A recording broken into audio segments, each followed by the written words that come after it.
care of kids. Like, Hey, but listen. If I pull up on you in a ski mask, are you gonna try to find out who I am as a person?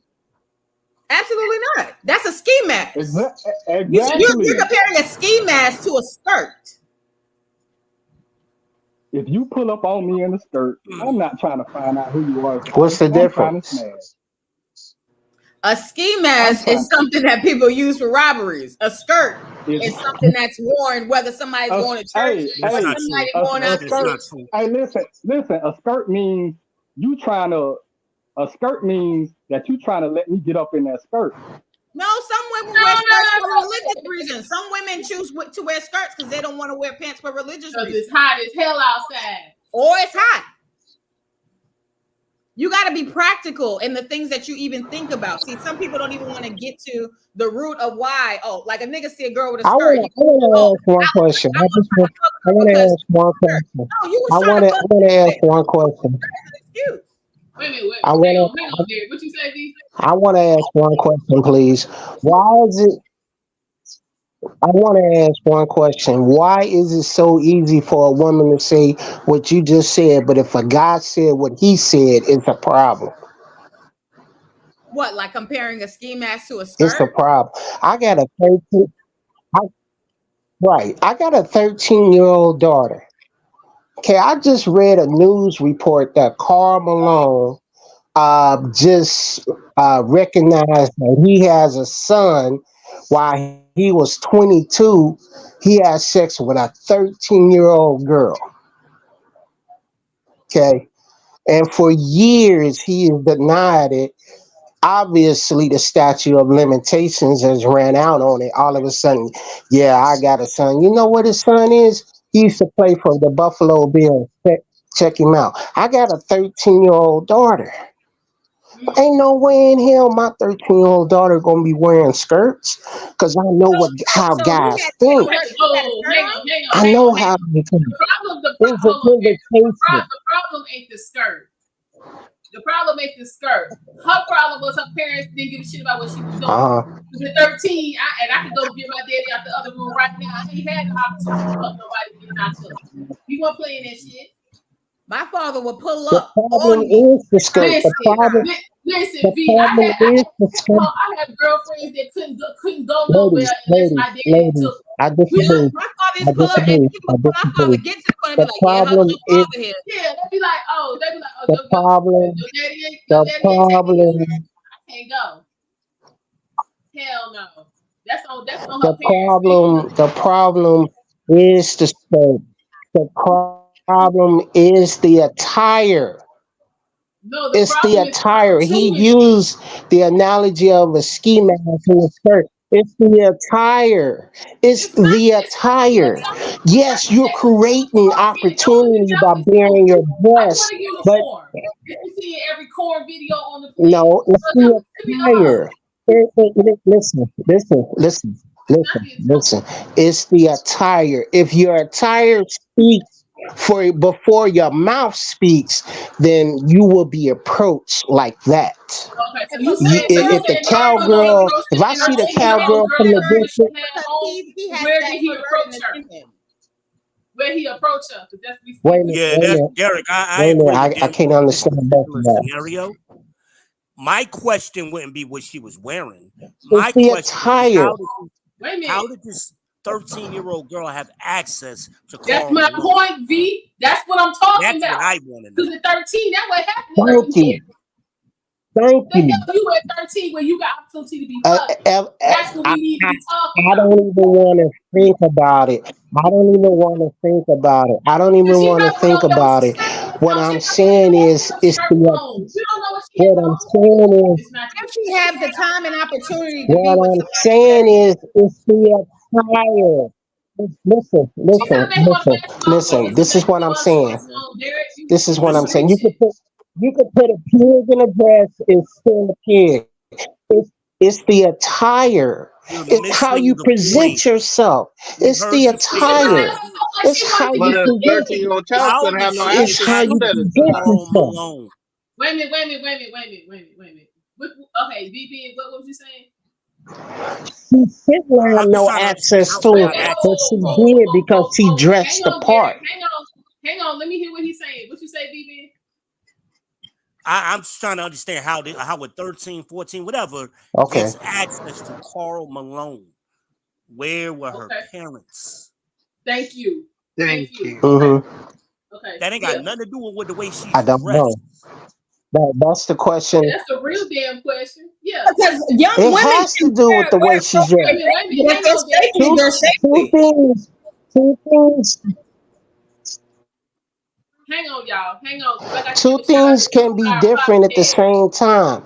He is correct and you're correct, but Derek. Yeah, but you also it's have all root about cause how you analysis. I present done done yourself. some You of also Yeah. have my root best cause work. analysis. Listen, I done got I done done some of my best work and ain't had no dress on.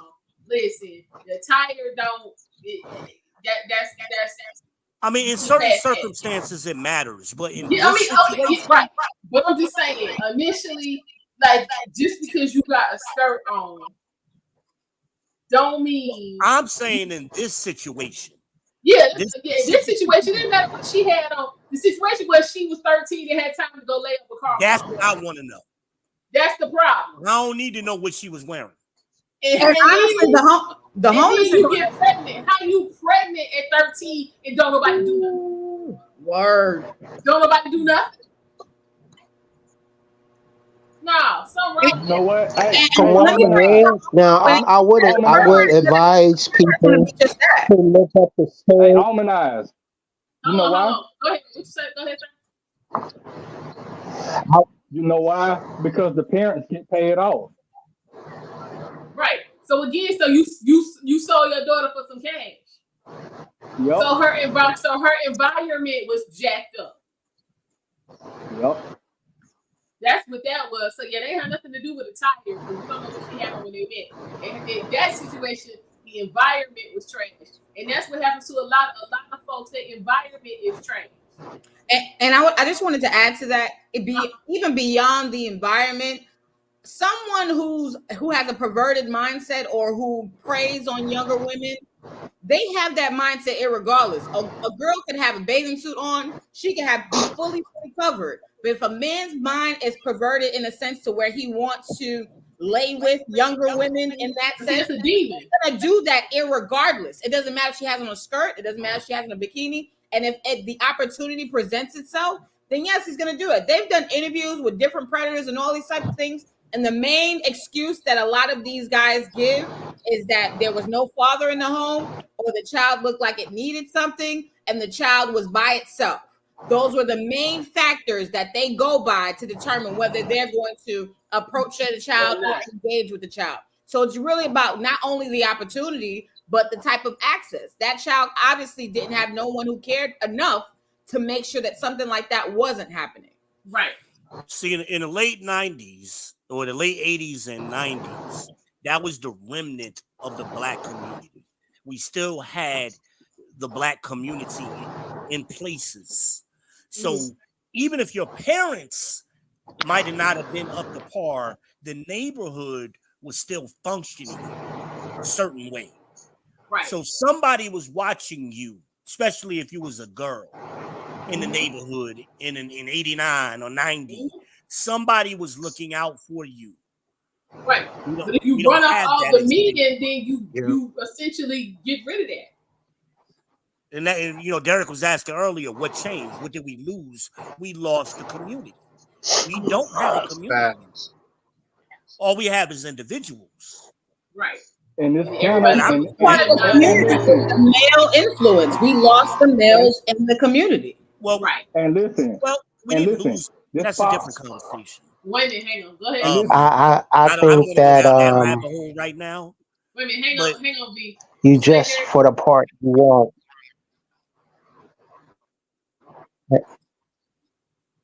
And listen, this pop the balloon panel proves that point. Because that girl I said, think you dress for the part you want. I'm sorry, there's a lag. This pop the balloon panel proved that point. That girl said, "I got 3 baby You know, when I daddies, was and 2 of them, I don't know where the hell they at." We ain't even going got that yet, for a job Steve. And that's what I'm to saying. It's interview for right. a But job, What's but going that on, but Franklin? but How you doing? Y'all, wait a minute. Y'all over talking each other. I can't hear you. Yeah. Who was hey, that but talking? that proves my point. when That I was proves my going to point. interview for Wait. My whatever bad. I was going I think to Derek hire has a me lag. for an Hang on. interview, What you say, Steve? I always part, and that's why I say it's the attire. You dress Well, see, okay, hold on, We Derek. Hang heard on. you Because you say talking it. about We a job, for you agree. the talking about part. something different. We Okay. Okay. agree with you. We're not saying you're wrong. Right. But in the Karl Malone situation, what we're asking is how did this 13-year-old child get access to an NBA player? How? That's the question. That's the same thing I said about the young girls at the R. Kelly concert, but nobody wanted to listen to me. Well, if you But you would know bring what? up R. We Kelly, already the know girl, how they, because R. Kelly, he got canceled checks where he was writing, well, the saying girl checks to from the parents. the original So girl from they sold them kids up the damn river. So I don't want to hear nothing from none of the them. original girl from the R. Kelly trial. Her parents sold her to R. Kelly. They Yep. knew that girl was fast and was a hoe already, and they sold her off to R. Kelly. They threw her to the wolves. Mm-hmm. And the only one in her Yep. family that was fighting for her was Sparkle. And then And the then the only whole reason family, the only reason she told it, because she got mad, because she was scared that because I think the girl's her cousin or niece or some shit. She was scared. She was, about to get a record deal and get more damn shine than she was. I'm like, bitch, Sparkle, you can't no, the touch reason her. she lost her record deal is because she started talking. I know, but I'm saying the reason Sparkle started talking is because she was scared. Okay, Derek. She was scared that the little girl was about to get on. She I knew the don't know whole about thing. that. I just know what she said But herself. no, I'm saying, right, but I'm saying she said that before the documentary, you know what I'm saying, on the stand. The first time, you know what I'm saying? But my point is that a lot of times the families be aware of what these girls be doing. Yeah. You know what I mean? Like, let's not play like, I mean, I got a 14-year-old. Let's not play like and I've been 14 too. Like 14 is innocent. You know, it's there's a lot of activity that's going on at that time, and a lot of them girls at that age don't look their age. That's why I said that there are young girls who can wear what would be quote unquote appropriate for their age, but just because they so happen to be shapely, it just looks different on them, and that's sometimes something that they can't control. And that goes back to their environment, because you know what I'm saying, they filling out and plumping up and all of that because their mamas don't know what the hell a pot and pan is. So everything is Bojangles and McDonald's and Burger King and Wendy's and Taco Bell, and so all them hormones they got pumping through their system, plus the hormones just naturally in them got them swole and looking 22 when they're 14. So well, I mean, And they got like I know Amanaz loves Red. Red's oldest daughter, I ain't gonna tell her name, but her oldest daughter was one of those young girls. When I met her, she was 16. This girl looked like a grown ass woman at 16. And I used to tell Red, hey, we got to be careful on who we bring into our house. Okay? Because, we got to watch her extra hard. And Red was, kind of like, oh, you making, you making a big deal. No, I know dudes. mm-hmm. And she don't look like a little girl. She looked like grown woman all day long. I have to be honest, that was me in my younger years. My mom was the type of person who wasn't thinking about it in that way, but my father didn't care. I even told this story on my channel where my father pulled up to a party that I was at, walked in the door, and dragged me out the party. 14 years old.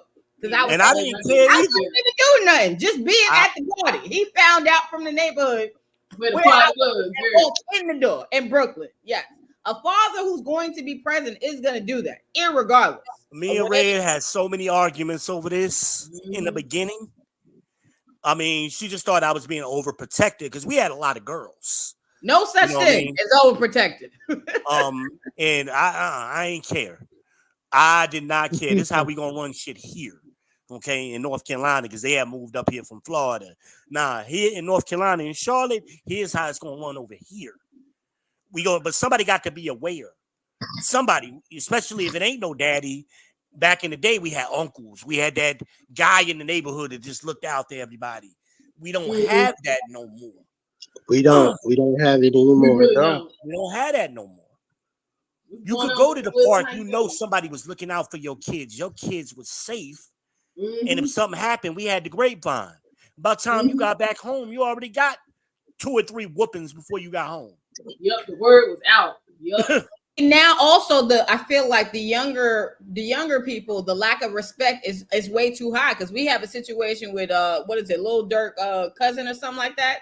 He ends up, you know, mixing pow and his stepfather, you know, for whatever reason. He was involved in grown folks business and he had no business in, you know. So there's so many factors that play into these situations. And what's your name, sister? V Smiles. Okay. I had never been on with you before. I'm V Ben Israel. How you doing? Nice to be. I think we have. It's just been a minute ago, but I remember. Yeah, it was a while ago. Your voice sound familiar, but I just couldn't picture it. Nah, it's all good. Yeah, like, but I yeah, think that's you're right. The disrespect, but it comes from the parents, and I learned that, you know, when my kids was going to school, how disrespectful some of these parents were. And I'm like, no wonder the kids is disrespectful. But I would let people know, because I have 4 kids and all of the kids kind of always wound up in my house. And I would let people know, hey, you leaving your kid here, they might get effed up. Like, I'm telling you now. Like, if you're sensitive about somebody putting their hands on your child, take your child with you now. Because if your child... And you know, the rule of thumb is weird now, because even when there's parents who go up to schools and they argue with the teacher, they want to fight the teacher. I wish I couldn't even get a break when I was in school. Like, whatever the teacher said, both my parents believed the teacher could be dead ass lying. They'd be like, yup, we gonna punish you anyways. Because the teacher teacher was an older teacher and probably taught your parents. Yeah. Now we got teachers that's 21, 22, and they trying to F the students, you know? Yeah, that's a whole...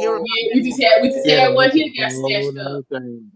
I had never heard of that in the 90s.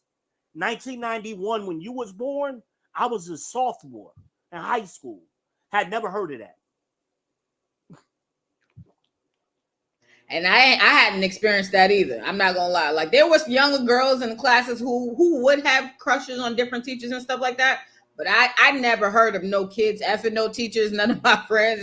Like, that wasn't a thing. So I don't know where that came into place. But yeah, what happened was in the early 2000s, late 90s, early 2000s, there was a push to get more teachers. We had a shortage of teachers when it first started. So they were just throwing people into education. So then you also had a lot of older teachers retire.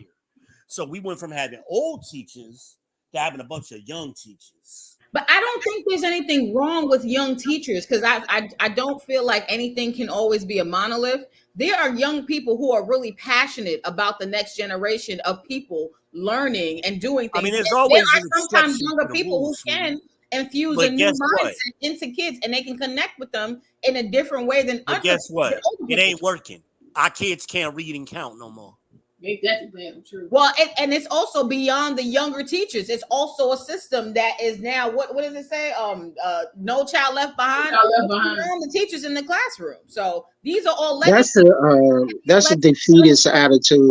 That's who their things are being put in by. What I'm saying is they're being put in by older people. There are older people making the laws. There are older people condoning these things. It ain't the 20-year-olds that's making the rules and the laws anymore. It's the people who were born in the 50s and the 60s that are making these laws that everyone else is having to follow. This is where we fall off, particularly with Black people. We don't do root cause analysis. Okay? So No Child Left Behind. And my background is in English education. That's my undergrad. And there's a reason why I didn't teach, because I saw this happening, where the older teachers were phasing out with younger teachers with a different ideology. And you had a lot of liberalism and I had a lot of feminism that was getting injected into the educational system. This started in the 90s. So Yep. culture comes from biology plus environment equals culture. You can't change the biology, but you can change the environment. So what started changing? Men not being in the schools, they phased us out. Mhm. So now you got a bunch of women running the educational system, and what they came up with was no child left behind. Everybody gets a participation trophy. Ain't no competition no more. Timeouts and all of that soft shit came in, and here is the result 30 years later of that. But And it it's not started just a from- bunch of women; it's people in a different age range as well. What do you think of the principles? Principals ain't 20 years old. No, I didn't see. You didn't listen to what I just said. I said this started 30 years ago. So those are the women who changed the environments. People my age. When I was in school, I know these women what they thought about. Now they grannies and they're the principals. They're the ones who've been orchestrating this system the entire time. These are the Fannie Willises and the all of that generation. That's them. You can't tell them nothing. We tried to tell them this shit in the 90s. They didn't want to listen to us. Now here's the result. But now we want to play like, oh no, it ain't happening. We gonna hide the Freaknik tapes. They was the ones who started Freaknik. But we ain't gonna talk about it. We gonna sue everybody so the Freaknik documentary can't come out. Man, that documentary was trash. I ain't even watch it. We don't want It wasn't behind worth watching. It how wasn't worth those watching. women It was are. I trash. thought I was missing something. You ain't missed nothing. It was trash. So, Danny, let me ask you this. We talking about, you know, say education and all of that. Do you remember, you know, saying back in our day where, you know, saying one, you know, saying home reinforced what you learned at school, and school reinforced what you learned at home? Yeah. Like, I think that's because nobody learned nothing at home, and they ain't really teaching shit at school. You really, if you don't go learn it for yourself, you ain't gonna learn it. I remember when we had books in our house, right? Books. These people today don't buy books. Ain't not one book in their damn house. I remember The encyclopedias, supermarkets. Wait a minute, hang on, B. What'd you say, Derek? I remember Encyclopedia Britannica.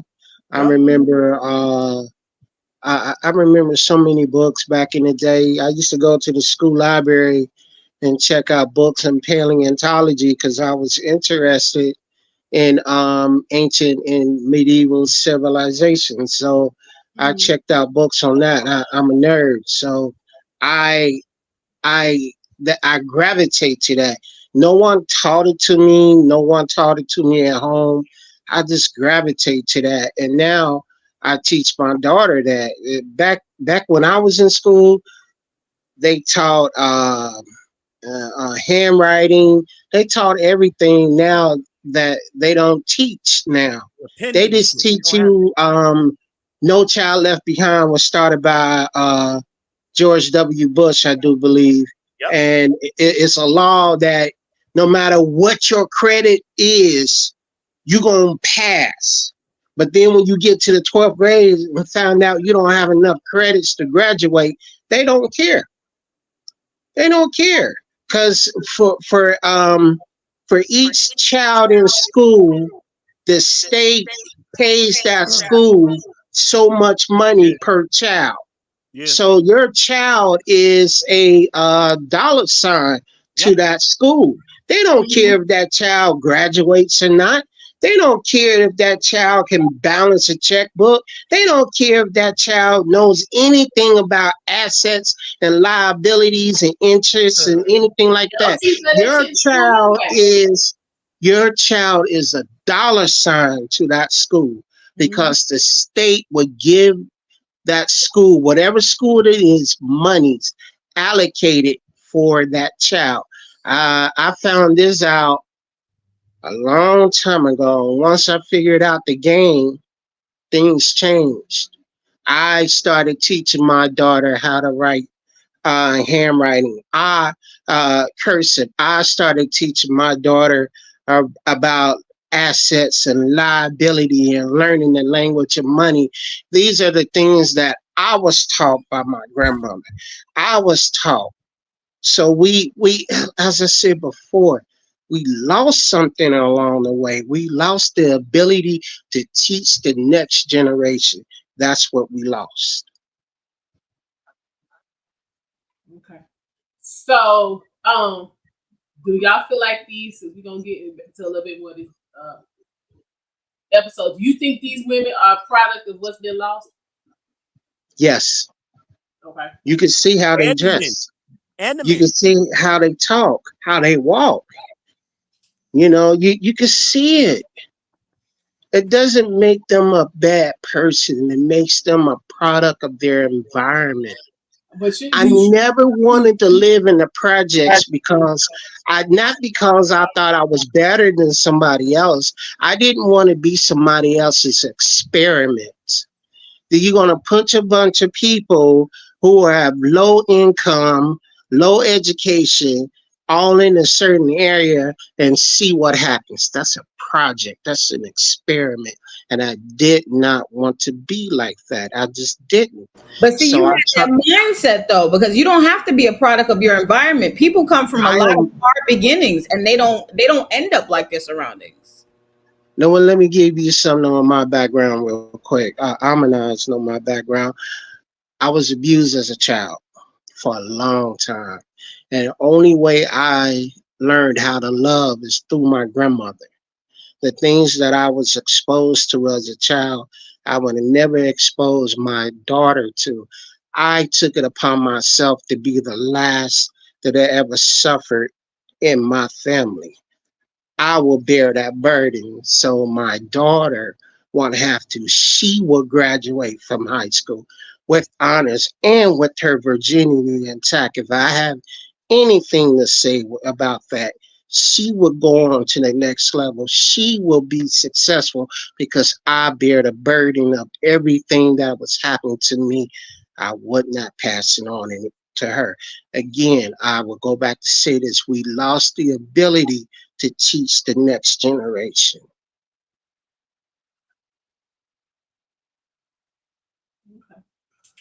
I appreciate you. The ability to teach them, I think we started teaching the wrong things. Yes. That's what we did. When kids turn into babysitters for the parents so they can not go to work, to go out and have fun, to have a break, we have lost. I think it's truly a combination of both, because there are also, I feel like there are people in different generations. They always want to blame the next generation, but that everybody is truly intertwined. What the next generation didn't learn is because of the generation that happened before them. But also each generation has that responsibility to make the change, irregardless of the knowledge that they learned from the previous one or not. Again, you're a product of your environment. My environment tells me that I had two choices. I was either going to be in jail or I was going to be dead. I didn't like them options. So for me, I had to change the outcome. So I'm a high school dropout. I went back to school, got my GED. Then I paid for my first year of college out of pocket because I couldn't get a student loan. Then from there, I went to Southern Ohio College and I learned audio and video production. Then I figured out the game. I was paying them $250,000 in tuition for a $30,000 a year job. And I already had a $33,000 a year job at the time waiting on me. So I took the job, took the money I had on my books, and I said, see you. And I never looked back. That's the stuff I'm teaching my daughter, the language of money. I have to. But see, I applaud you for that, because a lot of people aren't able to figure things out in those ways. But I wanted to say, the guy in the balloon video, he mentioned that he doesn't judge people by their past. And that was actually one of the things that I commended him for, because sometimes people have to hit their head on the wall to figure out the right way to go. Sometimes people's past isn't their present or their future. So for me, I'm also somebody, I don't judge people by their past. I judge you by how I meet you, what you're doing in that moment, and what steps are you taking in order to move forward and go towards the future. It's not that your past can't play a factor in who you become, but I don't believe in judging people by their past, because I do believe like you can come from humble beginnings. You can come from quote unquote a bad environment, but you don't have to be the people in that environment. So My grandmother would call them shifty-eyed people. Yeah, I shifty My remember eyes. that. my grandmother would say, "You stay away from them shifty-eyed people. Shifty-eyed people have checkered backgrounds." Mm. So I do judge people about their background. I'm sorry, I do, because your background, your past dictates what you will do in the future. Now, you're not chained to the events of your past. It's like me. I decided to break the yoke. Excuse me. I decided to make a change. Shout out to Michael Jackson, but Man in the it mirror. wasn't easy. Mhm. Man in It the wasn't mirror. easy. It wasn't easy. It wasn't easy. But I have something to strive for. I want to leave a legacy for my little girl, and she is the most important thing to me. And I will die trying. I have to. I just started teaching my daughter how to play chess. I was Wait a playing minute, chess Derek. one day, and she Derek. wanted to learn how to play it. Derek in here Chess is an dropping easy bars, game. dog. Chess is an easy game. It's an easy. I got my drink on, man. You should see me Oh, when okay. I'm smoking. You Derek should see don't me went when from I'm Michael smoking. Jackson to 50 Cent. You He went know. from Man in the Mirror to Get Rich or Die Trying real quick. And that No, shit made man. sense. Well, people ain't judging 50 Cent by his past. He's had a checkered past. Well, Yeah, the brother that's that true. you're speaking Look about, how he has grown to really mature and the change brother his. that you're speaking about, he goes on further in this video to explain what he meant. Right, we get ready to get there. We get ready to get there. So y'all just hang on. We get ready to get into I'll it. wait. Go ahead and play it. I'll wait. Yeah, hang on. I'll wait. Yeah. Didn't get, what do you do? So I work in management. So the person that I kind of link with, we can kind of go into further See, about it's right here. my It's- career. hold up, Yeah. we What gotta go. industry, It's some what bullshit. management, what Go, you know what I mean? And today, definitely, you was a winner. But you know, the fact that you're from New Orleans, I respect that, because I Thank respect you. my home, and I'm prideful on being a Louisianimal, right? Mhm. And I definitely was Just feeling move you. But on. Thank Just you. move you know, on. since you You're popped very on me, handsome. we don't really deal with rejection too well. We respect that, Mhm. you know, but we move on. And then Nice to Tracy, meet you. Tracy, we actually didn't get, what do you do? So I work in management. So the person that I kind of link with, we can kind of go into further about my career. Yeah.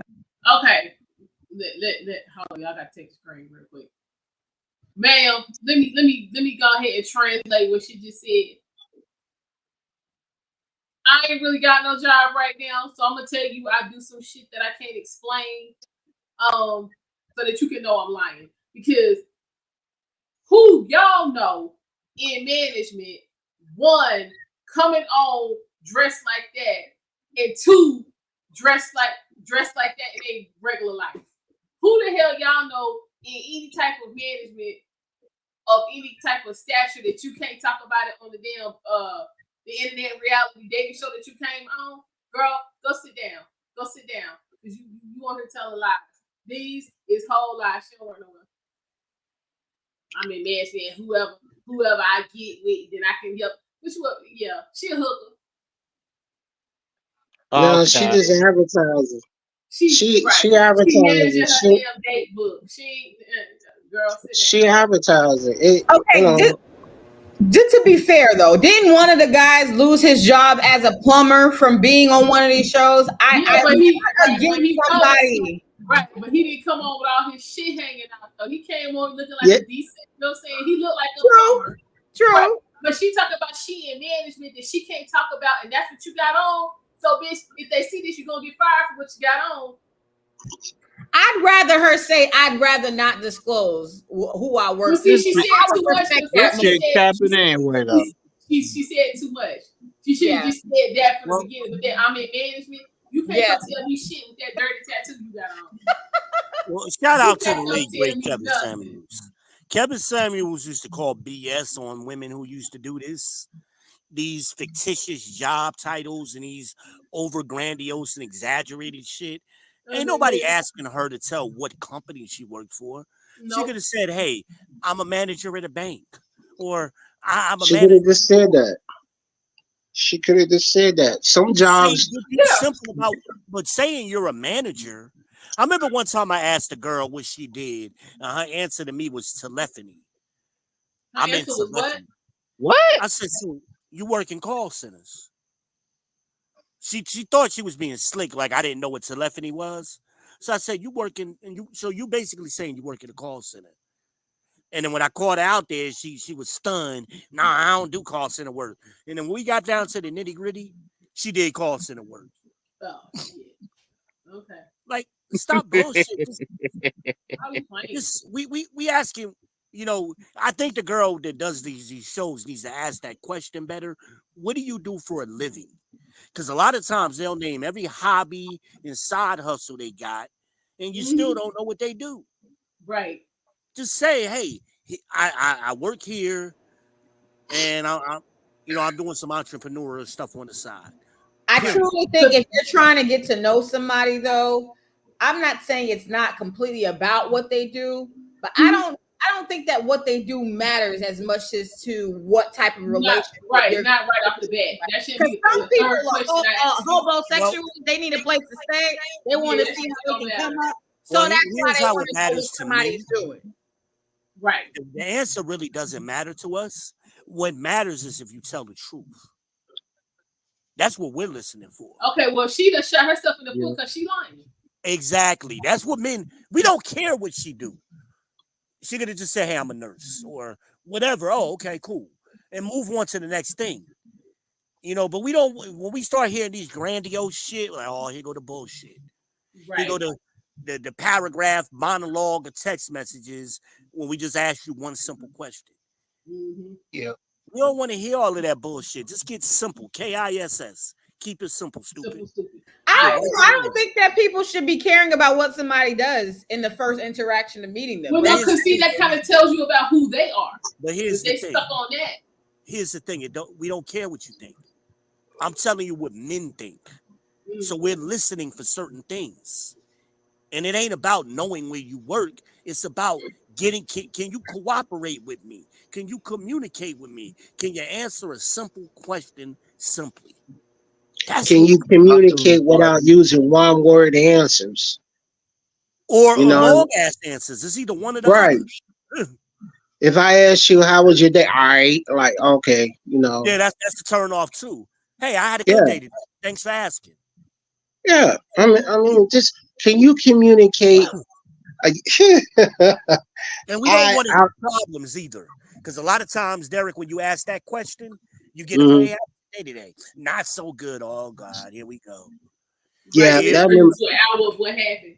Yeah, exactly. Oh fuck.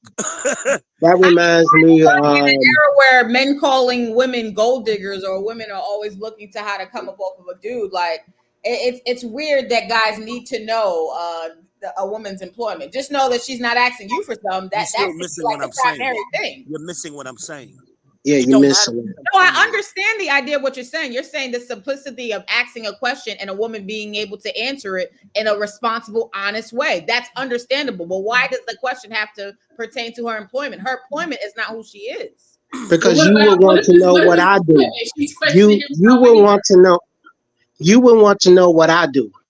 Guys, not initially, no. Let me tell you my experience. It may be different from you. My experience. I'm gonna give you 2 examples. I've been asked what kind of work do I do, what kind of car do I drive, not how I live, not how much asset compared to liability do I have.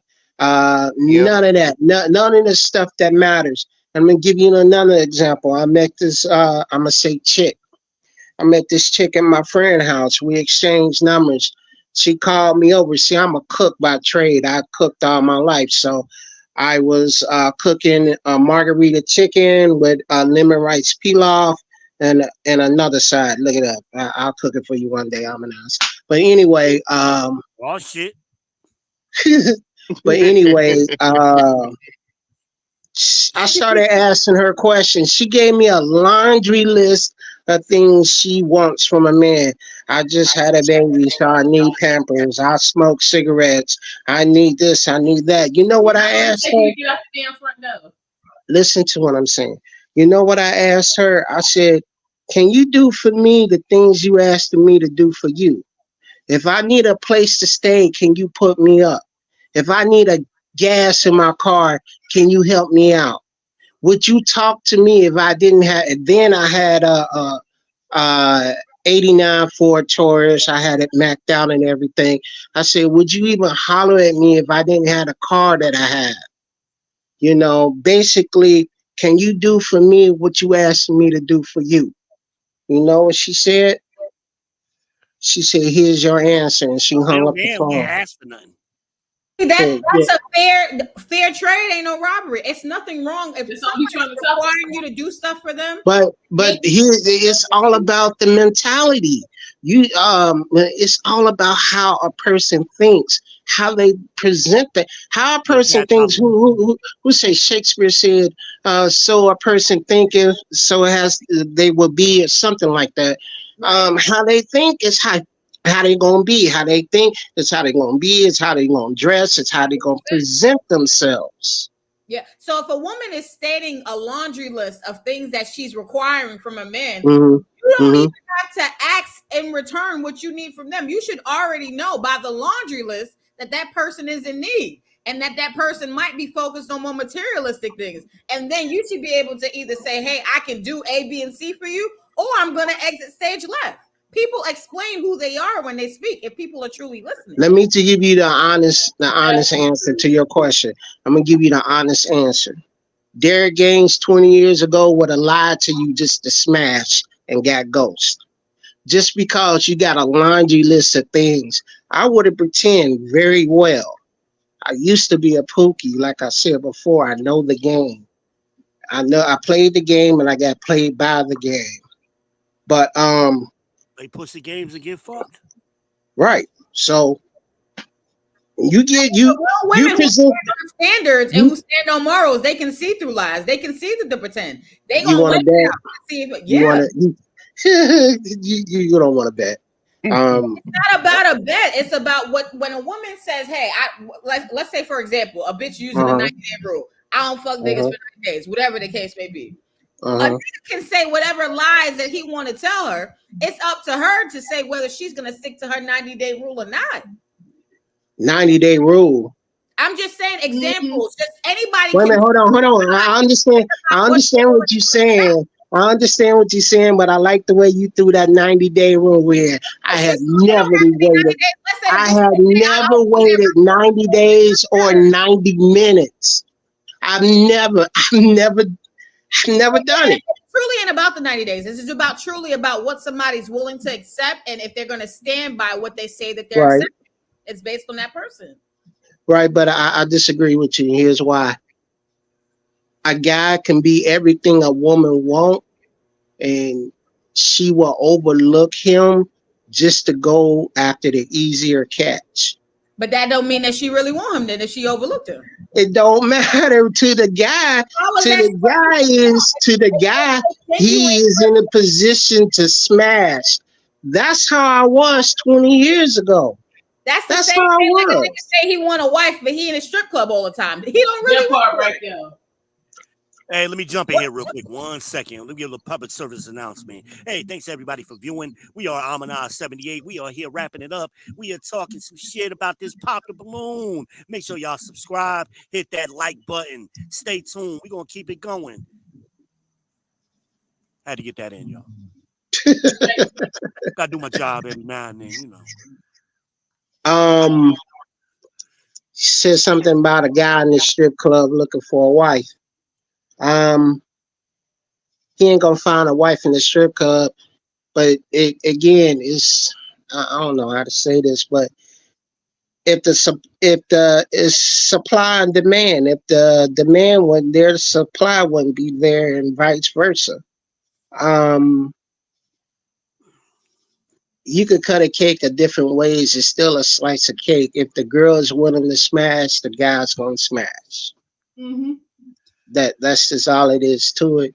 And again, I will go back to what I've been saying. It's all about how you present yourself. If I approach you one way and you turned off, you as a woman should tell me that's a red flag for you, because I'm approaching you with something that has worked for me before. That's what guys do. God, I'm giving you free game. That's what guys do. But maybe They some gonna- women are at a point where they understand what red flags are and they don't want to divulge into what the red flag is. Maybe their own knowledge tells them, hey, I'm not even going to address the red flag. Let me go left. Well, let me hit you with What let you me mean by hit that? you with Give me an another. example of that real quick. Give me an example of that. Example of what? What you just said. Okay, red flag. Let's go back to ski mask. I don't date niggas with ski masks because somebody with ski mask ran down on me. That whatever experience a woman had in her life with a ski mask has led her to that point. So when she see a nigga with a ski mask, she's going left. She's not gonna talk to the nigga with the ski mask and ask him to take it off and so she could see his face. Some people, and just the same thing like guys. Guys say, "Oh, hey, I took a bitch out to eat before and she ain't called me back, so I'm only doing coffee dates now." Everybody has their own reasons as to why they. That's that knee-jerk reaction shit. And my thing on that is, and then I'm gonna be quiet. We're gonna get back in the video. I'm starting to see a lot of that, and I can't even just say it's with the millennials and up, because I'm seeing it with us Gen Xers too. You keep doing the same thing, expecting different results. How many years you gonna beat your head up against that brick wall and then be shocked when it start bleeding? Cut this shit out. I'm seeing me on these panels crying day after day after day after day after day. Ain't no hope. We saying we gonna die alone. We got to go over here and find somebody. But everywhere you go, you trauma bonded, and you keep letting that override you, and you keep hooking up with the same types of chicks. Meanwhile, you coming across good women, but you burning them. They got 4th and 5th degree burns from trying to get you to see that you over here beating your head. This is a brick wall, sir. This is your head. If you keep doing this shit, it's gonna be a problem.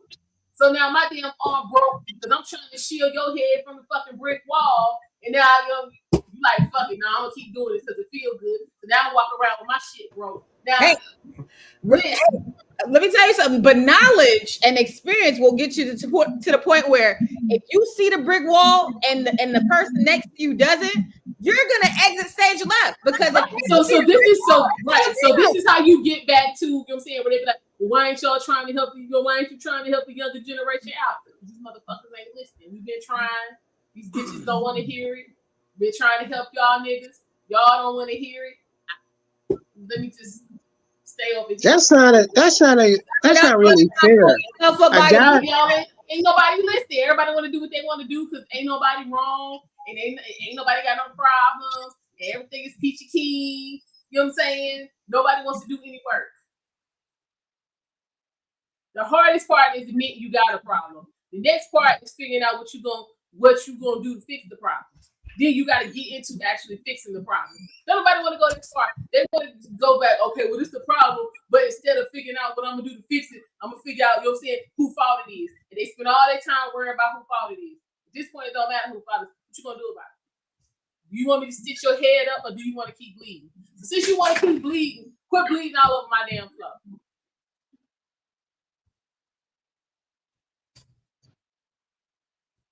Literally.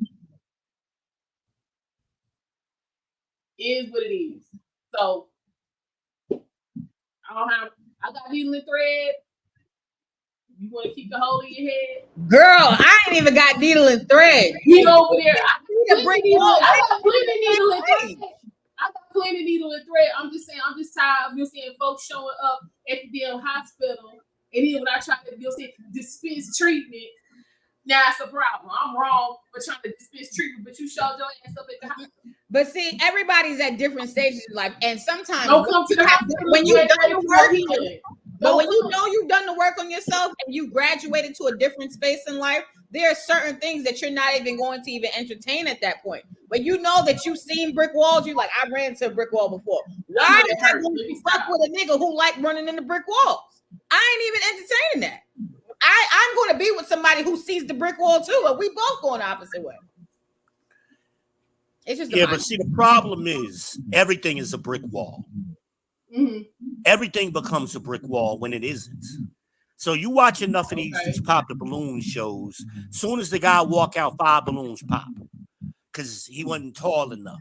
Oh, you know, his shoes wasn't right. That's a brick wall. What's wrong with that being a brick wall for them? And rightfully so. If they feel like it ain't really a brick wall.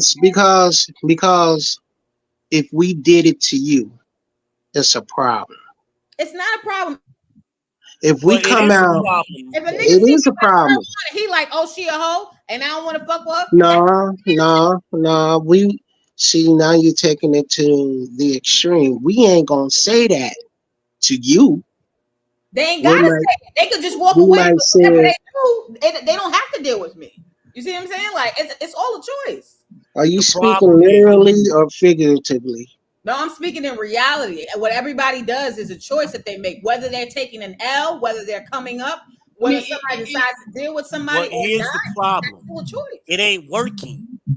So in your generation, because you're a millennial, your generation, once the baby boomers and Gen X die off, 1 out of 10 of y'all will get married. 1 out of 10. In some places, it's going to be less than that. Already is there.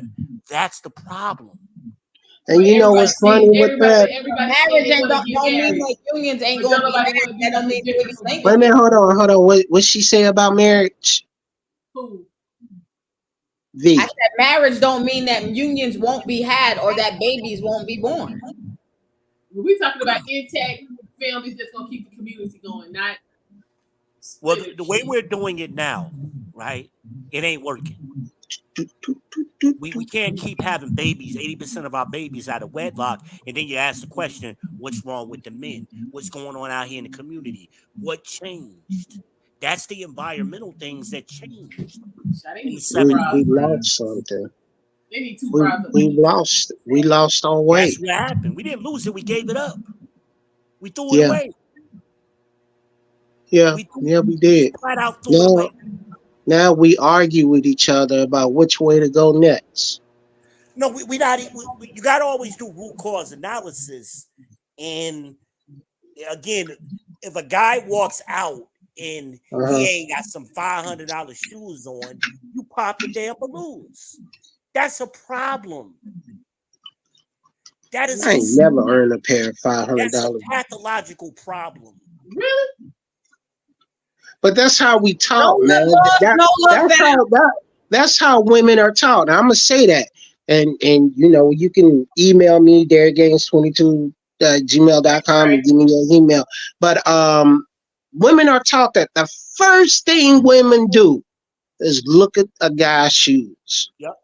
Yeah. Women are taught. Women. Because everybody's shoes. How did I not know you was gonna say that? Very wealthy men and wore dirty shoes because he worked hard. There are different women who look at things differently. There are some women who. How did I not know you? You have been in a Let's talk about the majority right now. Is always exception, so you can always make that. I can appreciate majority, and then about the other people that actually exist in the world. I appreciate your point of view, but you're talking about a minority. You're talking about people who think like you. We're talking about the majority of people who control people like Sexy Red and all them other ratchet people that we talk about. You know, that's what we're talking about. We're talking about you can't tell the difference between a good woman and the one that's easy. Real men can. They know the difference. Hold on. That's not true. That's not true. You ain't looking for a real good woman then. Real man. Wait a minute. Hold on. let me tell you something, sister. I think Harmonize is a good woman. Why do I think that? That's how she present herself. I've been talking to Harmonize a lot, and I haven't heard her drop an F-bomb as frequently as a lot of other women do. Oh, I drop So- F-bombs. I drop F-bombs. I say nigga. I curse. Yup, that's me. See, to me, that's a turnoff. To me, that's a red flag. To you. To me, because my I'm a, grandmother who barely spoke English and dropped F-bombs. well, that's again, that's going back to what you said. Hold on now, hold on. That's going back to what you said about an hour ago. You're contradicting yourself when you're talking about you have a choice. Yes. You said that, but you choosing to be like somebody else. To me, hold on. No, I'm choosing to what- be authentically To myself. me, that's a red flag. To me, that's a red flag. I will avoid you in person. that's I would avoid because yes, it's me. Because your tone and your aggressiveness is a red flag to me. It puts me back to where I was a child, and I don't have to deal with another woman like that in my life. Put you into a childlike state. That says a lot. Uh-huh.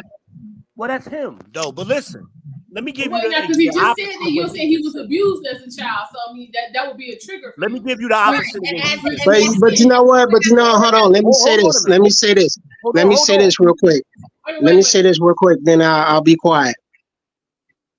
For V, if you remember exactly what I said earlier in the live stream, you wouldn't have said what you just said, and that was disrespectful. What was Now, disrespectful? For me personally, When I talked about me being abused, But what did I say that was disrespectful in regards to that?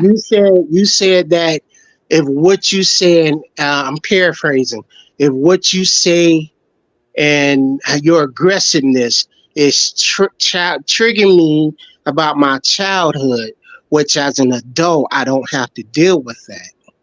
And I won't. Right. That was disrespectful to me because I was abused as a child. So would you like to hear a story from my childhood? Let me tell you real quick, and I'm going to let brother have the floor. One day, I took some money that didn't belong to me from my mother. She came up to the school. She walked me home. And I'm going to tell you this story. So you be careful when you talk to somebody else like me. She tied me to the bunk bed. And she whooped me with a stitching cord till I bled. She sent me to school. The next day, I wore Huskies. If you know anything about Huskies, they were real thick denim jeans. And I was bleeding through them. They took me in the office. They pulled my pants down. They said, "Who did this to you?" I told them who did. They came to my house.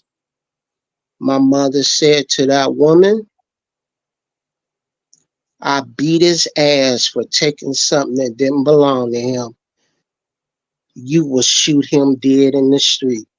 So when you say to me, the way you act and the way you sound reminds me of what I've been through. And then you said it's my problem because what you said is triggering a response to me. Yeah, well, That has nothing to do with me. you're right. You're not empathetic at all. It's not about not being empathetic because there's a lot of people who've gone through similar things to you that won't. I am not a lot of people. That's what you've been saying all night long. A lot of people. I am not a lot of people.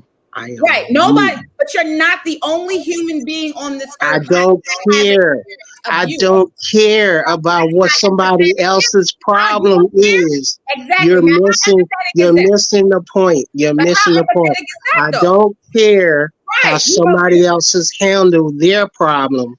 Do you know that I have?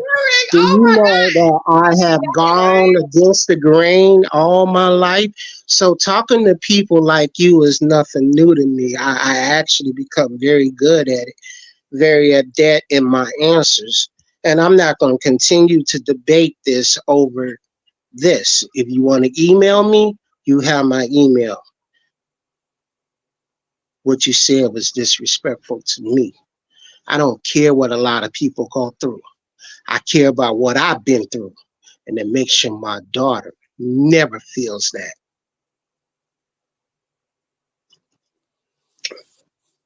My father has always taught me to respect people, and that's what I do. I do not do anything to disrespect people. My father has also taught me to speak freely and to be my authentic self, which I will continue to do. I'm not here to You disrespect. cannot be a living contradictory statement. You just said you cannot respect somebody. You cannot respect somebody and speak freely. That's like saying jumbo shrimp. It doesn't make any sense. You cannot have compassion and speak freely at the same time. And insisting you're devoid of compassion. You have no compassion, and I'm not going to argue with you no more. Let me show you what this brother should have did. He should have just moved on. Moved on from what? You're the one who said that you felt triggered. I spoke freely, and it wasn't in regards to you. You have no respect. Well, I don't think she was being disrespectful. And this No is one was being disrespectful you, and I'm sorry that you feel disrespected, but I am not the person to disrespect anyone. I respect everybody, but if you feel triggered, like I said, that is your. How can you say? Then I'm not going to say anything else. How can you say one thing and then say another? Then the two don't make any sense. You cannot apologize to me and expect me you cannot apologize to me and expect to accept it. No. I No. Okay, Hold on a minute, y'all. Unfortunately. Hold on a minute, everybody. Let me try to help y'all out real quick, because you can go back and forth all day with this. I think there's a disconnect here. And I don't think it was disrespect that's the problem. Now, she may have been lack of empathy for you. I give you that. But disrespect, I don't see the disrespect. I was on it. A lot of times in today's world, we think everything we don't like is disrespectful. And that's not the truth. You just didn't like it. I was on a channel with a brother recently, and he was telling a story about some trauma he had when he was 17 years old. You know what I told him? I didn't give a fuck. That's my motto. Fuck your feelings. I don't give a shit. It ain't got. I didn't even say that. I didn't give a fuck. What I said was he wasn't the only person who's been abused. I did. And his response, "Oh, you being disrespectful." No, I'm not. I just don't care about your feelings in regard to this conversation. Doesn't mean I'm being disrespectful. Now, was I being unempathetic? Yeah, I was. Yes, I was. But I wasn't being disrespectful. A lot of times I think we miss the words together. And I think that's what just happened here. I don't think it was disrespect. Maybe you were being unempathetic to him. Sure. But I mean, this guy, like, again, it was a panel of men talking, and he wanted to give us this childhood trauma.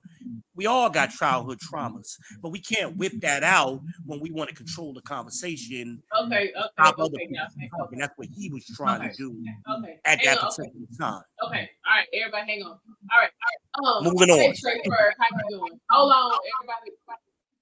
Don't. How you doing, Trey? What's up, Aminaz? Can you hear me? I can hear you. You sound a little low on my end, and Really? I sound real loud on my end. Is that better? One more time. Is that better? That's a little better. Yes, that's Good? better. Okay. So what do you think about what you just this exchange that we just had? What I just witnessed. Yes, sir. Okay, so I mean, because you weren't here for the, I don't know how long you Okay. in the chat been watching. So just from what you've seen as somebody coming into the conversation. and I'll say this based off what I've seen, and I'm gonna use my experience to answer the question. Okay. These two right here are brother and sister. These sisters have argued with brothers and family members, and the brothers have argued with sisters and family members in this age bracket. I would think both of these young people are in their 40s or close to it. And 40, everybody's fighting at 40 because they seem to wake up in their own mind. And men want respect and women want respect. Children are older. She done dealt with Nug Dug. There's no relationship with the children. The children are starting to move on, and the guy he's been told he ain't shit most of his life. Now he understands he is somebody, despite what he's gone through. So everybody's trying to fight at the same time, but in reality, they are fighting the wrong people. And that's the problem. Like the young lady said, and I understand the brother, because a lot of our pain outside of ourselves was always inflicted on the ones that we want to love us the most, either our mother or our father. And for the most part, the father's pain inflicted on the child is not being there emotionally to talk the child through those puberty times, to talk the child through those anger moments. And that's where I think, and it's a twofold. Yes, we stick our Johnson in. Yes, we go to the ultimate feeling of what it is. That's nature. But both parties don't protect themselves in that moment. So a child is born. Father, he ain't no commitment being discussed to nobody. So yeah, he knocked you off a couple of times. And unfortunately with a woman, they can't challenge a penis. I don't give a fuck what they talk about. A good penis will come in there and ride their ass out. They lose all their senses. And then if it's not really connected, he move on. Everything is connected to that trauma. He beat that thing up. He put a baby in it and he ain't even with me. And look at this motherfucker done moved on with the girl up the street. I don't even like her ass from high school. So they fight with that. Children growing up, struggling because nobody's communicating with the child. Nobody's putting the child's interest at first. Mother 35, child 16, mama going to the club every Friday.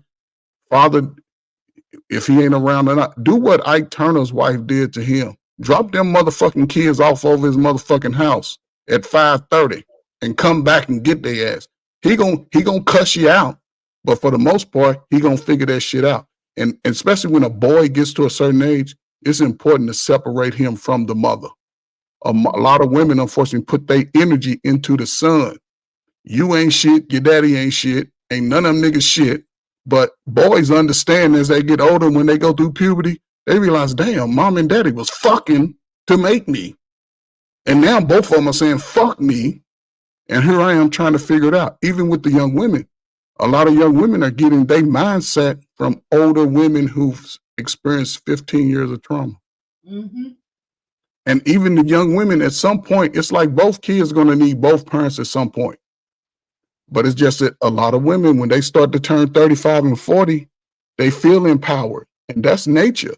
You feel more stronger. You stop dealing with the fucked up dudes and you think you're getting more sophisticated and shit. You start, and it does something to them in a sense, because now they're going to fight. That's when a lot of young girls, they start fighting. They start realizing their friend was a hoe and they was hanging with them all this time. I don't fuck with her. Mm-hmm. And I'm sure I don't fuck with her, but they've been hanging with them when they was out there fucking. When they was freak nicking, everybody was hanging. Girl, yeah, that's my girl. But then a dude came in the middle and they fell out. Now everybody got children. Mm-hmm. We're not investing in it. Some of y'all, we have the smartest kids. Motherfuckers are smart, talented. We see that shit. See our daughter can write and shit. We be like, girl, get on. I ain't with that. Because we take our own lack of and put it on our children. And that's where we are, because I'm looking back 35 years. I call it my first ever crack generation. They were 10 and 11 and they saw the community destroy itself. They saw their loved ones smoking and drinking and partying and getting high and getting pregnant. And now they're adults and they have children. They didn't invest themselves in school. It was a struggle for them to figure out where they was gonna sleep the night before. Cause mama got to get outside. She outside. Now they can see like, damn, mama was fucked up, but they can't address mama like that because she's protected by the other women. Mm-hmm. They go, but a young boy in his 20s can't go and say, mama, damn, you was fucked up. Nuh-uh. They're gonna teach him to attack that man. And they're gonna let that 15, 16-year-old boy do whatever the fuck he want. You go over some women's houses, and if they got a son, just take a peep in their bedroom. You will see who they saying fuck you to, because the boy's room is dirty, is stink. They don't even go in the room because they disconnect from it. But the girl, you little bitch, you did this, but she looked just like you, built like you were when you was a teenager. You letting her bring boys over the house. That makes no fucking sense. You won't even let her talk to her daddy when she 13, start coming on a cycle. Here, go talk to a man, show you how to protect your body. Without it, you know what I'm saying? And the children are exposed to too much sex too early. A brother that don't like your boyfriend, he'll fuck your son up. He'll look, he'll do all that derogatory shit. He'll turn him out in any way. Same as vice versa. So I think we're just in a really bad space where those people who were kids at that time are now adults. And they're teaching those behind him to don't trust nobody. Say fuck everybody. But they not looking 10, 15 years down the road when they age out. Then they're going to be the ones that's really out in the streets. And they trying to fuck everything up in between. Everything in between. So I just hope that, you know, especially the young 40-year-olds, 35-year-olds, brothers, don't be so hard on your fucking self. You done fucked up. Some of y'all done sold drugs and, you know, it took a lot out of people. Now the women have been left alone. They big uncle, the father, the cousin, the brother, the dudes they looked up to them and they looked up to are no longer here or just getting out of the penitentiary. So they've been surviving on their own. And when you look at it, they've been fighting their brothers. They got niggas in their family that act like the niggas that's trying to date them. Nobody taught the brother how to be a man, so he's stuck in still, you know, if you're 35, 40, and you ain't put on a belt yet, still wearing it with your ass out, that right there is you still holding on to the little boy. So my last thing, listen, brother, stop being so fucking hard on yourself. Women, teach your daughters to be 10 times better than you. Show them motherfuckers how to cook, clean, take a bath, not a shower, a bath, value their body. Don't let them have boyfriends and shit because you want to go out to the club. Teach them in the week, Monday through Sunday night through Thursday. Show them how to live and live smart and live healthy. Cook them a good meal. Talk to them. Read them a book. Because if your ass is slow, let your kids read to you. You might learn something. And I'm not taking jab, but you know, I just have to go in like that because I've seen the difference that it makes when a parent invests in a child, despite what she's been through, so she can avoid her children repeating this generational curse that we keep standing. So, salute, man. Y'all can do that shit. And lady, listen, Miss V, I know you in your 40, you ain't got to fight everybody. You pointing and stuff. You good? So you can stand up for yourself every time. And sometimes a woman's silence is deadly. But you can't be quiet though. You can't. You gonna fight. I already know it. You gonna fight. It's not about a fight though. It's not for me. I truly thought that this was all a part of the discussion. Now, sometimes people can be animated and sometimes people's voice can get elevated. What you know about vinegar in the feel like sometimes it gets lost when people aren't focusing on what people are saying versus focusing on the mannerisms that people may have. Here's the thing. Here's an easy fix. Me, I had a father that talked to me crazy, called me motherfucker, anything, but I knew he loved me. So I learned, and this is the easy fix. Take the meat, in a sense, listen to the message and not the messenger. Not the messenger. You know what I'm saying? And at least you realize a lot of us have similar faults. A lot of us have similar traumas, similar celebrations, but we just don't listen for that. And it's easy, especially for yourself. I don't expect everybody to follow it. So Just But try it for yourself, little nuggets, and it'll change your life. Trey, what's so for me, I love how you said that. Maybe it could be absorbed in a different way, but that's exactly what I was saying. I was using the point of me. Now, everybody's not okay with curse words. I get that. Some people have different preferences. But what I was saying was don't confuse somebody using a curse word versus them actually making a point, versus them actually saying something that makes sense or could be truly helpful. And me speaking in a certain way created a trigger just by me speaking freely. And so sometimes when people speak authentically, it can hurt people's feelings, but that doesn't mean it's disrespectful. That doesn't mean somebody's intentionally trying to hurt someone. And all I was trying to do was explain that. But sometimes when people are trying to explain themselves, some people are too busy pointing the finger versus actually realizing what somebody's actually saying. That's all. But here's the thing. We on YouTube. You don't know me, I don't know you, right? This is our first conversations. I don't curse at women. I don't curse at children. But I curse at adults. Adults don't know me, so here's an easy fix. If I happen to say a curse word, please excuse me. I'm not being offensive. So now when I start talking and I give some of them motherfuckers and shits and dams and shit, you already know that I'm going to say a few words. We don't know each other's story. That's the thing. And some things I'll say some stuff that's triggering to people.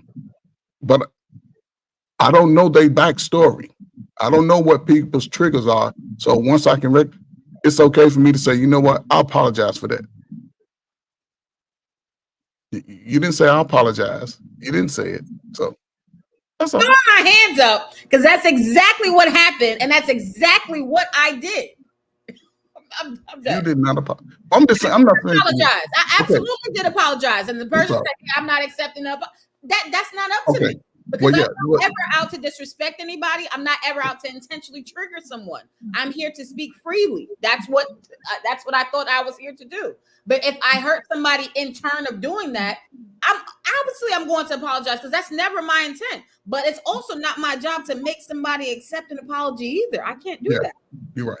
And brother, just for man's sake, and like I know, like my man V being said, was when a man was trying to express his trauma situation as men, and this is what men I don't understand about black men. We expect black men to give a fuck about each other's feelings, but every other race, we don't have no contention for them to go by how we feel. Me, I was told by my father, I don't give a fuck how you feel. Respect me, I'll respect you. We ain't got to break bread. I'm not gonna break bread with everybody because everybody ain't got the clean hands. And I'm not gonna do what other people do. I'm not gonna follow nobody. I'm gonna follow what's right, logical, and righteous. That's it. And if I fuck up, I'm gonna fuck up on my own. I ain't gonna let no other man lead me down no fucked up road based off his ideologies. So that's just me. I'm not gonna push mine on nobody else. I'll give you some information. You apply it to your life. If not, so be it. Hopefully it worked out for you like it worked out for me. So.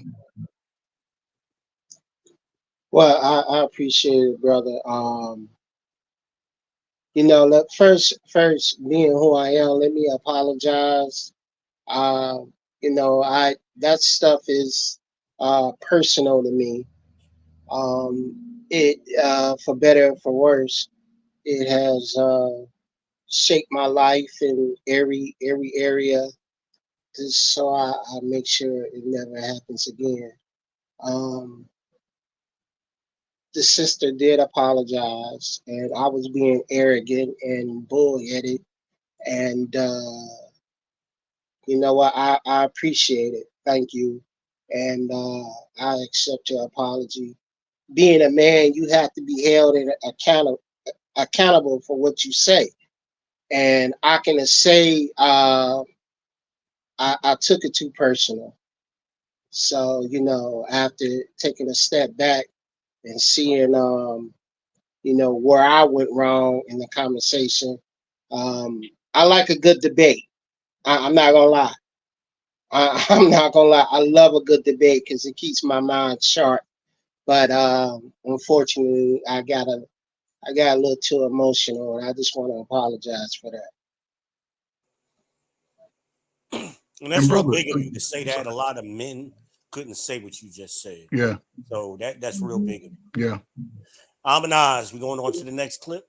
Yes, we gonna jump back in this real quick, see what we got to this foolishness. It's just guaranteed. Oh, I did want to say something earlier. Wait a minute. Okay. I like that spicy shit though. Some men don't like it. I like it. So we got different kinds of men. We don't have, as we always say, a monolith. Everybody ain't the same. We like saying those things. So some women ain't gonna be for you. Some women gonna be for me. I like that spicy shit. That's me. And she from New York. I'm from Jersey. We click. That's how that go. Bro, I was always told She it from ain't New where you York? from, it's where you at. I think she from New York, right? It ain't. You from New York? It ain't where you from. I'm It's from where you Brooklyn. at. Yeah, Yeah. I thought so. It ain't where you from. It's where you at. I'm from Brooklyn. I'm in Brooklyn.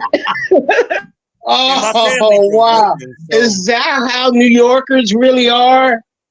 Because I know Drew Titan be going in the morning, and he from the Bronx. Yep. And that was my The only Bronx other is a different story. experience. I don't represent the Bronx. Bronx is a whole other country. Yeah, each borough different, man.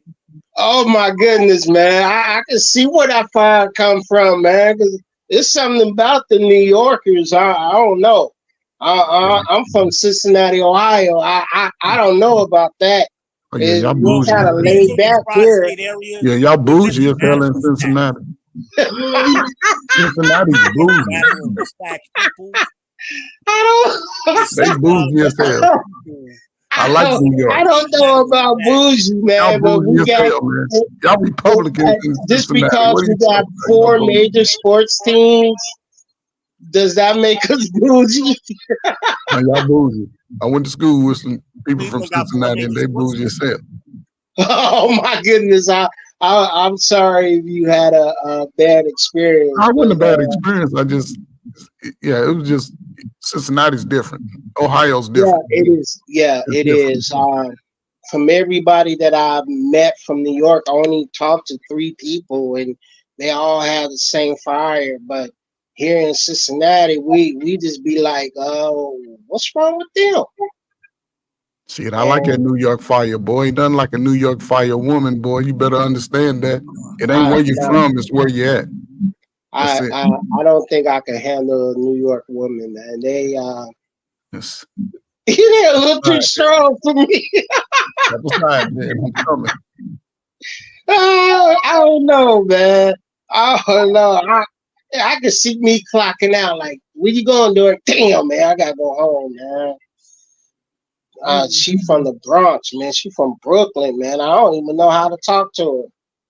I wouldn't know how to talk to a woman from New York. I wouldn't. I wouldn't Just be know how honest to and don't do bullshit her. Right. That's that. it. Yeah, but ain't that with everybody? What is different about New York? No, You would think, no. but it's not. Like here in the South, right? They got a Right. thing called nice nasty, right?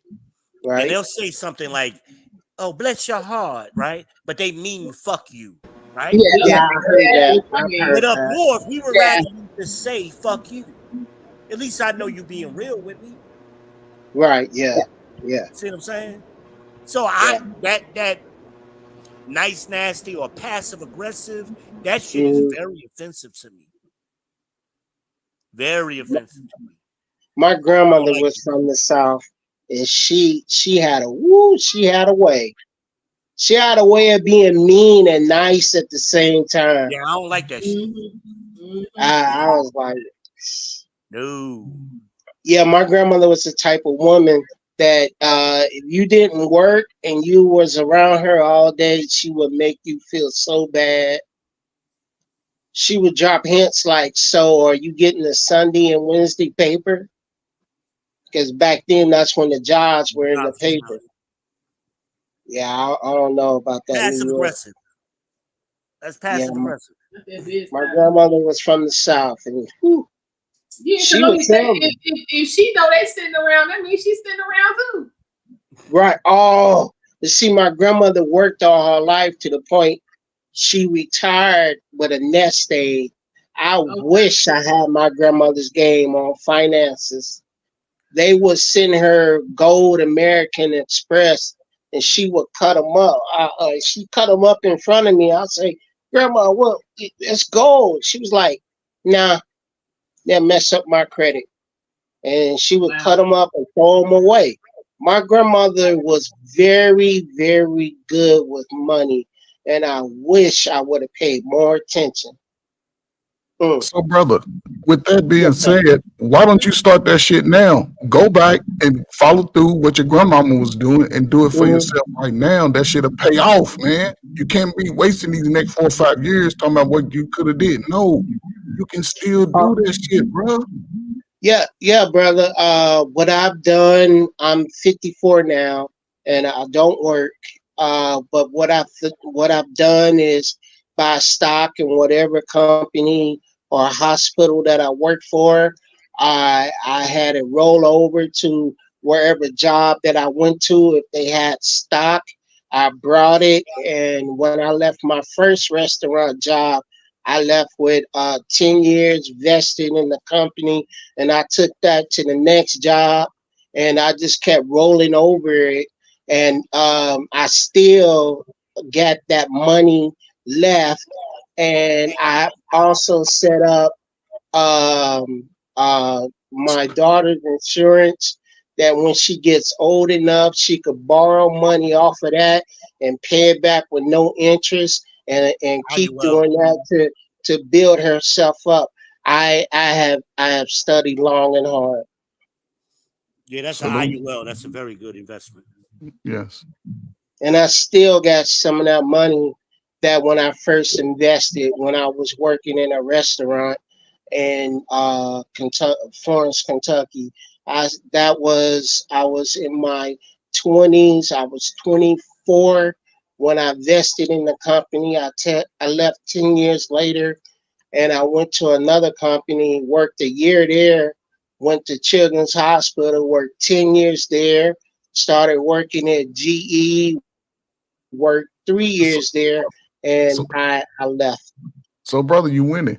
And as we go into the video, you need to go on. Are you married? No, I'm not married. Get your ass I'm on at this the show, man. age. Get on this show. Let me find Man, you. no, I appreciate it, man. I'm not. He got his I, eyes on I'm not. somebody I else. won't get on there, man, Yeah. because I have a different way of thinking that caused me and the sister to bump heads. I just have a different way of thinking, and the way I think now is what I have experienced throughout my life. And there's one thing that I have is I question everything. If a round peg and can't go in a square hole, so I question everything. If it doesn't, I got that from my grandmother. She taught me a lot. She taught me a lot. I will say that. Didn't have my grandfathers, so on neither side. So my grandmother took me on. My father was in the military. My uncle was in the military, so um, I don't have good relations with them, but they kind of affected me by their dedication. All these people have added to me throughout my life would, made up for what I didn't have in the beginning. Well, salute, brother. But it's all good, man. I appreciate it, man. Thanks. All right, y'all. Let's get on back into this. This is craziness. All right. What industry? What management? What industry? I wouldn't like to say. So she lying. Yeah, I would like to discuss that with the person that I match with. I think that's a little more in depth. She doing Okay. OnlyFans. You're looking good today. I love the orange. Let's go to Definitely. our next lady here. We can have your name and age. My name is Chanel Kitt, and I am originally from Gary, Indiana. I live here in Phoenix, Arizona. Coco Stiletto on Instagram. I have my own business. I'm a business consultant, and I also create trivia games that I sell on Amazon. Okay, and I'm sorry we didn't get your age. I am 42. You too And old, the reason why I already. popped my balloon is it's pretty much, and you have already answered. You didn't have any deal breakers. I need someone that knows what he wants. I can be a handful sometimes as well. So, and it can be anything. So it's got to be something that makes you tick, that you can be honest about. So that's why I popped my balloon. And you kind of remind me of my nephew, just kind of. It's just me. Okay. Kind of remind you of my nephew? Okay. So you said the deal breakers would be because I don't have a deal breaker? Correct. Okay, well, I could have a clean. I need a man to tell me something. Tell me what he want and don't want. And If you that can't will tell me that, and I that, might jump all over you. and that will come. Definitely. I would definitely tell you where you're going wrong at. Mhm. But as far as a deal breaker, I have a clean slate with everybody. I'm the type to trust you before I not trust you. I'm going to give you that grace before I don't give you that grace, right? But I respect how you feel. I like that response. Mhm. Might circle back, but You might go get back? might. You want your balloon back? Do you want that balloon back? Not yet? Okay. You got to get the gab by cease. Okay, y'all. His answer for me, and let me know if y'all see something different. He sound like he quit to set himself up for failure. I'm gonna trust you before I don't trust you. I'm gonna give you grace before I don't give you grace. Everybody get a clean slate, and I ain't got no good. You do. He sound wishy-washy and all over the place. Like what might work on Monday might not work 2 Mondays from now. Like his answers are not giving me. I'm not seeing a history of consistency. Well, let me say successful consistency, because y'all can see if this is how he's been running things back on this show looking for somebody. What y'all think?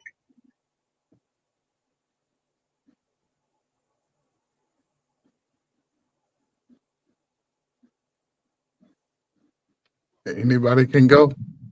Right, everybody type of one. Well, you go ahead, bro. I mean, I love young people. I love young adults. You know, they funny. To me, y'all funny. I ain't gonna lie. It's nothing bad. It's just y'all funny. One,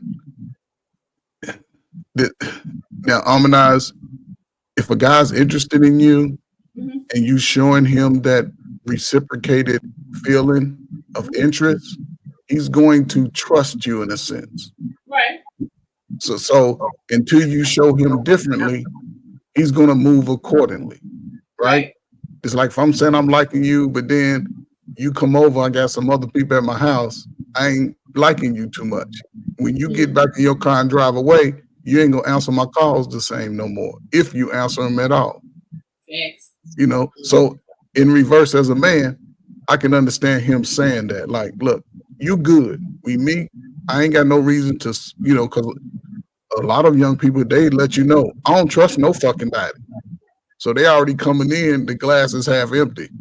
If you don't trust me, then you always are gonna fight me back and forth over any suggestion. So if you can trust me and I trust you, like if I say come over, you trust that you come into a safe place, and then vice versa, right? So that trust is given. And when you violate it, then I'm forced to make a decision. And I think for him, and I don't know, but I think when we come to a place where we don't trust each other based off what we said, then we have to disconnect. You just have to leave me the fuck alone, or I leave you alone. A lot of people avoid that shit and try to force that shit. And if I know that you're trying to force that kuda kata on me, most men ain't gonna turn it down. You know, you think I'm cute and sexy. Kuda kata. You know what I'm saying? But I showed you some red flags and you ignored them, but you still coming over every Thursday at 11 o'clock. We ain't going out. You know what time it is. Yeah, You that's see so what I'm right. You said kuda kata. But I'm just saying though, you know what I'm saying? I think that's where women fail, because they try to force it. If they know it ain't what they looking for, it's best to walk away. Okay. It's best to walk away. Okay. So I guess for me, I'ma trust you till you say you show me something where I can't. For me, that's just a given. Like I don't feel like that's No, he's just explaining that because again, they don't know each other and they didn't have an attraction. So he's just, to me, he's just doing too much talking to the women. If you bust the balloon, I'll move on. But he's talking it out on how it is. Okay. Well, see, Derek said that earlier. Like, what's all the conversation? You pop the balloon. What's all the conversation? Yeah, see, and that's the difference between men and women. But for the show, that's where he's going wrong. He's asking too many questions. Just, all right, appreciate you. And I'm going to the balloon lady. I gotta, so I don't know. Okay, so this just caught me. The way, okay, I'm sure y'all can see the screen. Just the way he's standing there is giving me some tender vibes. Like y'all see, he got his his hand, you know what I'm saying, clasped together, and he got the beads on. Like I'm getting tender vibes. But what he's trying to do, that could be just it. That situation, I can imagine me being him. That situation it could be nerve wracking, and it may be him like that. He's on the spot. He has to deliver it to. He has to deliver to women who pop their balloon. Now he got to engage them. That might be nerve wracking for him. So maybe that's why he's doing his hand like that. Because that might just be a reaction. Like I'm in an uncomfortable position and I'm not used to having this interaction like this. We don't know what these producers of the show is telling these people. Like I said earlier, he's spending too much time talking. Okay, what's your name? How you doing? Why you pop your balloon? Okay, thank you, and move on. Okay.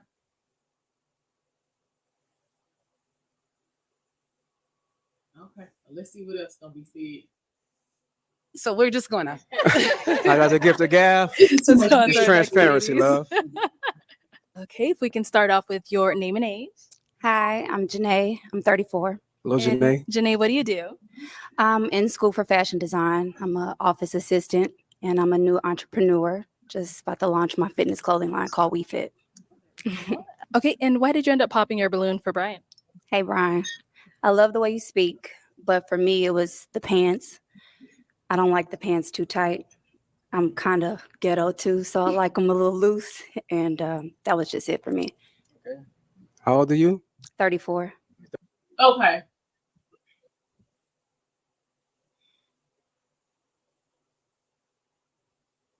Ma'am.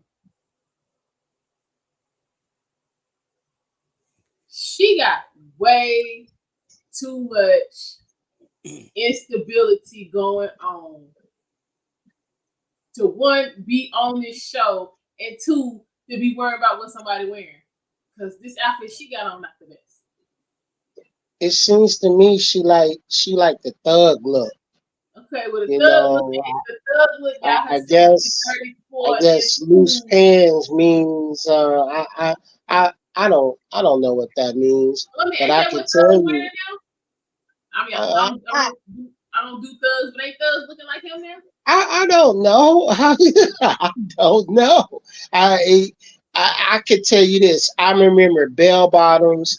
I remember jeans that fit right. I remember them wearing jeans inside out.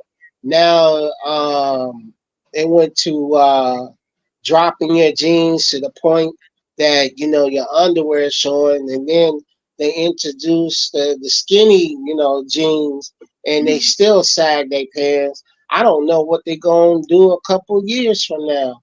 So I don't know. Maybe she's just used to a certain look and a product of her environment. Okay. So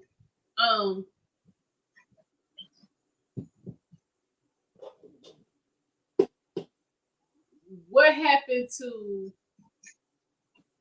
I can change him? So you trying to tell me you can't drop some hints about them pants?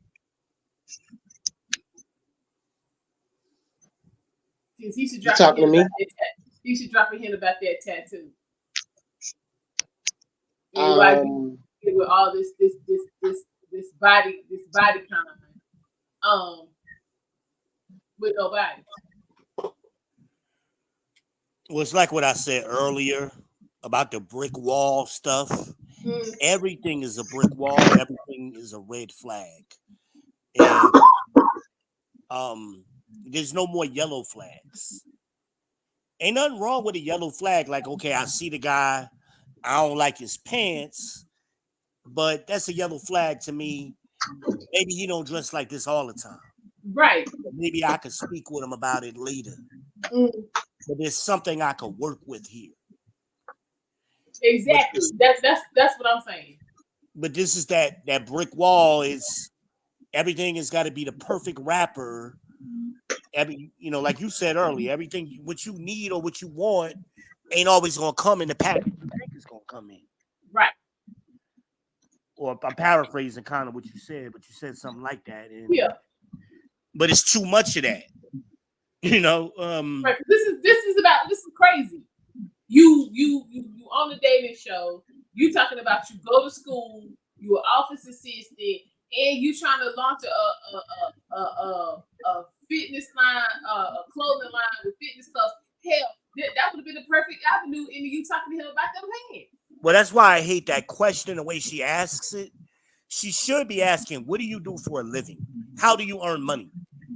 I don't care about their fake ass clothing line. Everybody's an entrepreneur now. Yeah.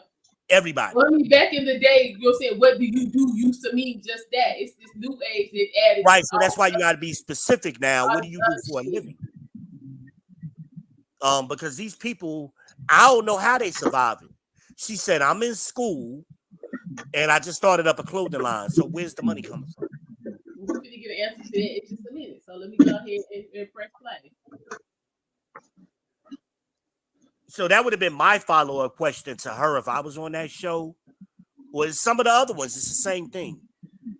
I may have asked the question for all the ladies. Ladies, can you tell us what you're doing for a living? And not your hobbies? That part right there. Okay, well, let's see what she says. 34. How many kids you got? I got 3. You got 3? Yep. How many baby Hey, daddies? you got 3. I have 3. You got 3 baby daddies. I Okay. should have said 0 because it's just me. You gonna lie to the public? Oh, because you got somebody. No, I have 3, but it's just me. I'm a single parent. There's no man in my life. No man in your life? Why is the my reason for boys. there no man in your life? Well, my first child, his father passed away, and the other 2 are nowhere to be found. So what can you do? They do you like that? What's wrong with them? That's what you can do. Something. Only God Or knows. is there something wrong with you? Possibly, but I think I'm just fine. Of course you do. I think you're just fine as well. Thank you. Right. But to say that a 41-year-old man is disqualified because of his pants, You're 41? I'll be 41 in September. Okay, because I was So like, that you makes you said 40. That makes I'll be you 41 in September. That's coming up. I like it. It's okay for you. It's not my style. With everything going on, I like the pants to be a little baggy. That's all. Where you from, love? Kansas City. Kansas City. Yeah. Okay. How long you been out here? 2 years. 2 years? Yeah. Okay. You Nice to want meet it. Nice to meet you. Okay. Well, that's where them kids daddy at. Back in damn Kansas City. You in damn Phoenix. That's where they at. Let's Well, let see, I them wouldn't know. let her get away with that. He passed away shit.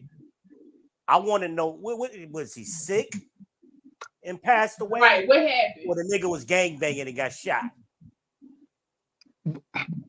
I mean, listen, okay, I can understand as we get older. Yes, it's a good question to ask now, and this is where, again, sisters put themselves in the bag. You had a child with one guy, he passed away. So now, based off of that trauma, you should instinctively move different.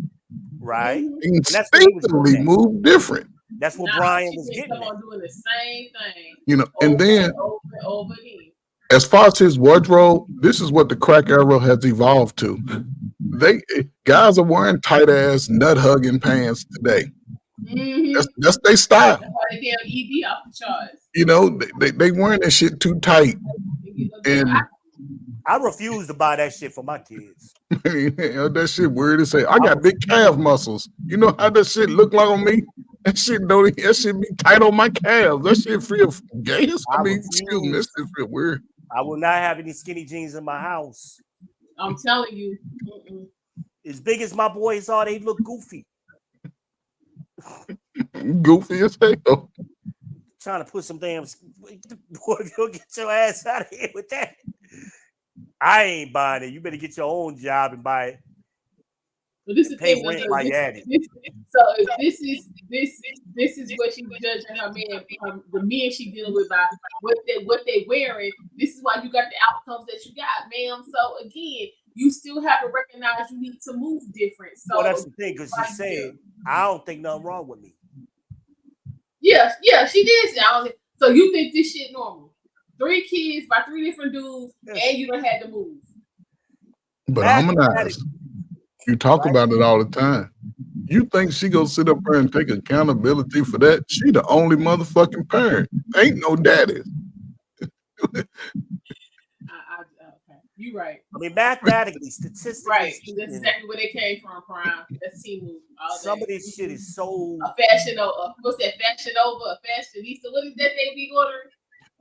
And so let me ask y'all on this panel. Y'all grandmamas, right? Let's just say mama. At 40, how old is she? 40 what? 2? She's 34. No, she was 34. Oh, okay. Well, say 34. And to 40. The other woman is at 40. Did y'all ever see y'all grandmamas and y'all mama's titties and shit when y'all was like 9 and 10 and 12 and shit? Hell no. Well, that's what they present today. They present my grandmother would walk around in a house coat. Yeah, with no drawers on. All our grandmas dressed like that. Right. With a hair up and a rollers in and a pink rollers. Scarf. Yes. That's how my grandmother did it. You know, she wouldn't need hot coal by the stove. Oh man. She didn't use hot coal. My grandmother was tender-headed, so she didn't use the hot comb. She went to my cousin at the time who did hair and got her hair done. But my grandmother, she and they all had 2 kind of perfumes that they liked. They some kind of Chanel No. 5 or white linen. Yes. Yes. And my grandmother used Nivea cream. It wasn't a lotion then. It was cream. I know that's the cream, child. Yeah. The overlay cream with the black cat. And everybody had a bottle of that Queen Helene lotion. You know, kind of they never rub in. My grandmother, she would get like these jogging suits, and she would iron them and put a crease in it and fold it up neatly in the drawer. I don't see no creases in jeans nowhere now. Y'all said that earlier because don't nobody iron no more. They ain't even got an iron. And you couldn't go around my grandmother looking like Pete the dang on tramp. That's what she said. You couldn't do that. She would call you out. But parents respected the children too.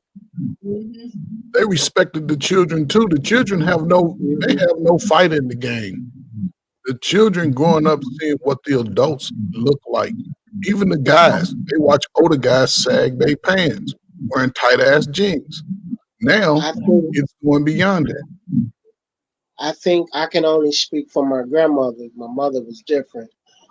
My grandmother put the fear of God in me, but she did it respectfully. You know, she didn't talk to you like you didn't have any common sense.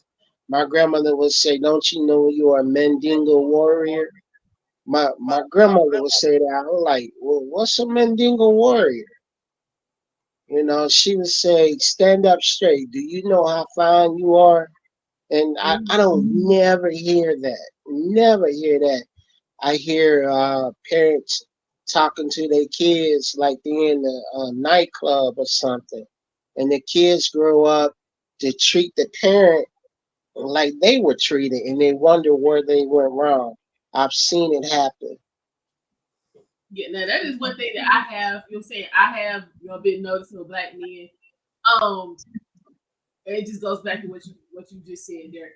I'm seeing it. Y'all didn't really grow up with, you know what I'm saying, terms of endearment, you know what I'm saying, kind words. Like, I just don't know how to yeah. Y'all don't know how to take that. What happened to the pink lady? The lady in pink behind them.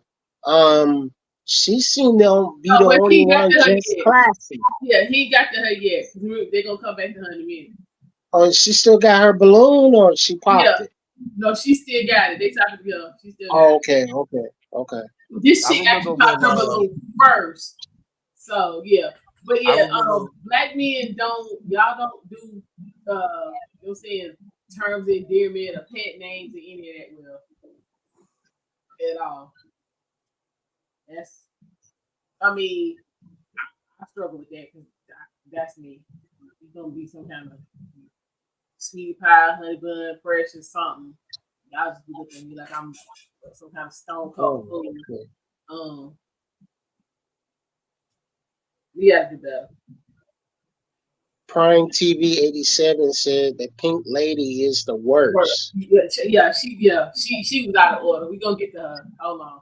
Okay, she seemed to be, again, by how she presented herself. How she looking though? Yeah, but she may be the only one up there. Oh well, yeah, but her boobs ain't hanging out though. He looking at her butt.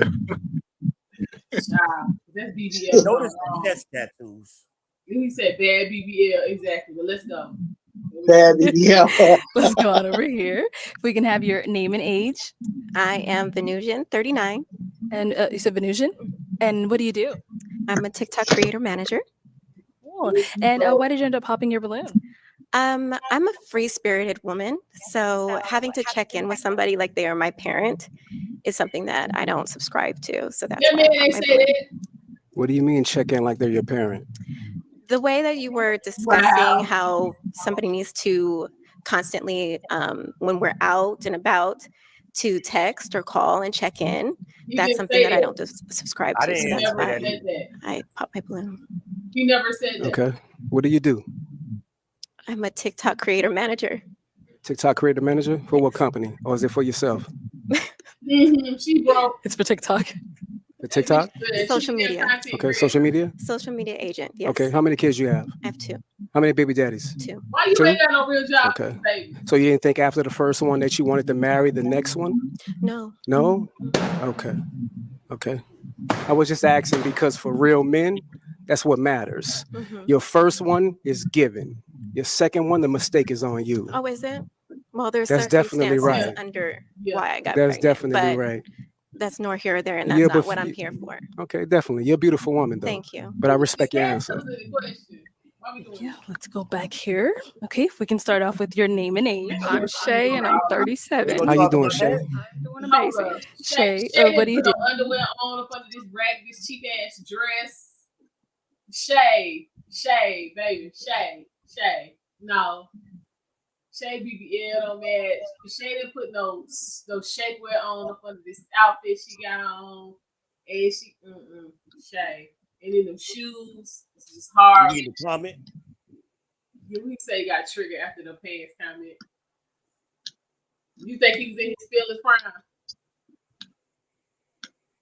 I think all of us in their feelings, if we're gonna be honest. I air that every one of them up there was in their feelings about something they heard.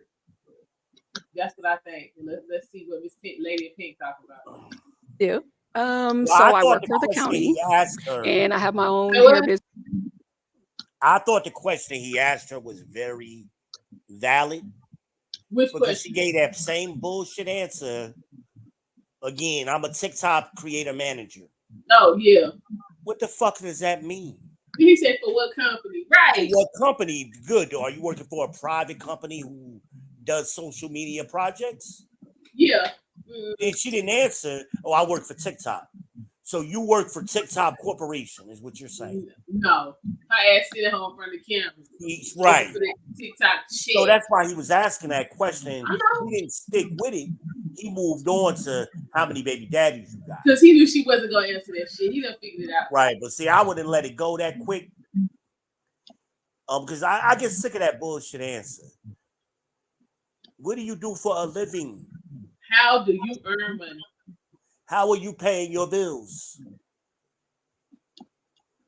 And it was a condescending, nice, nasty, you know. She got that snarkiness in her. That's a turnoff. That's a turnoff for me. This guy, I think he has a sales background. I don't remember him saying it, but just me observing him, because I've seen this video a couple of times. So I know a lot of y'all said y'all would move on, but if you come from a sales background, your whole persona is overcoming objections. So that's what I see him constantly. That's his go-to. I'm gonna overcome an objection. And it's instinctively. I don't know if he's consciously doing it, but salesmen, that's something they get. That's a salesman trait. Mm-hmm. So I can understand why he keeps doing it. Okay. All right. Let's see what we got. Business and a few other little small businesses. Okay. All right. And why did you end up popping in Berlin? So originally I was feeling it. I like I don't want to say a bad boy, but I like somebody that's outspoken. But the question of, I feel like you're challenging the women on how many baby daddies you got. And then, it just, does that matter? You say future. So that's their past. It's not their future. How many kids do you have? I have one daughter. She's 19. Do you want more? I do. My balloon still pop because I don't want any more. Okay. See how you answer the question straight up? Can't have any more. You I'm choose choosing not to have any more. I have a Okay. almost 14-year-old and Okay. Yeah. Well, the reason for me asking their past about the baby daddies, because it lets me know where they're going in their future. If you didn't want to have a baby daddy for the second time, then that lets me know that you was uncareful of what you're dealing with. do you necessarily believe that somebody's past is their past that don't determine their future? Not- Because I mean, I look at you and say like you made people make mistakes, and it could happen. I feel like once or twice. Okay, some things become a choice, but your past doesn't determine. When it you. comes to once is a mistake. Twice, that's on you. Okay, so then say like. Thank you. Listen. First of all, we let's be honest. Most of us have been alive in the 20th and 21st centuries. We knew how to keep from getting knocked up. So again, that was no mistake. That was a damn choice. A choice y'all continuously made time and time again. And again, the kid ain't in your past. If you got 13-year-old, that kid is in your present. Her body, her choice. Somebody said that earlier before I came up. Her body, her choice. And along with that is responsibility. And again, I'll give you the first one. You got pregnant at an early age. You was careless. Okay, I'll give that to you. But you 39 with 3 kids by 3 different men. That's a pattern. Okay, even with the getting young at an early age, you did that because you were careless. So that wasn't a mistake. You were careless. Yeah. I give it to you. Right, but see, they don't want to do that. They never put the "I'm careless" part in this. It's always No. I mean, And that's why. My past is my past. You know, how do you was so I guess your credit score don't matter either, because that's in the past. Saying, you was bleeding. You had no control to wait till you stop bleeding. Your resume don't matter because that's in the past. Wow, she just said she decided she didn't want to have no more, so that's the future. So what's so? And somehow she's gonna be different than what she's consistently shown herself to be. This is what I'm saying. So again, like you said, your past predicts your future. But I'm not, and I see this a lot. When women will consider themselves being young and childish till they're about 25 years old. They'll have a baby at 22, be like, I was young. But you're an adult. You weren't young. By the time I was, you got 35-year-old women trying to say that shit. A whole decade of menstruation under my belt. No. But what I'm saying is, they have that baby young, like everybody said. Okay, and a lot of men would agree to this. You had a baby the first time. Okay, we'll give you a pass. We'll come in and be a good stepdaddy to that slow ass child you got. If the baby's young enough, the baby has to be young enough and impressionable. A teenage child, it's going to be very difficult for a guy to come in. He ain't coming in with those 16-year-old boys. Yeah, but if he's 5 and 6, we'll come in there. You know, we'll play daddy. We'll play stepdaddy. However, now you got a child 10 years later, and you know, and they know who they giving that cooter cotta up to, how they giving that motherfucker up. And they ain't in relationships. They sneaky linking niggas over, because that's what they've been doing for the last 5 or 10 years. Sneaky linking them over. He busting them down, drinking up all the kids' juices and shit. All that shit. Y'all ain't talked about nothing serious but some motherfucking blunts and weed, and he already know. And the guy that move like that, he ain't really got to get up and go to work early. This motherfucking lay up all day. He ain't a guy on his grind. He got to get out long enough for her to get them kids to school. Yeah, that's it. Get out before 9, 8:30. He's good. Be back by 11. But be honest with you, sometimes that dude, he be the one getting the kids up. And making all that noise, banging his mama's head up against the head, boy. Yeah, let's wake your ass up. That's crazy. Listen, I'm just saying, it's always a choice, because again, it ain't like you saying the month after you had your first period, you get pregnant. It's always a choice. Again, I'm 45 years old. I got my first one when I was 11. There ain't nothing wrong with me, and I ain't got no kids. That is you remember that whole show on getting pregnant not too long ago. Now, I think folks was arguing in that show right there. Everybody had excuses why they was knocked up. How many days out of the month can a woman get pregnant, fellas? Yeah, that's a good question. I never thought. And it's all right if you don't know. I don't know. About 21 days, 20 days. No, 7 at most. Oh, well, okay. It's usually about 5. 5. Yeah, that's when they ovulate. My bad. Ovulation cycle. Yeah, that's when they ovulate. Mm-hmm. So if she's not ovulating, she can't get pregnant. Yeah, I was thinking about between it's easy for a woman who doesn't want to have a baby not to have a baby.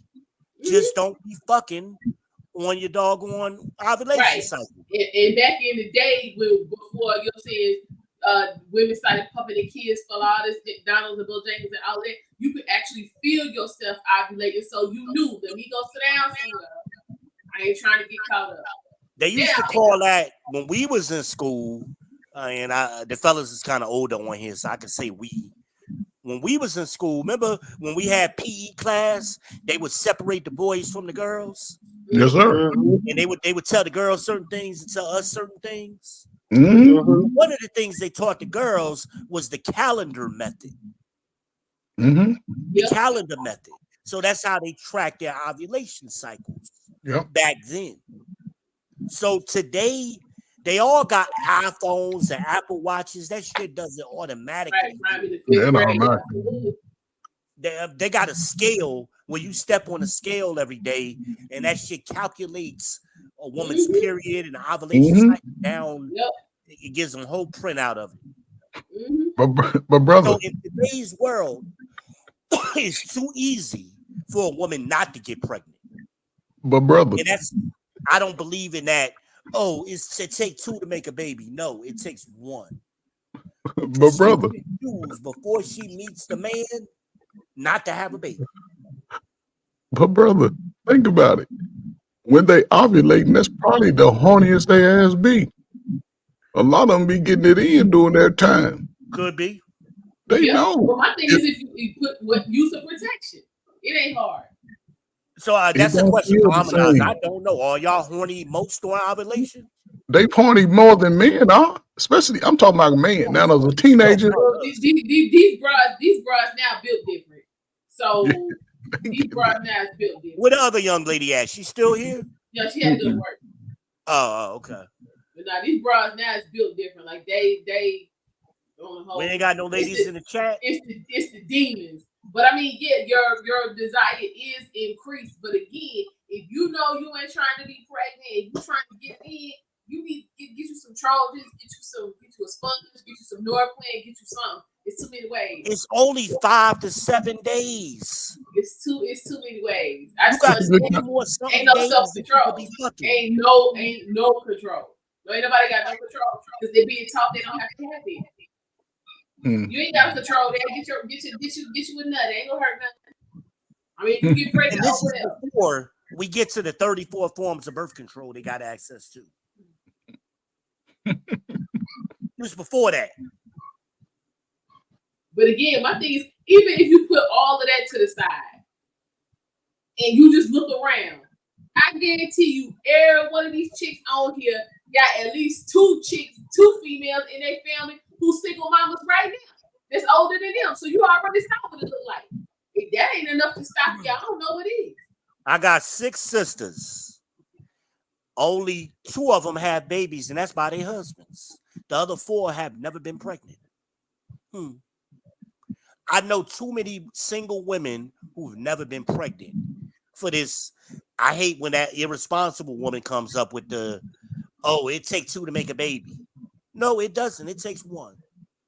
It's your body, your choice. You can't pull that card out when it's convenient for you.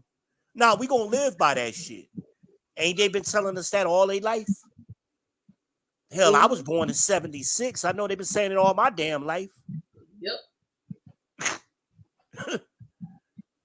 That's my body. I can do what I want to do. Okay. You're right. You are absolutely right. Right. So you did what you wanted to do, so you deal with it. So same thing with that Roe v. Wade shit. Hey, listen, let's legalize abortions. But here go my stipulation. You got to pay for it. It ain't coming out in the world is why they can't find their way over there. If it ain't about us saving your life and saving the child's life, you got to pay for it. And then my thing is, I get tired of that saving the life, because my thing is, you don't know you're gonna die till you die. I mean, they got certain situations with the umbilical cord is wrapped around the child's neck. Right, but you got to be pregnant for that, though, right? Yeah.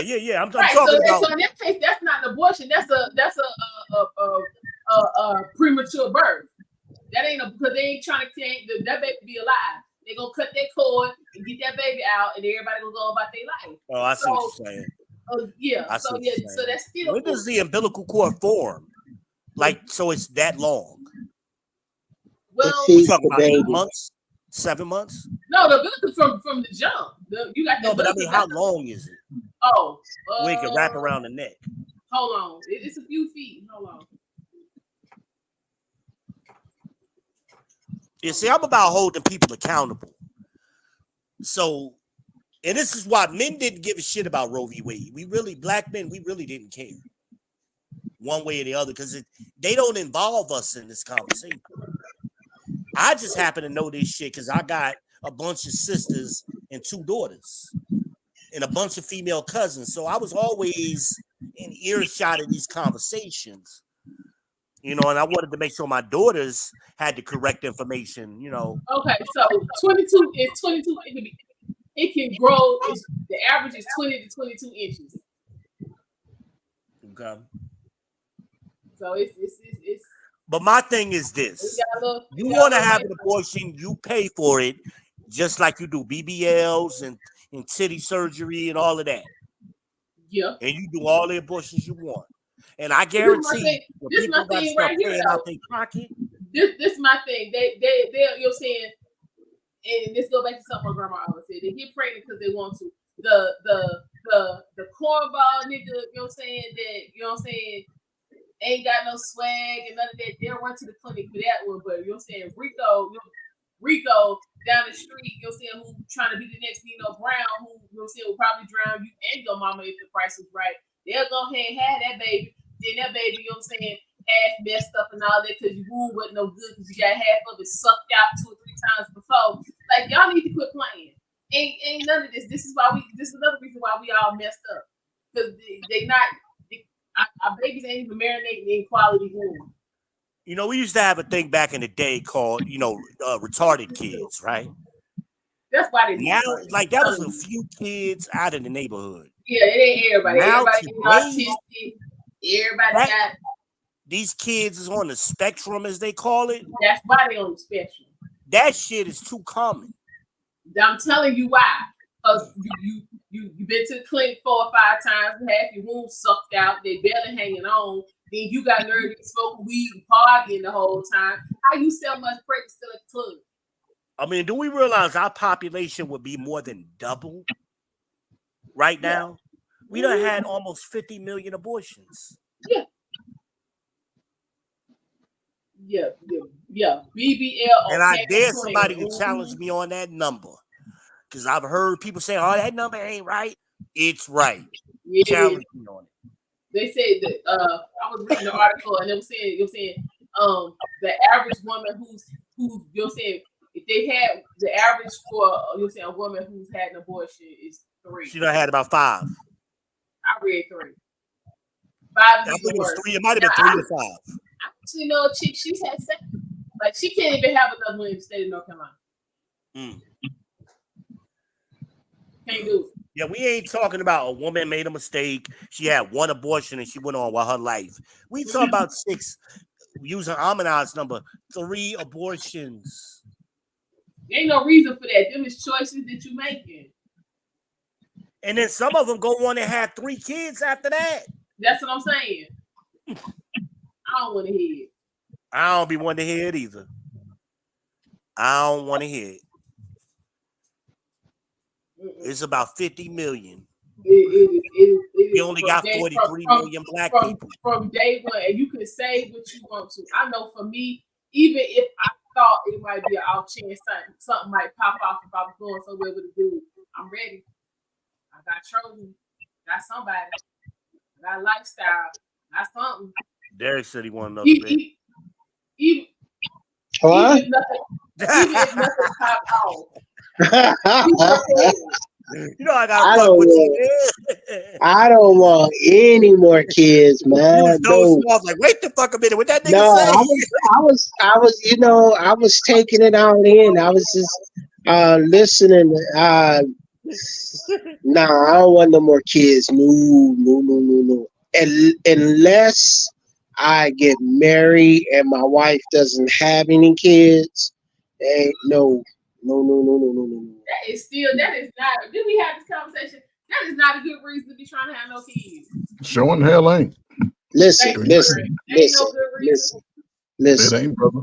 If I get married and my wife has no kids, I think it's my obligation to procreate with my wife. Okay. So, brother, I hear what you're saying. So let me ask you this question. I hope you can find your wife for a lifetime, right?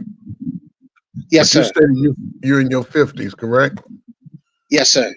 I'm 56 years old, and if something was to unfortunately happen to my wife, and I met a woman who has no children, first of all, if I look at the age based on the health, trying to have the healthiest child possible, her ass will have to be early 30s, 31, 32 at the latest. At the latest. Well, that's what a lot of women don't like light-skinned, bald-head dudes, so that's gonna eliminate half of them from even wanting to do it. Man, y'all coming back? What you mean? Y'all coming back? Hold on. Let me speak for myself. In her 30s, what that's gonna do? Well, listen, I'm gonna speak for myself. I ain't never been out of style, but because if I get back out there, you young dudes, y'all ass in trouble. But anyway, now where you from, man? I'm born and raised in Louisville, Kentucky. Okay, Kentucky. But, how old are you? How old are you? I'm 56 years old. Okay, you up there? You and Derek almost the same age. Yeah, I'll be 55. He's my little brother. He's my little brother's age. But I think let me be honest. At my age, bringing in a newborn is not on the table. It's not on. It's nowhere near me. But again, if I get married, I would like to have a child. But I don't want to be 66 years old with a 6-year-old and crying about the baby mama like my dad was.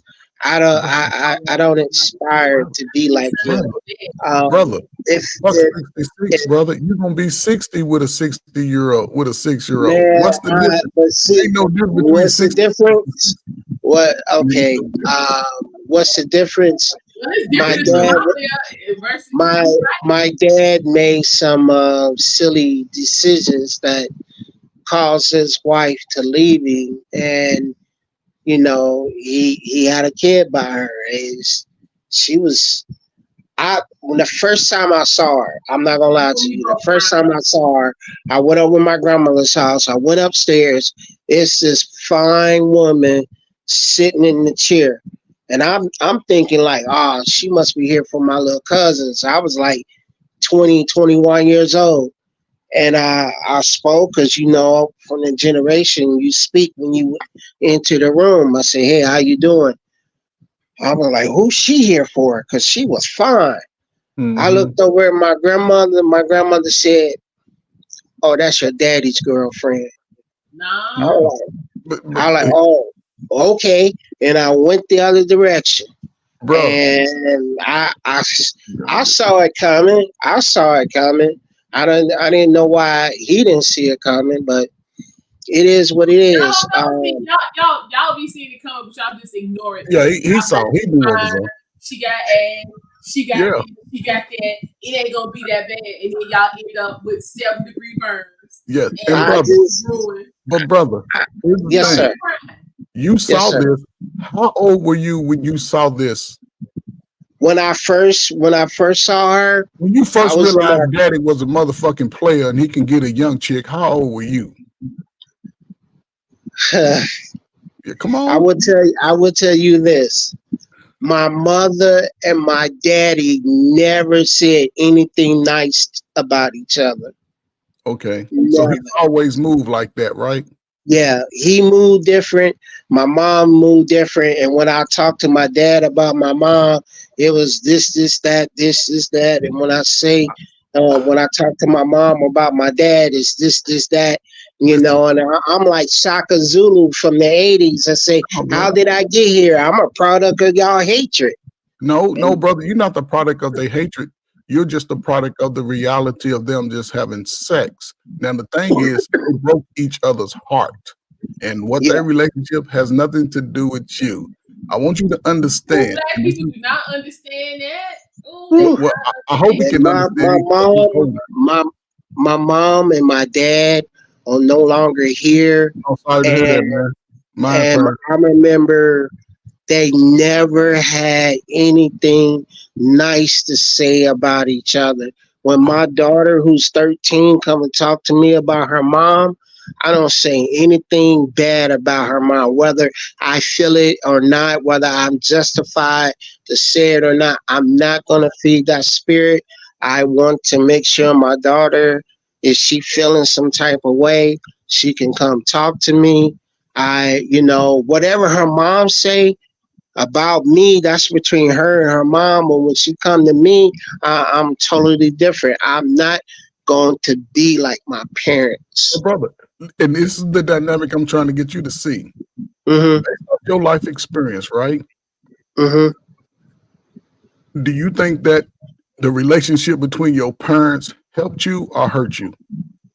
It hurt me. Okay, so let's just step you to the side, right? Now you're going to look at the last 30 years of a lot of couples living like your parents did. A lot of young people have gotten the information about the other adult who created them based off somebody bitter in their life. Your daddy ain't shit. Your mama ain't shit. Your was a hoe. Your daddy was a hoe. And that's what the children are getting. That's the information. So now those children grow up and they don't forget. And then a lot of them times when they realize the truth, they have to circle back to mama and daddy and be like, damn, you was lying. You was on that shit. But they realize that, but they never go back and say it. Let me say yes, that's what I'm saying. And that's why they fighting that, like, because now they got all this emotional trauma and shit, and motherfuckers don't love me and shit. You gotta love yourself first. Yeah, let me. Well, if it wasn't for my okay, my bad. Parents, you're gonna make mistakes. Yes. And what I hear from you all night is you make a lot of fear-based decisions. Yes. You make decisions out of fear. Yes. Who, And me? you're gonna make mistakes. Yes. Especially as a parent. Hold on. I did the same thing with my kids early on, and Amanas could tell you how fucked up my marriage was. And I protected my kids from a lot of shit by not saying nothing. Yeah. Or letting them know who their mother really is. Now that and I'm talking about my two oldest children, now they're experiencing problems because now they're realizing dad was protecting me he didn't tell me certain things that I should have known about mom. Now I'm going through these things now. And it's trust me, when you had this conversation with your 21-year-old and they say that to you, Dad, I wish you had told me. Yep. Instead of not telling me. But I thought like you, I'm gonna protect them from that. I'm gonna be positive, and that ain't real. That ain't reality. I know it's not reality for a lot of people, but for nobody. At the time I made a decision that would best work for me. I all the stuff that I've been through personally, I'm just now. Huh? You're making decisions. That's what you. I made. But what about what's best for her? The best thing I could do is try not to be the parent I had. I tried to be more understanding. I tried to be. If mother is fucking up, and you don't tell your daughter, you're not protecting your daughter. You're hurting her.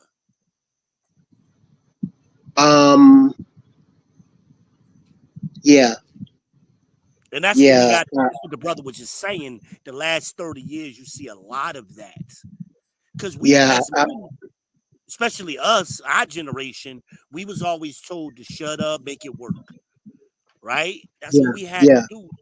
And it's just recently where men started vocalizing the problems that we have with women. This is all new. We didn't do this before. The whole generation, the baby boomers didn't tell us shit. Nope, we figured that shit they out. didn't tell us a goddamn thing. My grandmother. So now we're passing this information along to the younger generations, the millennials and the Zoomers, even though they don't appreciate it yet. Right. We didn't have nobody telling us here is what women do. No, everybody, my mama. Your mama could be a crack hoe, crack fiend, but she's still a black queen, right? Tupac said it, right? Shit, we was grown men by then. Ain't nobody say that about my daddies, though. Ain't nobody say daddy was doing crack because he had trauma. He came back from Vietnam or wherever, Desert Storm, and was fucked up. Nobody said that about Hold on, daddy. man. I'm Desert Storm, baby. Salute to Desert Storm, baby. Nobody said nothing about the daddies that went through shit that really had a reason for why he was doing what he was doing. Oh, your daddy just ain't shit. But when mama wasn't shit, we brushed that shit off. And my kids, I'm telling you, I see the suffering my kids is going through 24 and 23. My daughter just turned 23 last week. Salute. 7th. I see what they're going through. And it's like, I got to fight these lies over again. You know what I mean? I try not to be like, your mama was lying, but no, here's the real deal. But moms have a very powerful place in their kids' lives. Yes, sir. So kids want to instinctively believe what mom is saying. And you got some manipulative, ain't shit women out here. And they will weaponize your kids.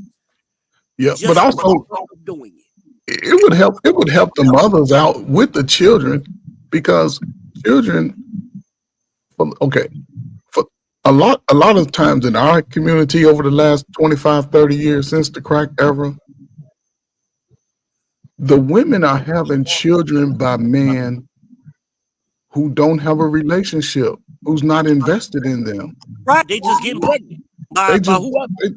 Right, and then how can you expect a man that's thinking and moving like that to stop everything that he's doing when you done gave him all the cake and ice cream for free?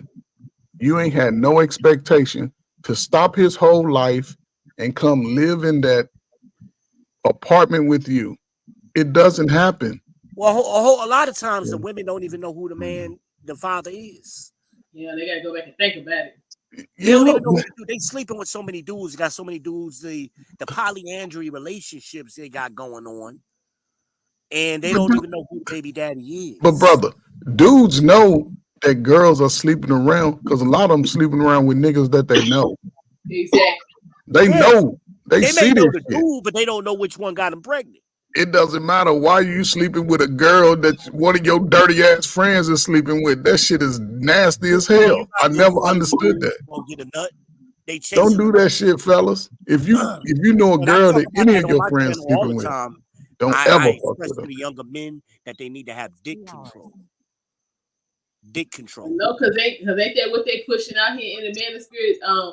That we don't be mentioning no dick control because that ain't possible and it ain't natural and all this other nonsense. It ain't. It ain't. It ain't. I got for 90% of men, I it's can not. go out this house any night and be fucking every goddamn night if I wanted to. Where am I at home? At 50, hell yeah, that shit's possible. At 21, you strong as hell, your ass is fucking. You ain't turning down too much pussy unless she's a big girl in front of your friends. That same big girl circle back at night, you gonna knock off. I like big girls. Okay then. So you like them. Some dudes, they'll say they don't like them. Dick control. Always. But what I'm saying is, I always had access to women, so it wasn't never a big thing for me. Yeah. You know, that was me. Yeah. A lot of these dudes today, they late bloomers. That's what we used to call them. Yeah, late bloomers. These are the guys that didn't have girlfriends in middle school and high school, and even at college age in their 20s, they really just now starting to date. So now they in their 30s, and it's all new to them. Yep. And it's sad because we came up in a generation, us in the 80s, having a girlfriend was normal. We had it was trial and error. Yeah. You're right. It was trial and error. Valentine's Day, we used to get little hearts out and shit. Or you would take your girl, you would beg your mama to get you a flower to take her to school. You know, they don't do that no more. No, because they dating their sisters. A lot of these women act just like they sisters that they grew up with. They don't like them. Right. Well, then you got that whole, feminist shit kicking in strong too now. Where the girls don't, I can get my own stuff, You get your own shit. Yes, get all that shit. I'm not buying my own Valentine presents, thank you.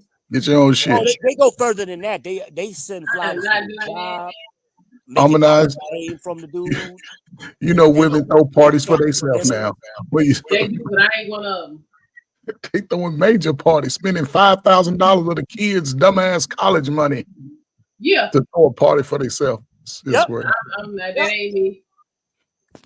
I mean, we already know they spending the light bill and the rent bill money to go to Mexico. We already know they're doing that. Shit. So they could front. I've been to 34 countries. Or something one of these girls said on this show. I don't know if it was this episode or another one. She was like 40 years old, and she was bragging, I done been to 36 countries. So you go every year? She lying. She ain't even lying like a motherfucker. And who paid? She didn't have no special job. Because she was lying. She was lying. She was lying. She done Googled 46 countries. Yeah, exactly. You know, so if somebody asks her a question, she can tell you where a certain place is. Right, what popped off. But they've gotten so comfortable lying. It's the first thing out their mouth most of the time. I mean, that's why they say you catch them with that Freudian slip. They'll go, to be honest, or honestly. No, bitch, I want you to lie. What the fuck you mean, Right. honestly? Just tell the truth. Like, why you gotta state that you're telling the truth? Because their natural instinct today is to lie. And they lie about stupid shit. And like you said, or somebody said earlier, oh, I still fuck with her, I'll smash her. And that's That's what all they women get gonna do. caught up because they don't realize that men is peeping these lies early on and they making a decision. Oh, I thought she was gonna be my girlfriend, but I'm gonna just keep her around and fuck with her. You know, men will do that because men are petty. I did a show on that. How petty men can be. Yes, you did. I call that shit smart. You call it petty, I call it smart. Oh, it's smart. You definitely got to be smart to be petty like that. And they patience. Because now I don't have to invest anything. I can 20 in the front, 40 in the backer. A man is just lingering in your life, waiting to fuck you all your life. He ain't got no. You be thinking, oh, this nigga really love me. He always been there for me. Nope, he just been waiting. I've seen it too many times. But they ask these dumbass questions, you know. One of the questions I hate that women ask, and they do it on this show. What do you do for fun? I'm damn near 50 years old. Don't ask me about no fun shit. I go to Home Depot for fun. Men don't have fun with women. We don't, mostly speaking, generally speaking, men don't have fun with women. Unless, like me and Amanaz, how we became friends 20 years ago is because we both like basketball. And we used to work at a place that used to always give us tickets. So we used to end up riding, carpooling to the games together. Me, her, and a group of people. That's how we became friends. But wasn't that fun at that time? But that was fun because she liked basketball. No, but Most wasn't that women fun? don't like sports. But what I'm saying is the fact that she liked basketball made it fun for you to go with her. That's why you went with her. No, I went because because he wanted to ride in the new town. That's why he wanted to ride in the new car. We both wanted to ride in the new air. Nah. Plus we really got paid to go. We was on the clock. Okay, well, see, those things were fun But I at don't that want time. a woman to lie about, oh, I like basketball too. And every time I do with something with sports, I got to involve her. Oh, hell no. Nah, I don't want that shit. Hell no. I'm a Dallas Cowboys fan, so you got to be one too. No, fuck that. No, that shit's ignorant. Amanaz like Philadelphia Eagles. I like the Panthers.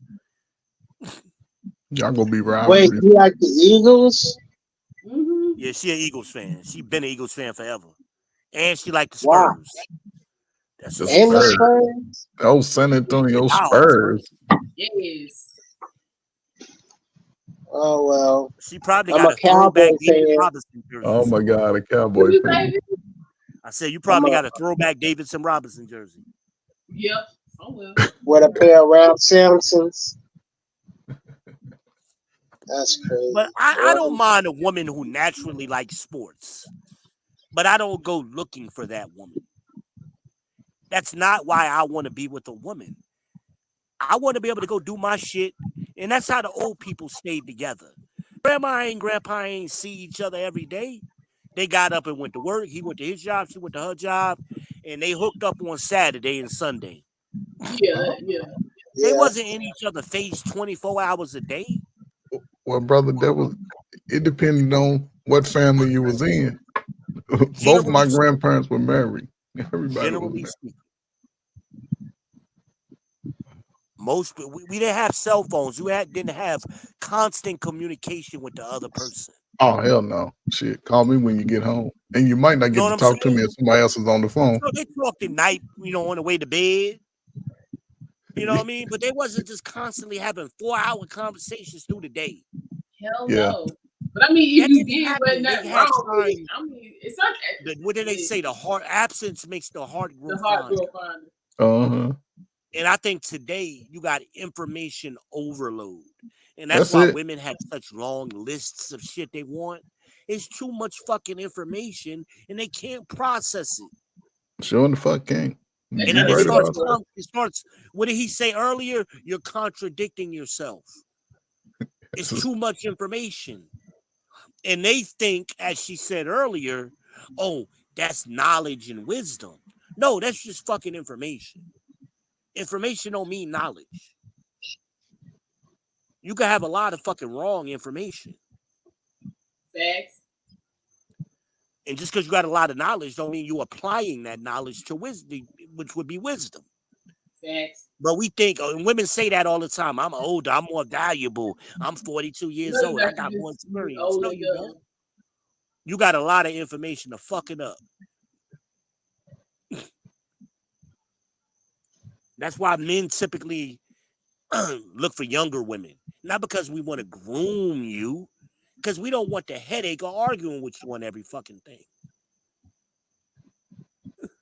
Well, what is going on with y'all when y'all find a woman that don't want to argue, but then you create shit to argue about? That dude ain't ready.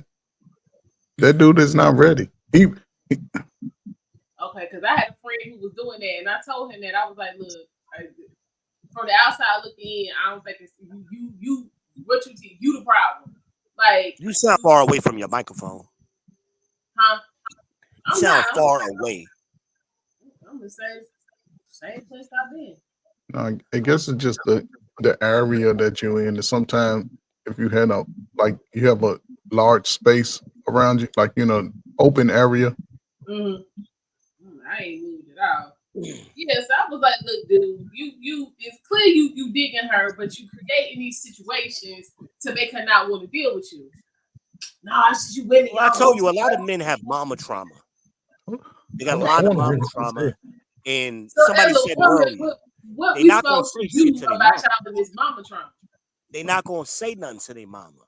Yeah. But they're going to take their frustration out on you or the next one. Yeah. Because they haven't really come to terms with the trauma that was caused. Mm-hmm. It's hard for men to tell their mama you ain't shit. Or you did some fucked up shit back in the day.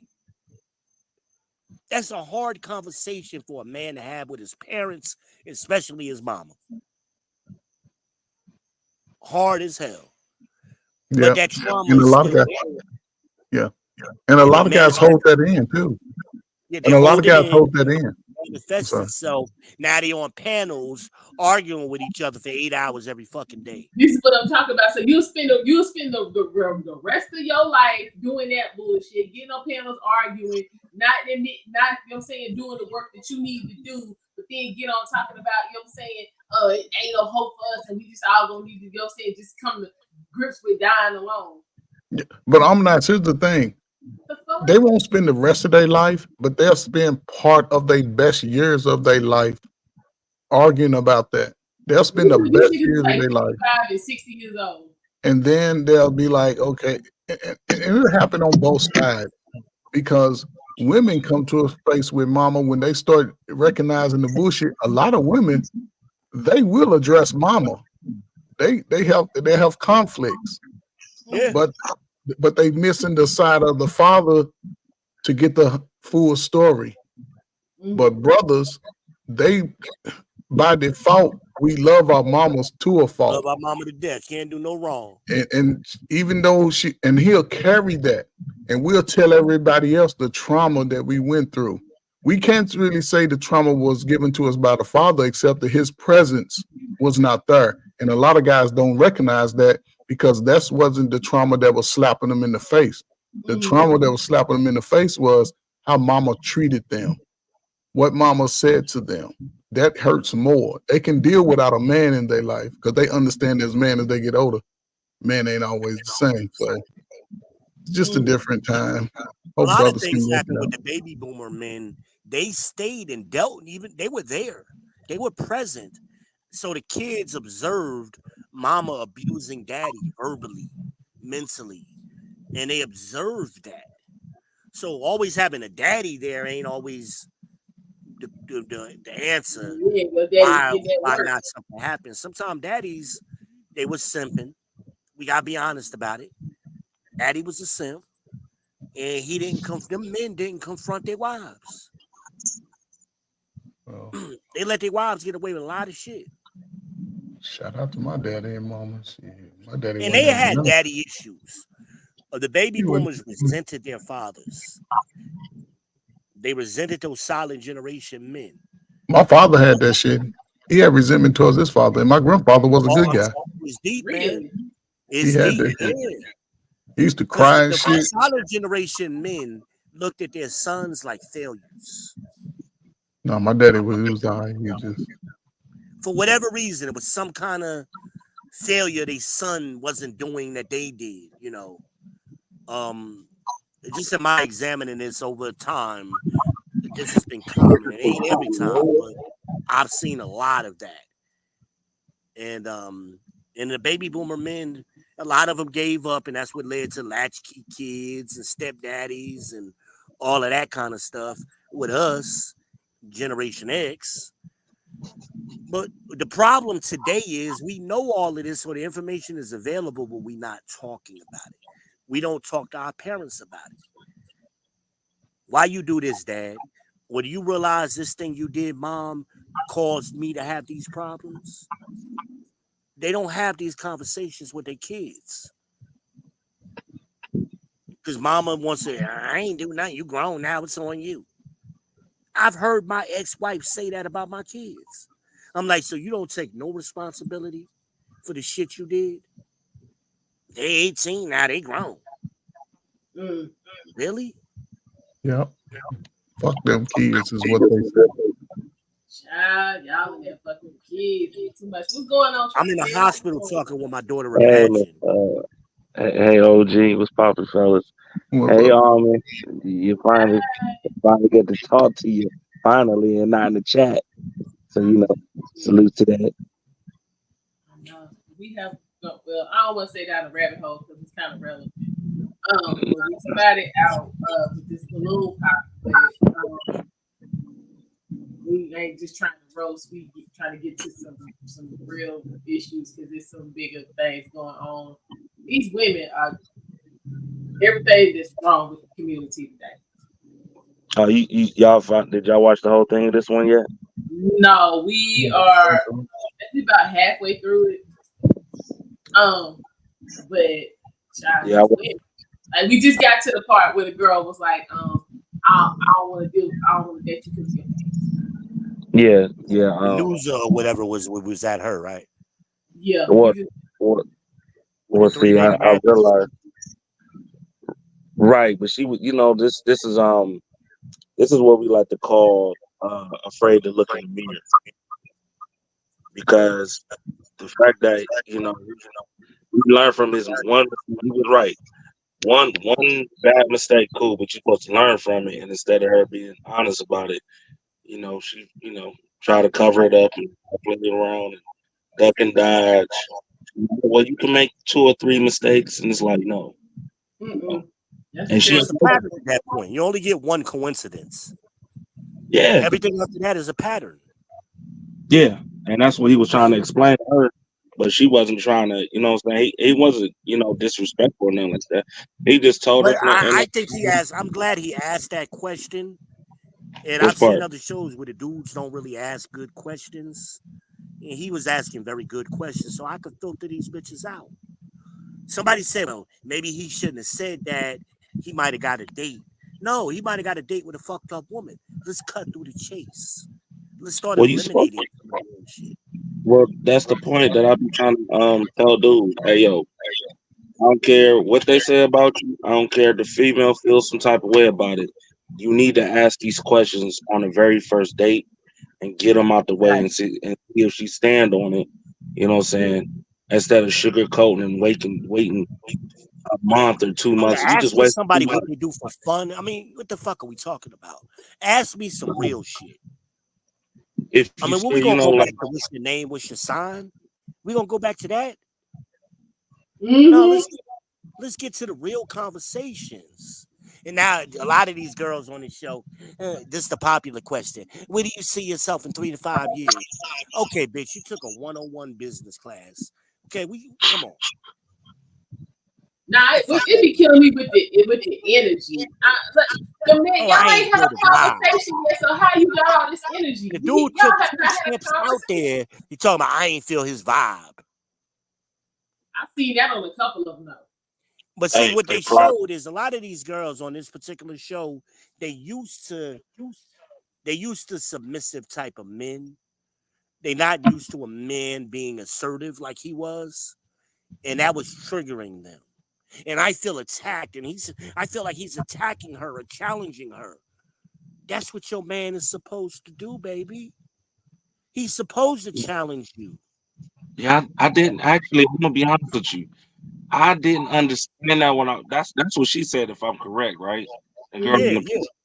And I'm sitting there thinking to myself, "Are you shitting me? Ain't that what he said? Ain't that what he's supposed to?" So now you don't like men to be. Say y'all always ask for honesty from men, but then when a man asks you some honest questions and give you honest feedback, that was a problem. Now you saying he's aggressive. He's aggressive, and I was like, aggressive where? They don't want honesty. They want lies. They want feel good. Tell me what I want to hear. The Bible talks about this. It gives women a warning. Beware of men who speak soft as butter and smooth as oil. It warns the women not to, but women consistently fall for those type of dudes. The Umars, what's the other one? Jackson. Hafiz. They fall for those type of dudes. Mother Earth, Queen Goddess type niggas, you know. But that aggressive, that's the trigger word. Oh, he triggered me. He was aggressive, but he was truthful. He was honest. That's one of them shame words. They say they gotta shut up. There you go. She right but about that. But they so used to be able to control the men's speech. They've been doing it all their lives. So now, for the first time, they can't do it. Men are being more vocal than they ever have. Especially these young boys. Oh my God. Yeah. These boys that's in high school right now, they verbal than a motherfucker. Shit. These dudes in their 20s and 30s. YouTube is giving them a new voice. Nah, my son is 15. I done heard some conversations. I'm like, damn, is this nigga been watching my channel? Or like, what the hell is going on? Like, I never had certain conversations with him. So for some of the things I was overhearing him talk to his friends, like he was giving his homeboy some girl advice. I was like, wow. I didn't say a word. I just sat there and listened. Yeah, I witnessed that the other day when my sons and his friends. I was actually clapping. But no, they got to be though, honestly, because one of the things I heard the other girl say, and she was like 17, like 60. Well, he got to make $100,000 a year. I'm like, you 17 years old? Yeah. She said that. I said, yo, you 17. I'm in my head talking to myself. You're 17 years old. You already got this type of ideology. It's gonna be bad for you already. So they don't realize how rare it is to make $100,000 a year. They don't realize that part. But here's the thing, and this is how I'm always look at it. Almost everything that a young woman speaks when it comes to relationships, it's either going to be a traumatic experience or other people's traumatic experiences. A lot of this behavior and conversation is about what they've learned from other people who have been broken. They will go with that shit. Man ain't shit. You had a relationship? Well, I had one boyfriend he was 18 and I was 17 and he cheated on me. Experience is what you're telling me. That ain't no experience. Thank you. That's no experience. But I'm telling you that Color Purple, you know what I'm saying, Mr. and Sealy trauma, like that story, it just keeps going on. But then when you start trying to peel back the layer, like what did you go through? Who took your saying? You start asking for particulars. You can't. It's just like it's the programming. Yep, that's it. I had a conversation recently with not recently, about a year ago with one of my cousins. She's 34 now. And she telling me how what all what women have gone through and the trauma and this and that. I'm like, if that was them and not you, what difference does it make? I'm like, when the fuck have you ever gone through anything? You got both your parents, you have both your grandparents on both sides. You grew up in a middle class neighborhood. What trauma are you talking about? What have you gone through? Oh, women got it so hard. Please tell me what you as a woman have gone through that I haven't gone through worse. I'll wait. I said, this is this inherited shit, as Amanaz just pointed out, the color purpling of America, as Kevin used to call it. Shout out to the Godfather. The color purpling of America, where they're adopting or cherry picking shit from earlier generations of women. The silent generation of women or the women. Most of the women didn't even go through that either. Yeah, most women didn't go through that, man. How can that's my point. But that's here's the question. So they're going back to the time and cherry picking shit out of that time period. It didn't even happen normally back then. No. What amazes me is that a lot of the stuff that women say they went through is normally passed down through their mama and then grandmama. It's not even really coming to their friends. My grandmama ain't go through none of that. Yeah. It was those bitter ass aunties that'll tell the young girl bullshit. It ain't even stuff they got directly. It's something they heard. Mm-hmm. It ain't even true. I walked in on my mother-in-law years ago, telling my kids a story about picking fucking cotton. My mother-in-law ain't even old enough to be my mother.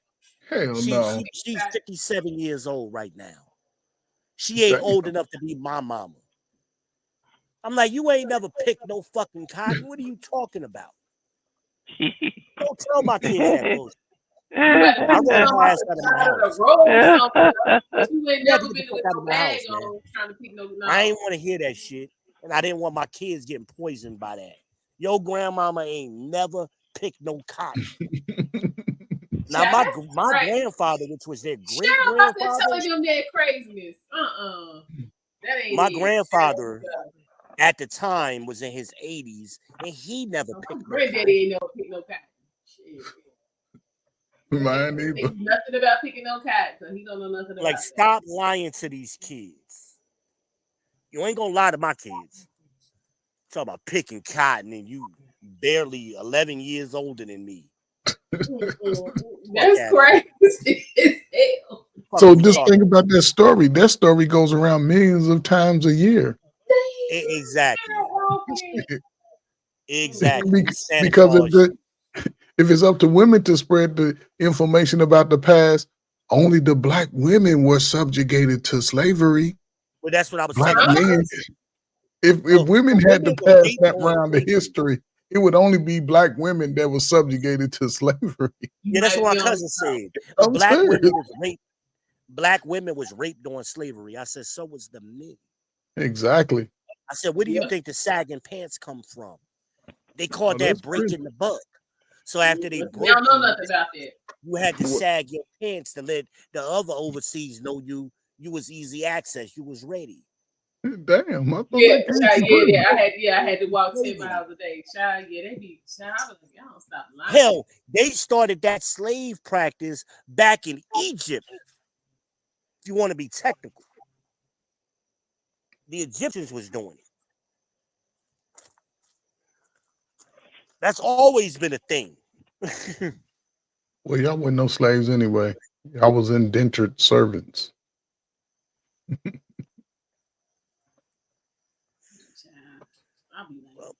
My cousin was these color purple dramas that she was imagining somehow was affecting her in what was it, 2015?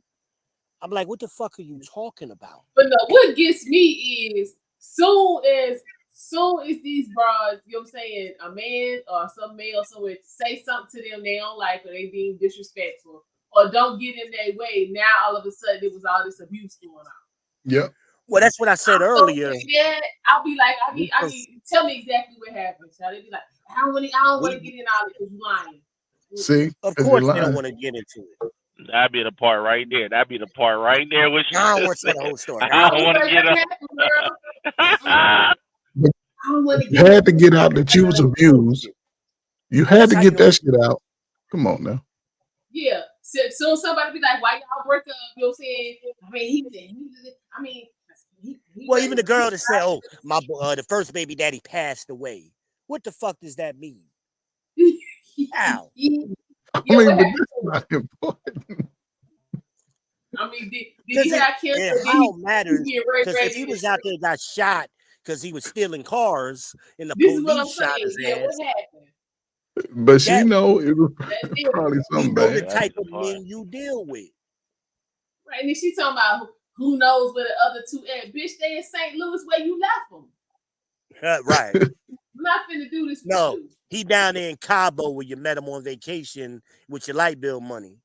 Nah, brother. He's in St. Louis, chilling out over on the little corner stoop over in the shade. Chilling. I mean, we got to be honest. In St. Louis, honesty we need to have requires we need to have TJ finding me gross for her.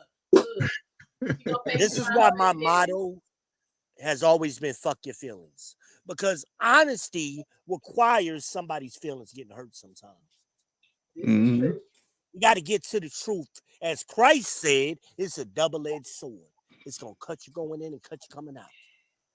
But we got to get to it. But we trying to cover people's feelings and give them participation trophies and all this other bullshit. Yeah, they ain't got no time for all this. In today's world. And ain't nobody being honest. But that's why I appreciated my brother Derek earlier. He apologized. Hey, you know what? I was in my shit. I'm sorry. That's a man that said that shit right there. Mm-hmm. That's some man shit. Facts. And that needs to be celebrated more because a lot of men don't do it. Ain't that the truth? You know what? Hey, I fucked up. I was beside myself. My bad, y'all. That's some grown man shit. Mm-hmm. That's big. I was going through some shit that fucked me up. I'm sorry. I snapped back. I had to snap back for a minute, y'all. My bad. We all been through some shit, and we all have them moments. Yeah. Well, not everybody. You know, I tell this story all the time. Me and her and her homegirl was getting ready to go out to dinner one night. Amaniz went in the back to go get a jacket or something. Came back out. I was about to fight this bitch. I'm telling you. I was about to fuck up. Because I don't like people talking to me in sleep like they about to fight me. I don't like a woman, man, nobody. Don't come at me like you want some tough guy shit. I don't like that. I can't even go get. I tell to put my shoes on or something, man. By the time here's what I said to the young lady. All hell had broke loose. I was like, here's what I said to the young lady. Hey, while she getting her jacket, you might want to get her to grab you one, because it's probably gonna be cold in the restaurant. That's all I said to her. And she went on that feminist, and I'm a woman. I don't need nobody telling me what to do, and I'm a rah, rah, rah, rah.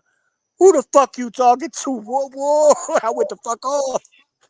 Yeah, we get to the restaurant and guess what happened? She all hugged up under me wanting my jacket. I'm like, yeah. And then I tell your silly ass. Did you hold up? Didn't you say earlier you like that little spicy? She just gave me what you want. He did, Trey. He did. She said that, didn't he? He said. I like it like it. I don't do that bullshit though. Don't be calling me out, Trey. Leave me alone. I'm just saying though. Did you say be like honest? Nice, okay. Hey, I don't need the fucking. What's that pepper that's hot as shit? What's that pepper we got down here? Amaniz. Oh, these were the Carolina Reaper. Yeah, that Reaper. I don't need Reaper spice. I just want a little pepper on my shit. Okay? Well, man, spicy is spicy, man. You can't dictate how spicy you get. That was ghost pepper. Was she? I don't even all that. That was ghost pepper level. Like a little spicy is like, you know, have a little bit of, you know what I'm saying? Yeah. You know what I'm saying? Like, you know, a little bit spicy. Like, you know, be like, baby, calm down. Look, just calm down, baby. It's all... Nah, not that ghost pepper shit. It's like. Wait a minute. The Reaper is hotter than the ghost pepper. Oh, the Reaper. Oh shit. Yeah. That was next level. I don't want that shit. No. I just want a little pepper on my shit. You know, a little hot sauce, a little bit. You know. So when she was hugged up on you, did you accept it or push it away? No, I pushed away and was talking shit. For some kind of some trade, this is because for some, I don't know how the hell I ended up in the middle. I was like, how this work? Oh, okay. I was trying to eat, and then she's like, "It's cold." I was like, "Okay, yeah."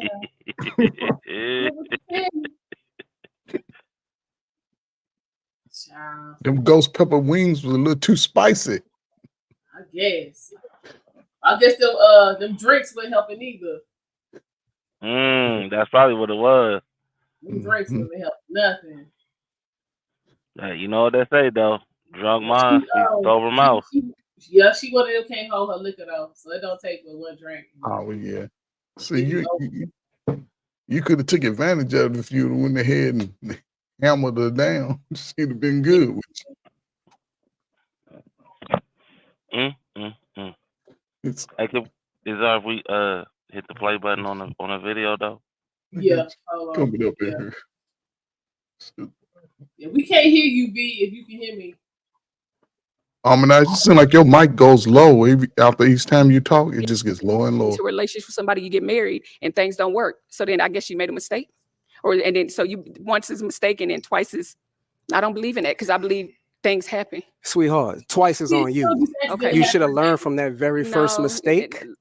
Okay, and not saying that your child is a mistake, right? Of course but the not. fact that you chose the wrong man to have kids with, and secondly, not to have a marriage after the next one or before marriage the next doesn't one. Determine, and I'm a person that wants to be married, but marriage don't determine anything. I've known people to be married for a long time and it don't work out, baby. So yeah, you are honey, but Okay. you're too aggressive now. No problem. Well, the aggressiveness that comes from a Southern man, right? Baby, let me And we stand on what we talking My roots about. come from Texas. So Okay, I'm from New Orleans. okay, so You know what I mean? South, So the when battles of the South. Like I said again. Brian, let's move on. Let's okay, move on. Let's no move on. problem.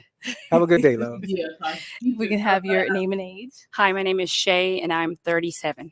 And Shay, what do you Hello, do? Shay. I am an insurance adjuster, and I'm just waiting to take my real estate license. Nice. And why did you end up popping your balloon? Just based off of the energy. I didn't want to pop it too soon. I like to feel you out first, but just based off of the energy and the conversations that were had between the women, just overall, that's it. So you a follower? No, I went out. That's why I said I didn't pop it right away. I wanted to see for myself. So you didn't like my responses and the women that I responded to? You didn't like the responses? Just the energy from it. Yeah. The energy is too strong for you, huh? Not necessarily too strong. I just didn't too much care for it. That's understandable. I respect that though. So why don't you tell us what you Going did over like here. about it? If we can have your name and age. Davinia, and I'm 41. And Davinia, what do you do? I'm a compliance analyst for a payment processing company. Okay. And why did you end up popping your balloon? I popped my balloon. I was waiting because I was trying to feel the energy, the vibe, the connection, chemistry. And I believe he was speaking very well, very suave, handsome gentleman. So I was trying to give it some time, but then it started to feel like an attack. And I didn't like or agree with the attack. So that was why I popped my balloon. Okay. So you say it felt like an attack. Can you elaborate on that? Gentlemen, can y'all answer this for me? If he wasn't talking to them, how was he attacking them? Honestly, this is why I say Sisterhood. That's the I'm gonna be sisterhood. I'm gonna be honest with you, Armin. This is why I don't know if you hear me say. I always say a lot of women are intimidated by purpose-driven men. They are this right It's the here. sisterhood. It is like, yo, like I don't know what they expect. Like if y'all like, listen, they need a special episode only weak ass men, because when you got a man that's because when you got men that's logical and purpose driven and know them, like they confident in their masculinity and the voice, just the tone in their voice. You know what I'm saying? Listen, I'm not gonna sugarcoat nothing. Here go plan A, here go plan B. That's what it is. Nah, I don't like that. You just I feel like you're trying to punch me. I feel like you're trying to attack me. Like, what? I just gave you my. I'm telling you what the plan. No, you're attacking me. All right, I'm gonna just go ahead and walk away. Well, even when they're not I'm being just talked to. confused because I don't know how you ain't turned on. You claim you want a man that's gonna take charge and all of that. Like, how did they turning y'all on? Like, But I'm not. The attack is coming in. He's addressing those women's personal mistakes, traumas, or whatever. He's holding them accountable for those decisions. That's the attack. You can't attack me the fact that, and I'm not speaking.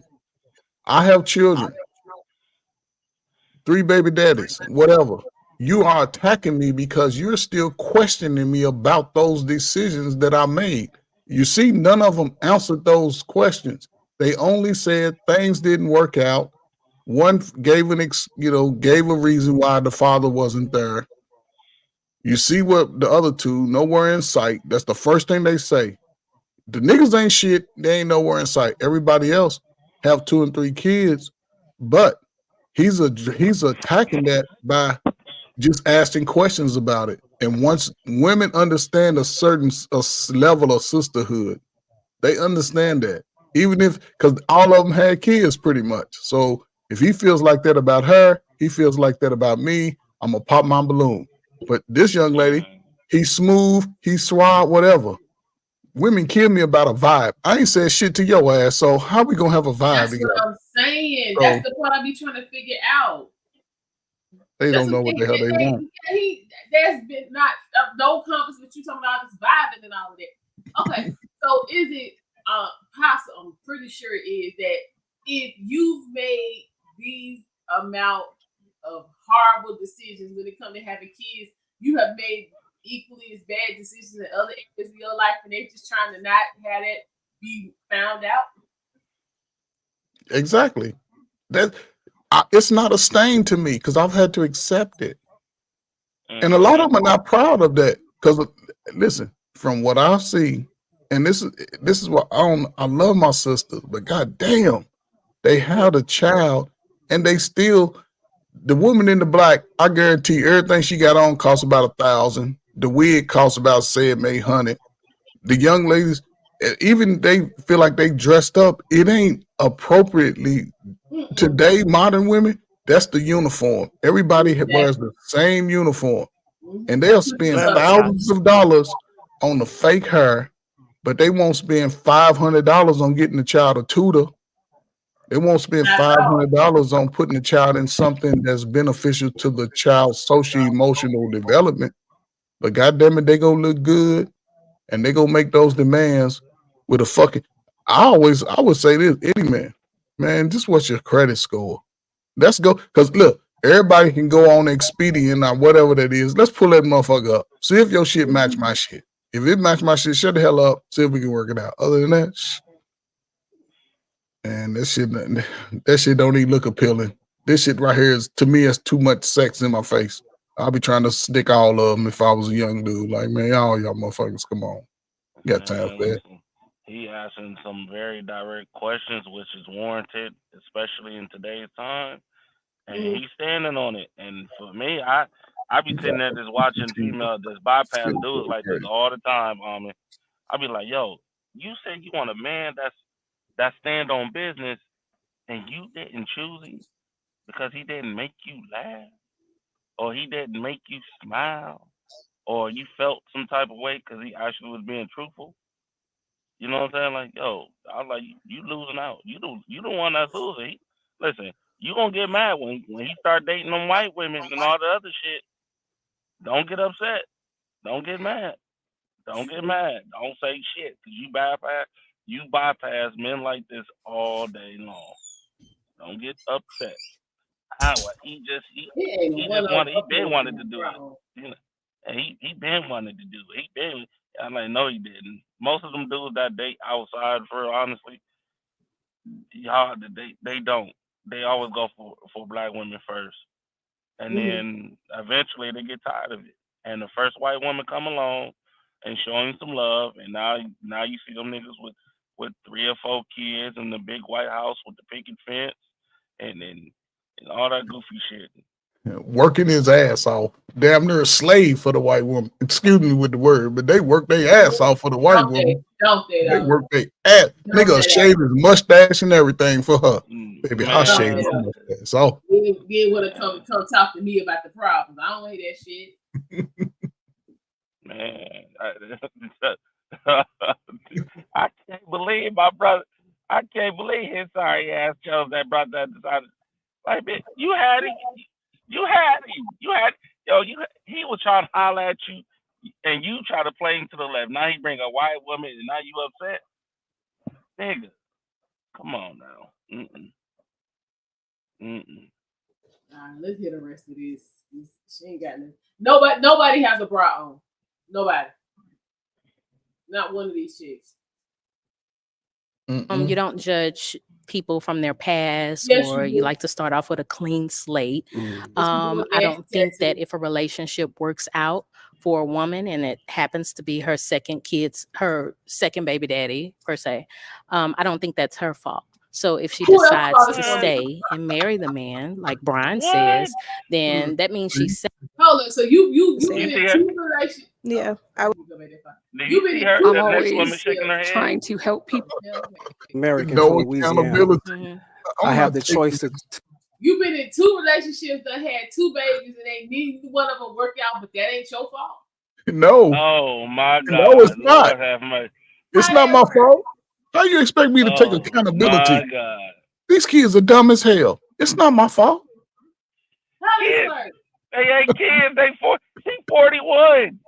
Hey, I'm just saying. No, listen. It's like kryptonite. They feel like if they accept accountability, they'll lose their power. She said, "I feel like if you got two baby daddies, it's not your fault." Nigga, She said, and it don't have to work out. So why can't it not work out before you start having babies? Did you know what he was doing to me? Did you know what he was doing when he was coming over late at night? I don't care. He could be doing all that. Well, he wasn't doing all that while you was in there pregnant. Listen, I gotta hear what Your legs was not bending up over your shoulder in month 7, and they was 7 months ago you got pregnant. Let's be real. Yes. I gotta hear this. So, girl, I gotta hear what he about to say. I want to know what he about to say. Oh Lord, I could have been on this show because I would have looked at her and just bust out laughing. Just next lady. That's what I'm saying. He spent too much time talking to him. He That's was funny trying to get him. He too, was is trying to get him to see. a lot of times behind the scenes on this show, these women end up trying to hook up with these dudes in the background anyway. Of course. That's They a took fact. they talk all of that shit while they live on the show, but then in back, because they all get together in the back and talk and stuff, waiting for the show to end, and they back there mingling or whatever, and they trying to hook up with the dude.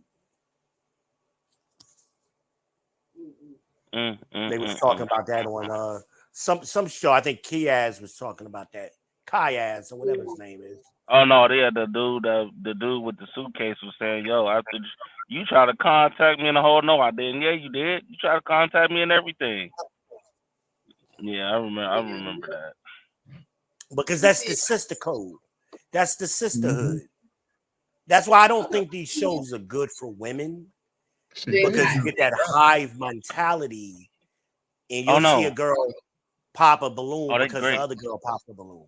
No. Yeah. This is great. This is great for this is an excellent teaching plan. That's how excellent. Because when now you starting to see, like Trey said, these young bulls is seeing this in real time, and they like, yo, you mean to tell me she disqualified this dude because his pants might be a little too tight, but he got his stuff together? Yeah, okay. I think it's good for men. I think it's good for men, but I just don't think it's good for the women that's on the show, the contestants. Oh no! It's excellent they get because the you know hive what? mentality. And Excellent. there was one girl excellent. who kept the whole show. The girl next to her, every time the girl next to her popped a balloon, she popped her balloon. And if somebody picked up on it, like you just following the leader, right? Like when you gonna make a decision on your own? But that ain't how women move.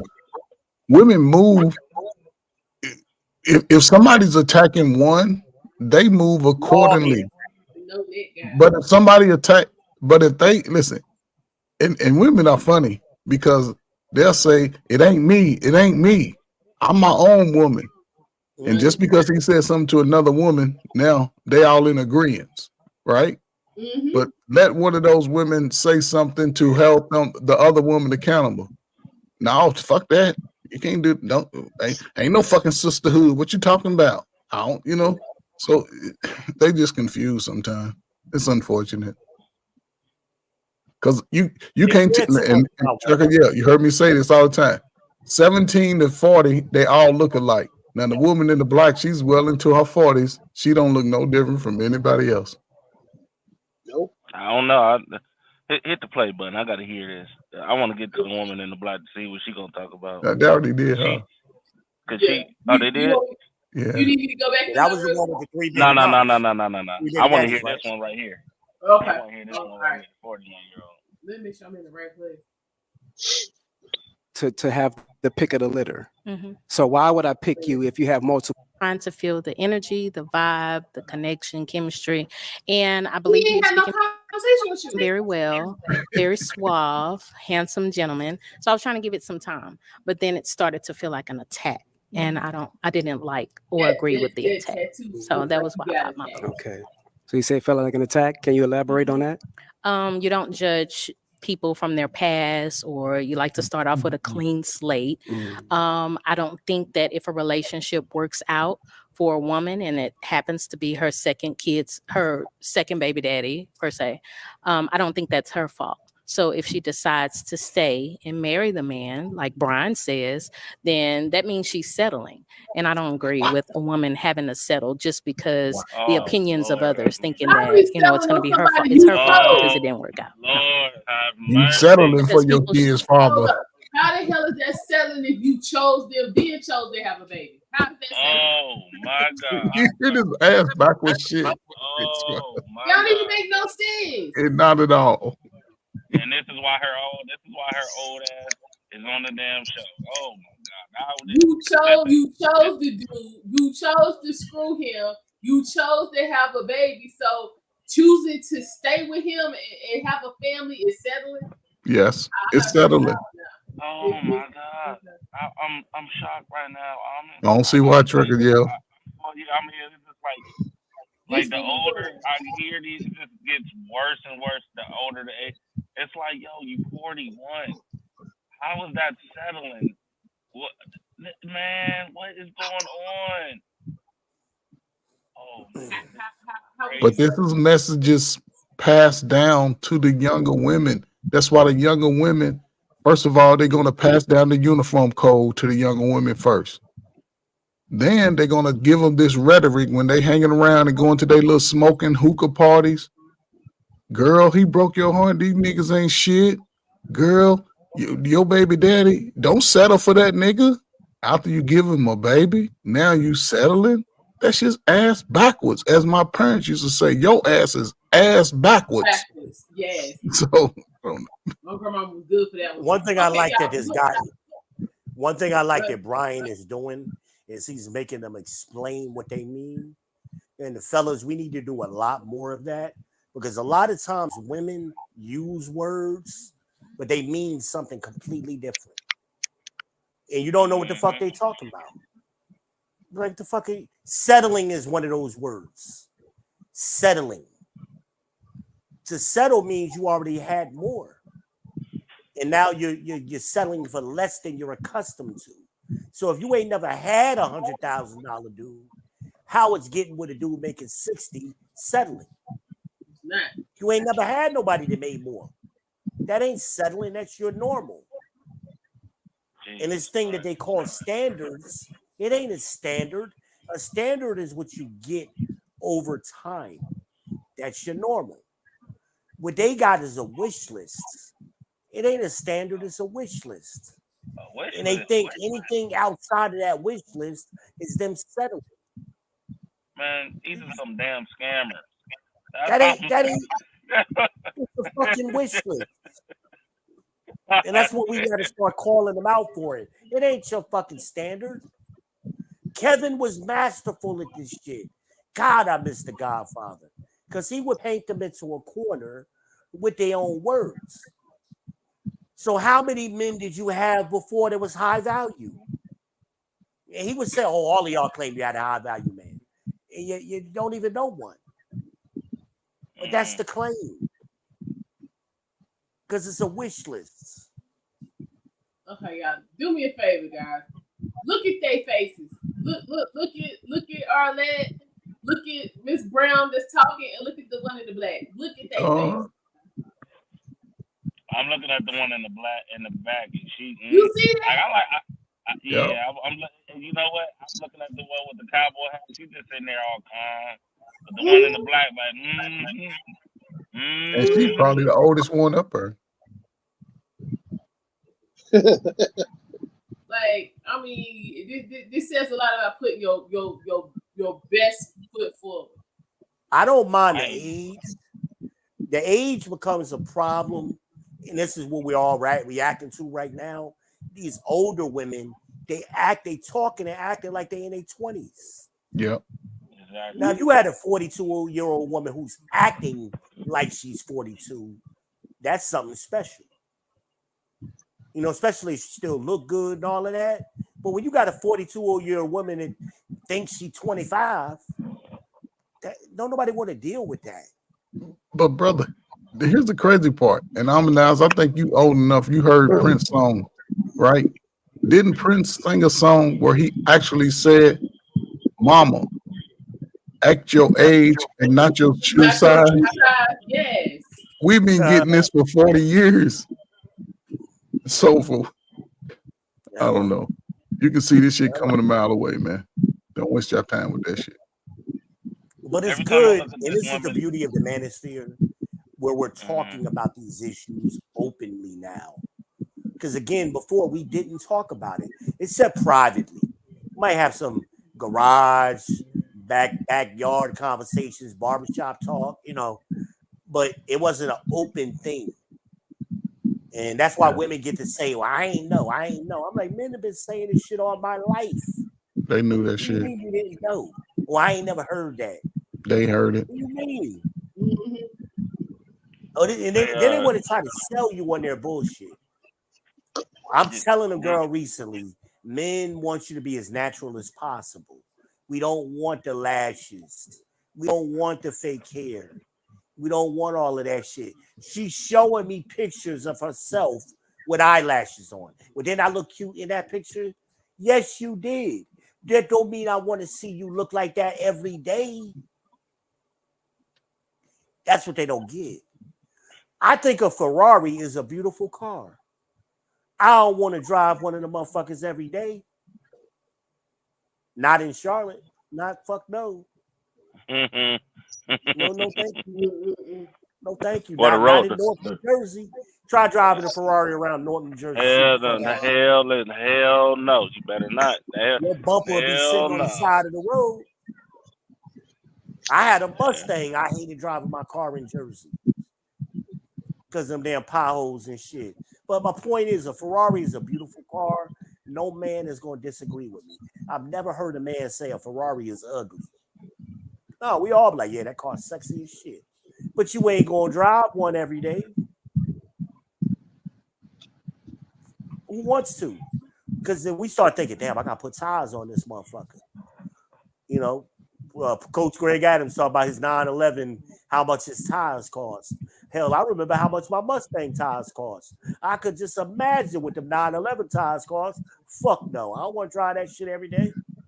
Nah, they That's how Pirelli women are. pilots.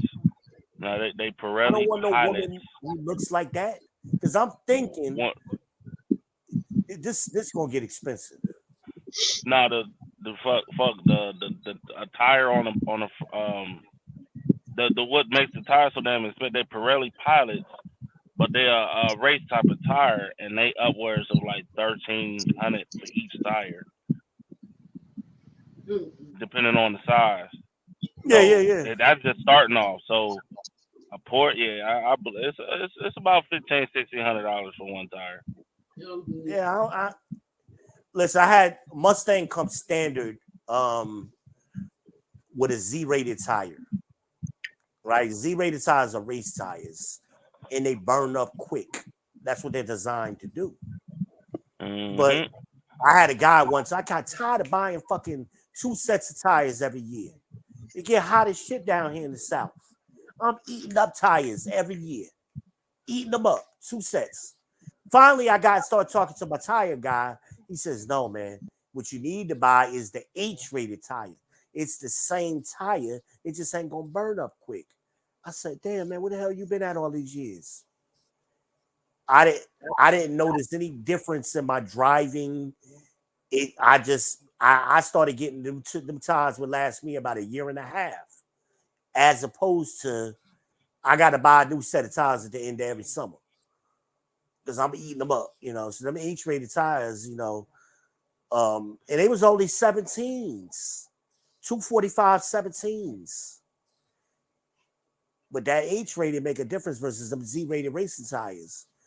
But we look at women the same way. I don't want no women who got a $700 wig on.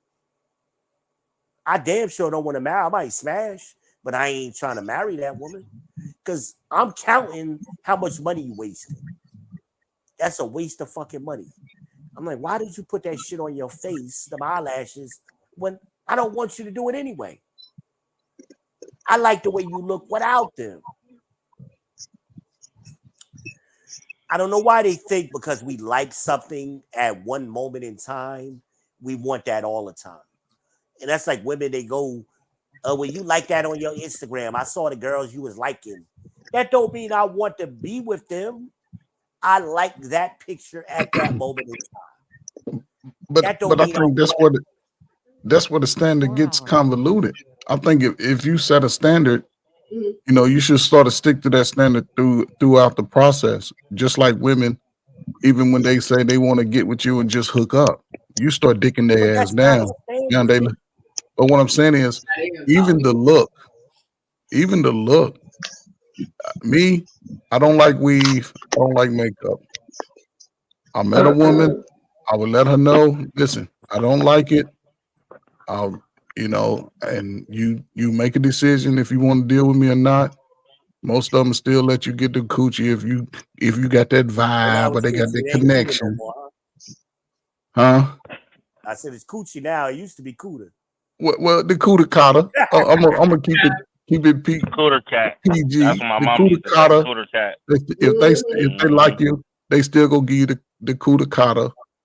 But there you go, cooter cotta. They put themselves in a position to where, listen, before they get the meats, it sounds good that we can just hook up. But once they get into that submission move, he's bringing the hammer, all of that shit goes away. So now they want more, and you feel like friends. Yeah, so well, what I think is the problem. I don't care what they tell you. We ain't she built for froze. You froze. What I think is the problem is women want a cheat sheet. They want all of the answers to the man before they meet the man. Yep. They don't want to discover the answers or learn the answers on their own for that man. So they always try to make that they segment everything. It's either this or that, and they try to put everything with men into that category. And I think this is what fucks them up. Because they'll ask questions like, well, y'all men say y'all want this. No, the fuck we didn't. Maybe you met a man who said that. That don't mean it gets applied to every man. But then the things that most men say, they ignore. Most men say what the brother just said. I don't want the makeup. I don't want the weave. That's what most men say all my life. Are there men out here who likes that on their woman every day? Sure there are. But most men don't want it every day. Now, if we going out, we going to a wedding, we going to a company party, some kind of function, and you dress up like that for that night. Yeah, we want that. That don't mean I want you looking like that on a Tuesday. And you going to Walmart looking like you doing glamour shots or whatever. But I think women get caught in that cheat sheet. They want answers to before they take the test. Instead of asking the man that they like, what do you want? And living with the answer. They can get, here's the thing, man. They can get the cheat sheet all they want. The point is whether they got the cheat sheet or not, they got to put in the work for it to actually work. The thing is, and there they is don't. no cheat sheet. I know it. Just like they're quick to tell us all the time, we're not a monolith. We ain't a monolith, right? That's what the young lady was on here earlier said a couple of times. Well, neither are men. You know, I like women across the spectrum. So that fit, feminine, friendly shit didn't work for me. I like big girls. I like chubby girls. I like the little skinny ones too. Like I was telling the story earlier about the UPS girl. That girl was probably a size 1. Amanaz, have you ever seen me talk to a girl that small? No. That's 1. But I like them all. He was out there giving her the business. No, I don't feel comfortable. I don't feel comfortable. I mean, I like women. Personality for me, a woman's pathology, how she thinks, how her mindset is, that's what turns me on. You know, and vice versa. I could see a beautiful woman with a fucked up pathology, and I'm like, ugh, I don't want to deal with it no more. You know what I mean? So that's me. Some men have a particular type that they gravitate to, and that type is what they gotta have. That don't matter to me as an individual. It's more about a personality, your behaviors. And using the Ferrari example, you can have a Ferrari with a fucked up engine, so it look pretty sitting in your yard, but it don't go nowhere. I'd rather have that big old Buick in the yard that drive everywhere. That's me. Give me that Buick LeSabre. Give me that Park Avenue. I like that shit. I know that Park Avenue gonna eat that highway up. But that's me. But some dudes, they want what they want. They gotta have that Ferrari in the driveway. You want a Brainiac Beyonce? Yeah. What the fuck is that? They'd rather have that Ferrari in the driveway that don't go nowhere and then get on YouTube and cry about how the car don't go. He was so fucking goofy. He got 2 potential black women in front of him, and he's fixated on some bitch he will never see in his life. Brainiac Beyonce. Who? That girl drove all the way down there because we was in Colombia. We drove about 30, 45 minutes out. Yeah. To go see him in the middle of the night. You what about Beyonce, dude? I'm like, yo, pussy. But True told me she wanted to go down there and confront him because he didn't tell her that he was coming. He told me.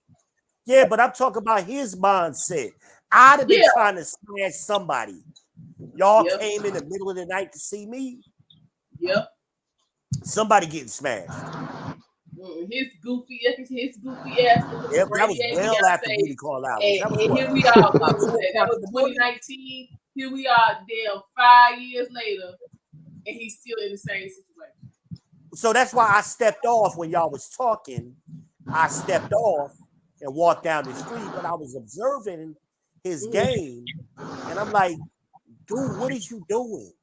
You ain't trying to smash nothing because you got Brainiac Beyonce on your mind. Like, you know how stupid this dude sound to me?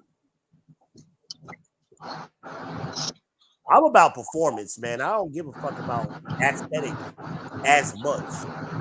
Aesthetics get you in the door, but performance to keep it. That's why I be so embarrassed for women. Like, it be this homeless girl, nice looking girl, always outside the Golden Corral. Every time I see her, she's standing outside the Golden Corral trying to get somebody to buy her a buffet. Nice looking girl, but I always wonder, how fucked up is your life You ain't got no man who wants to deal with you. None. I'm like, damn, that means the performance was that fucked up.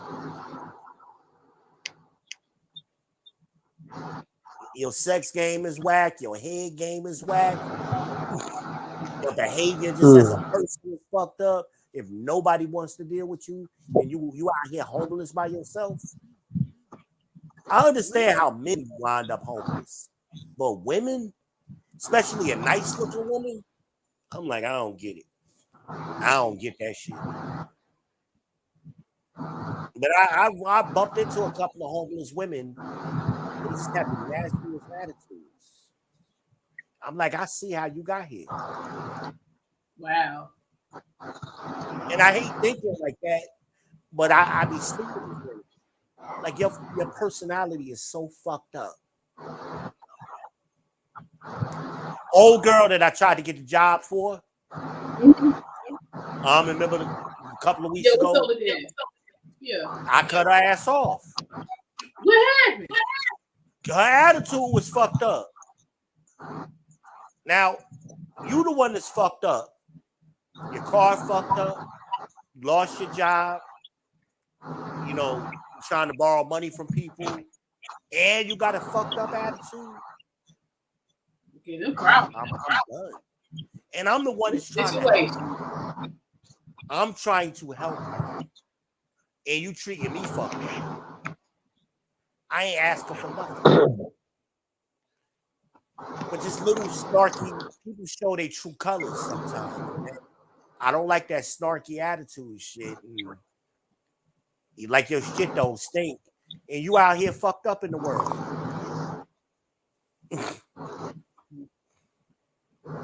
Attitude. She's a nice looking woman. That's what's fucked up. She was nice looking. For her age. She our age. Look good. Still got a decent little shape. Okay. You know. Whatever, you know. But you got that attitude, and I see why. She had just said to me, me and her had a conversation. She was telling me how her sisters was married, but she can't find nobody. I don't know. Why is that, V? She said to me, I said, I don't know. I said, but when I find out, I'll let you know. So enough, 2 weeks later, I let her ass know. I said, it's your fucking mouth that's the problem. You got a problem with your mouth. You say the thing, that extra thing you shouldn't have said. Like, the shit be over. You should have just left alone. With. And she got to get that one last jab in. I'm like, why you say that? Like, you ain't had to say shit. You ain't had to say shit. Then here's what she said. I'm trying to help her get the job. She goes online and is telling her she got to have a degree. If I came in and asked you, you got to have a degree? She's like, no, I know people that don't have degrees. So I'm like, all right, Joyce don't have a degree. My aunt works there. So I'm telling her, I know some people that work there that don't have a degree. So instead of her saying, you mind talking to your aunt to see what she did? She says some shit, like some smart shit. Maybe you just don't know what you're talking about. Bitch, I'm trying to help you get a job. It's your fucking mouth. It's your fucking mouth. All right, let's see what else she got to say. Derek, you sleep yet? Right. Yeah, he had popped out for a minute. I think he back. No, I'm still here. I was. I gotta keep an eye on you. No, I was trying to put in an order for Waffle House. Oh, don't get us started on Waffle House. Don't get us started. We did it 2 hours ago on Waffle House. I don't know if you're going to get it. Man, we was down there after the club. We didn't know we was going to be in the club traffic. Yeah, we went out to the white people Waffle House and ran into all of the fucking hood chicks out in the parking lot partying and shit. Don't get us started, please don't. Please don't. Me and Amanaz known each other so long. We got a lot of fucking I like that for her. That's the all-star meal. See. Hash brown. They played me on a little bit of hash brown. 2-year-old eats hash brown. Where the food? Everybody else good? Everybody else still with us? I just want a waffle. You get pecans and waffle? 4 sausage patties and scrambled eggs. Huh? Y'all know we after dark, right? So y'all to hit that like. What'd you say? I said you gotta put pecans in the waffle. Yes, I do. Yeah. Yes, I do. Yes, I do. I like my hash browns done on both sides with cheese. I don't know cheese. All I need is onions and ham. Y'all need some Parmesan. Cheese and jalapeno. Because I think this shit getting real sexual. No, right no.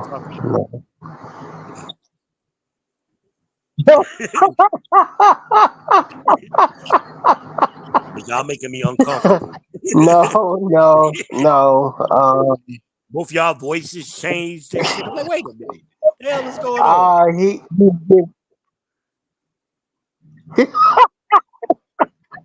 You giving me vibes of what was that movie?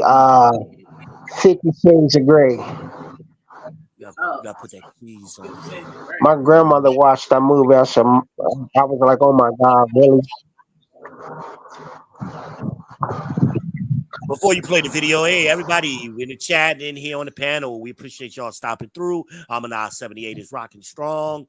Make sure y'all hit that like button, subscribe, smash that bell. So we're trying to get Amanaz to 1,000, y'all. We're trying to get her monetized. So we need y'all to spread the love, man. Yeah, we're trying to get that full monetization. We have the dark. Cities done came out and everything, y'all. We rocking strong, man. Go ahead and play that video, baby. All right, let's go. Let's go. All right, here we go.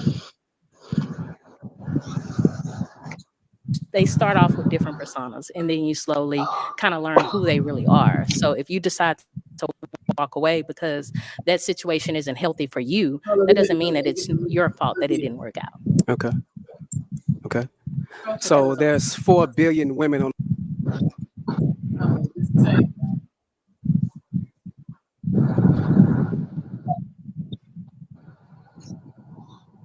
People they start off with I different think one personas, thing and then that you I slowly noticed, kind of I learn tried who to they watch. really are. So if you decide to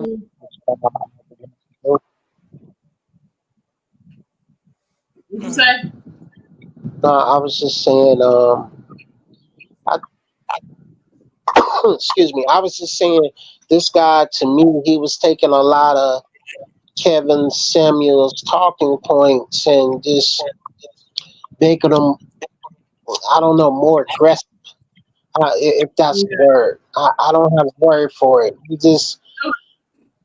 He's not coming off as smooth as Kevin would have been. I don't know. Maybe I'm wrong. He would come off as smooth as Kevin. Well, I didn't get Kevin Samuels vibes from him. I just think it's just regular manosphere shit because it's what men do. I didn't really get any Kevin Samuels talking points from him. Okay. All right. Let's see what's that.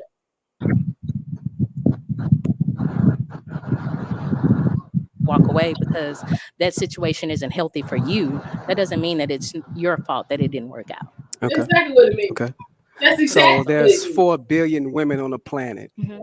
I'm a Black American from Louisiana. Mm-hmm. I have the choice to have the pick of the litter. So why would I pick you if you have multiple baby daddies? Well, don't pick me. Right. Yeah. And you I have understand the choice. that. You have the choice. We all have a choice. I have the choice, but you're Yeah. judging me on the fact that I have the choice. No, I'm not judging you. That just means that I'm not for you. If you're gonna judge me because my second baby daddy didn't work out for me, then I'm not for you. You know, so I'm not judging And you I and your understand that. opinion How many and kids your you have? preference. I have 3. You have 25, 3? 18, and 12. Okay, how many baby daddies? 2. 2. Mhm. Okay. So it's no disrespect towards that, right? Mhm. But I just want you to understand when it comes to a man of top tier, right?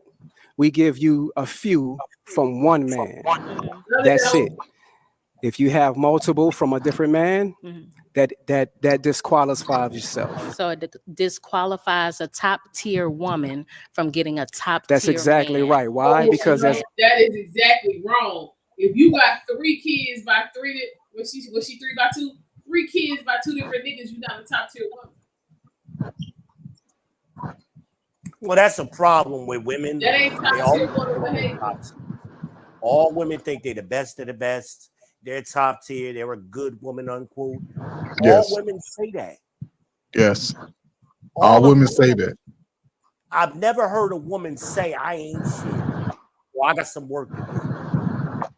They all say why they're better than average, way above average. So this thing of I'm a top tier, you're a 2-time baby mama with multiple kids. You're not top tier.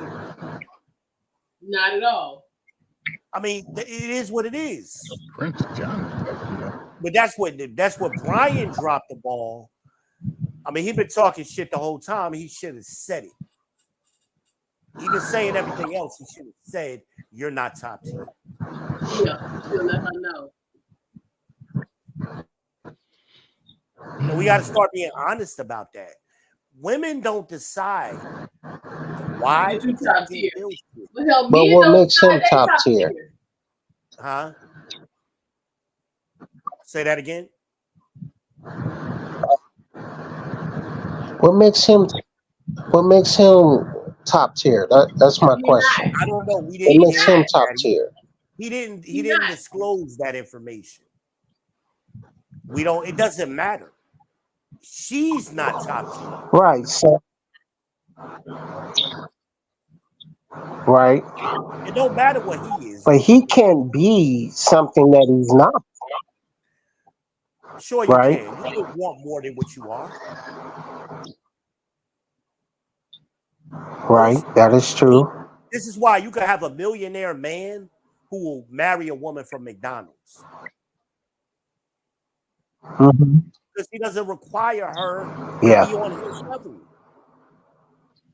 We don't want the same things from women that we are. That's some new shit, like my man said, in the last 30, 40 years with this power couple shit. You know? We're going to be equal and the false equivalencies and all of this. That's a myth. It don't exist. Thank you, Prime. Exactly. Top tier people ain't coming on this shit. They ain't coming on the show. This is not how they move. Maybe not. I mean, maybe not.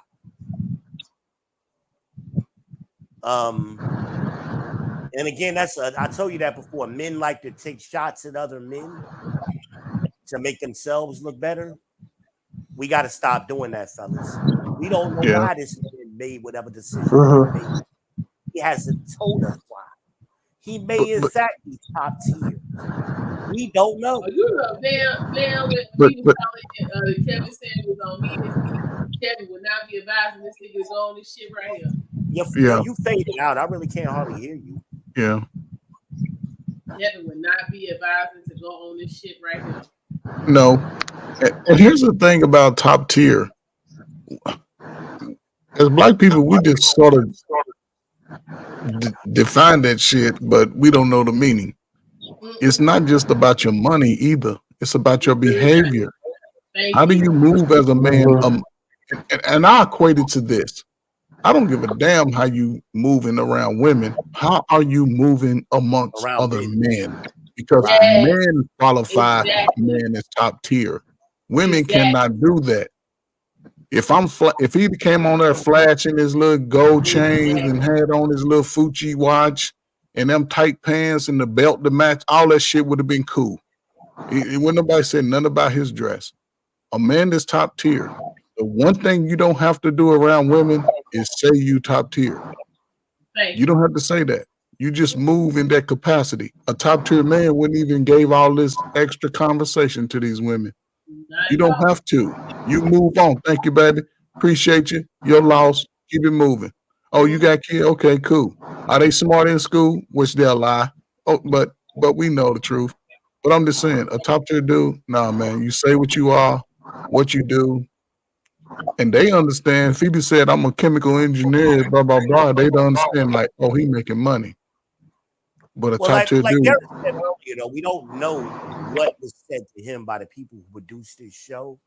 So they may have prompted him to elaborate on some of it, which is maybe why he's doing this. I don't know. I don't know. Unfortunately, with these kind of shows, it's a controlled environment. So we don't know what the prompts were.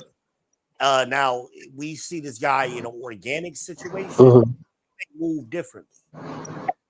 You know what I mean? But I'm not going to say he's not this or not that because of how these questions he's asking. I think some of them are very insightful. I think he's doing a little too much back and forth. But like I said, I get a salesman vibe from him. Done some sales. Selling for clothes. a period of time, and he was actually probably good at it. He said he's from the ghetto, so ain't no telling. He might have. He's from the what? He said he's from the ghetto, so he might have. I'm from the ghetto. I mean, that's what he said. He came on talking about how he was from the ghetto. Yeah, I mean, but that just don't mean nothing. I mean, I know, but I'm just saying to him it does. You know what I'm saying? I just think a lot of times these are all man definitions. Men, because we built the society, we get to set the rules and parameters. And unfortunately, women don't like that.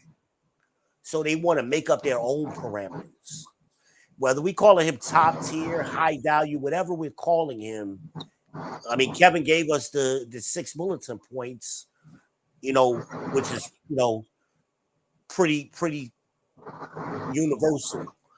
But I think a lot of times women, they think because they make a certain kind of, they lying about the money they make because they all claim they make $100,000 and they successful entrepreneurs. I've been saying this for 20 years. And I did taxes for 30 years and never seen it. All of these people, I'm like, where was all of these people at? I was in corporate America with you. Where were these people at? Where were they? And I worked for a variety of companies. But now what I do like about the last 2 women, they answered that question in the beginning. What do you do? They told us directly what they did. And I do like how they answered the questions. But they all seem to be following the script. They all following the script. I noticed when they get to the end, why did you pop your balloon? They all start out with a compliment, and then they follow it up with an insult. Well, yeah, you're a nice looking guy. Your haircut is good, but that's not a coincidence that they're all doing that. Somebody prompted them to that. And I don't know if it was the studio or the people who could set the production thing up, but somebody gave them some guidance because they all are doing it in the same exact way. But I'm gonna digress. I'm gonna land the plane. I'm gonna be like Smitty. Shout out to the country king, Shitty Smitty. All right, let's get on and get through the rest of these. Billions of women on this planet. All right. Okay. Okay, well, Brian, that is all the balloons No popped. problem. What we do, thank you for coming on. Let's go ahead and give it up for him, ladies. All right. Take this. Thank you. Have a good day. You too.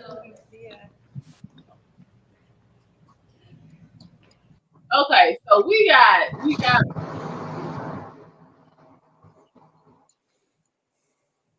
And Frank leaves without a woman for no good damn reason. There was not one valid reason as to why none of these broads could give him the time. Not one that I heard. Not one. But hell, I think I only saw two that didn't have a damn tattoo front and center on their damn chest. Everybody had kids. The only one that was the one in the I forgot. The one that had the jean dress on. Wasn't she divorced? I think I missed that. I think she said she was The cowboy lady? Yeah, Cowgirl lady? Where was the cowboy lady from? I like the cowgirl lady. I don't know. Let's go back and find You her. like the?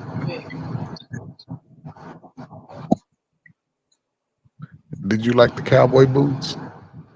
Oh, here we go. Here we go. Hold on. I like everything about her. Doesn't matter to me because it was That's before just me. me. After me, that's when Well, you up. I like how she look. Everybody has to have some Look, type of deal breaker. So Transparency, particularly for sure. listen to what Transparency. she had to say. If I can't see who you are when I meet you, then I would never know, right? Loyalty, that really for men, that's a big thing. Loyalty. I need to know when Yeah, you out but I partying, didn't having a just- good time, yeah, that that was you fine. loyalty and you faithful to a man like me. Okay. Now, what are some of your deal breakers? Deal breakers. I really don't have deal breakers, right? Because I'm from the ghetto, so I understand that you know we do a lot of things in our past and in our youth that is really a problem. So I don't really have any deal breakers. But as far as deal breakers, I don't really have any. Okay. All right. So we did get a few pop balloons. Okay. Let's go on over to those ladies, see why they ended up popping. No problem. All right. Let's start right on over here. If we can have your name and age. hi, I'm Mrs. Parker, but I go by Mrs. Okay. I'm 39, and You said you're 39? 39. All right. And Mrs. Parker, what do you do? I'm a professional makeup artist. A makeup artist? Yeah, shout out to Makeup by Mrs. Parker. All right. And Mrs., why did you end up popping your balloon? I popped your balloon because you said you don't have any deal breakers, and everybody has to have some type of deal breaker. So you have to have something that you don't like.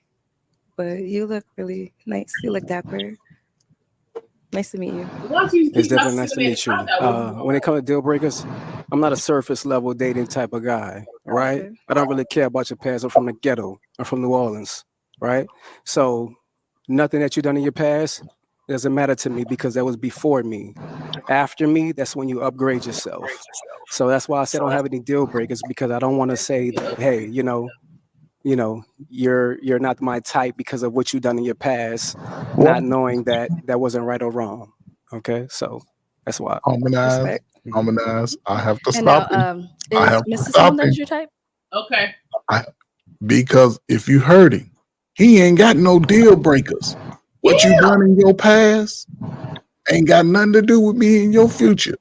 These women having 3 kids in their past ain't got nothing to do with his future.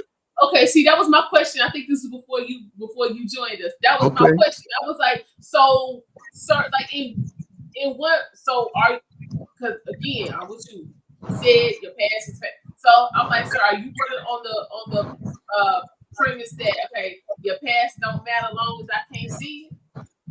So That's if what it that's what sound you're like. trying to, then what you gonna do about these kids? Because the kids is real time. Yes, that's what it sounds like. Yeah, he was. Well, he later on in the conversation he explains what he means a little bit more detailed, and that's where he gets into the conversation with the girl about you made 1 mistake, 2 mistakes, 3 mistakes. That's a pattern. So again, in your past, you made 1 mistake. I'm not going to judge you for that 1 mistake, your baby daddy. But he moved the goalpost when he got triggered by the ladies. He moved the goalpost. He moved that shit. I would have said right I there, don't think listen. he moved it. I think he just wasn't clear, and then he Oh, cleaned it bro. up a little bit. So, I mean, and I think the same way. If you made 1 mistake, I'm not going to judge you on your past. But if you done been to prison 3 separate times, you know, that's a pattern. You like going to prison. You like going to prison, right? Now I got to judge you on that because I'm judging you on a pattern. You know, but one mistake, you know. So everybody don't deserve a second and third chance? No. Everybody don't deserve a second and third chance? I don't think of it as like chances. I think of it more as a pattern. But you don't give me listen, I made mistakes when I was young. I'm older now. I'm better now. But are you making the same exact mistake? No, I'm not making the same mistakes. I happened up until I was 35, and now I'm 37. I'm thinking different and moving different. No.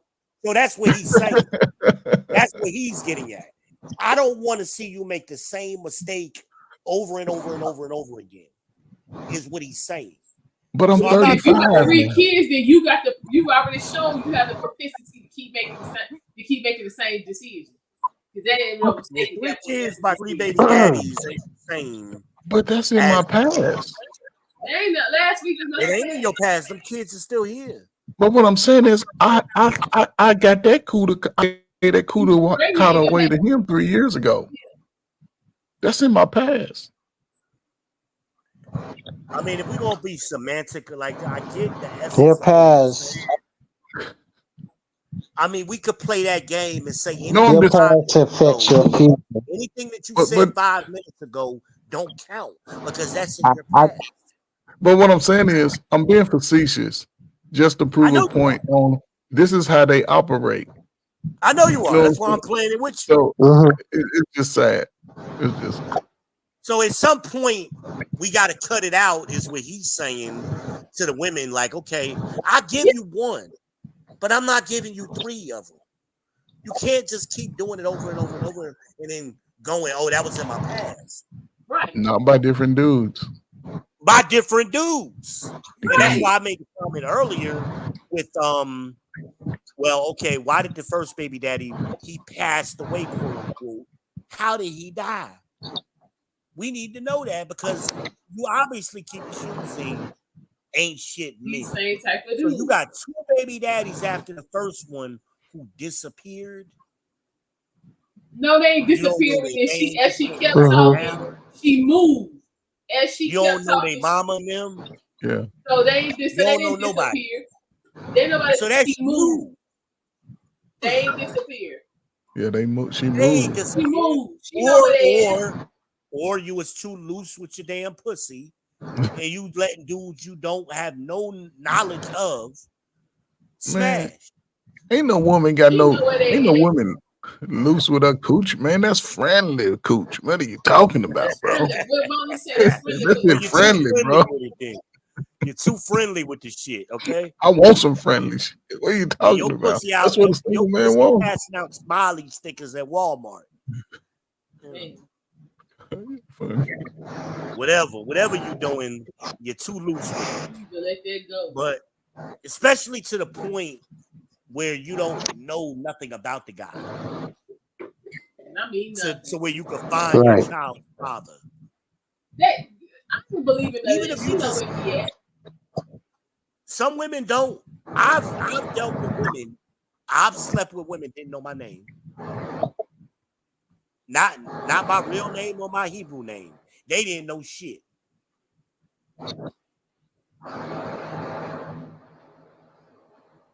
Nothing. Don't know where I work. Nothing. Don't know what kind of car I drive. They know nothing about it. That's fucked up. And again, you see how reckless you are because we talked about the ovulation cycle earlier. So you're already fucking when you're ovulating, and you're choosing to fuck with a man you know nothing about while you're ovulating. See how reckless this pattern is getting? Their body, their choice. That's what they tell us. Their body, their choice. Yep. So I'm sticking to it. You like it, I love it, as Red would say. You like it, I love it. Shout out to Red, y'all. I don't know if she's still listening. You imagine having, excuse me. You imagine having a teenage daughter around this time, and you got to fight off everything. You got to talk to her about everything, because if you don't talk to them, the other people will, and they're not saying the same thing you are. Right. It's a challenge. It's a challenge. Well, It's I a don't have to challenge. imagine. I'm I living it. think girls. Mhm. My youngest daughter is 14, so I get what you're saying. What I always did, and I'm glad Yes, I did sir. as It's a parent, like. I always had open communication with my kids. I was raised by the old folks where it was their way or the highway. And I didn't like Yes, that sir. growing up. Like, do what I tell you to do. Don't worry about why I told you. Just do it. So I try not to be that parent. You're going to do what I told you to do, but I'm going to at least tell you why. I would have family meetings with my kids where I would let them speak freely and ask certain questions. And that's why, like, when my daughter, when Imagine went on, she started having her period, she told me right away. And hell, I had to leave work to go get her some damn female supplies from the damn Walmart on the way home. And then I got an OGBYN. Yeah, that sounds so similar to what I went through when my daughter when she first started. My daughter and I No, today, go ahead, or bro. recently, was having a conversation with a group of her friends, and Imagine was like, they were surprised how comfortable Imagine was talking in front of me about certain things. Imagine's like, y'all don't know y'all daddies? I know my daddy, but I don't talk to him about. Imagine was like, I talk to my father about everything. Everything. Like what are y'all talking about? Like, Imagine found it so strange that these girls that she knew couldn't have certain conversations with their father. Like, Imagine, like, you ain't never talked to your father about your period. And these girls never had that conversation. But guess what? I didn't have that Imagine was the conversation only with one my in the room daughter that didn't have to think. several times. It's the woman's body is still crazy to me. When my daughter first started her cycle, she came to me. She said, "Daddy, I start my cycle, and it's like 9 o'clock at night. I ain't know what to do." First thing I said was, "Call your mama." I'm like, what am I to do? I don't know. And we went to the store. We took care of what she needed to get. But I was glad that she was able to talk to me about that. She's able to come to me and talk about things that, as her father, makes me uncomfortable. But I have to try to answer her the best way I can. Yeah. Like, we just had a conversation. She said, "Daddy, that's all I try to do." She say, "Daddy, do you think I'm fat?" I'm like, "Nah, baby, I don't think you fat, but I think you can make better selections when you're eating." Is she fat? And with that my daughter's 13 years old and she's curvy, and I have to watch her walk The from the difference between school curvy to the and fat car. is fit. Yeah, The I reason think my I'm daughter asking, is a little bit too on the heavy side. the reason I'm asking, But I Okay. can't say that to her. I can't. But yes, you can. Yes, you I can't can, bro. say that to her Yes, you because can. Yes, you can. I gotta see. I don't know how to do that without it sounding mean Yes, and you can, nasty. bro. What a Yes, you guy, can, my brother. friend come to me and say, "Dad, you think yeah, man, you need to tighten that up." But what So I think, Harmonized watches these because shoes. this is my first daughter, Brother, Harmonized listen. watches 600-pound Say life. what? Harmonized watches 600-pound life, right? And a Oh lot of yeah. those right? shoes, when you listen to those people talk, Yes, their eating disabilities and disorders started when they were little girls. Nobody ever told them they were not to eat this, not to do that. yes. On a lot of those shows. So a lot, like I said to you earlier, we think we helping our kids by hiding the truth from them. Yep. And we're not. We actually hurting them. They don't hurting them. Yep. So that's why I asked, is she sad? If she's sad, then you got to acknowledge it, rip the Band-Aid off, and start taking steps to help her. And brother, listen. Salute to you and your daughter, man. I think that's the greatest thing that can happen, man. The father being involved with his daughter, man. Because she's needing you more now because she's going through that puberty stage. And the worst thing you can do, and I'm not saying you, I'm gonna talk outside of you. I'm gonna take you out the picture. Yeah. When my daughter turned 6 years old, right?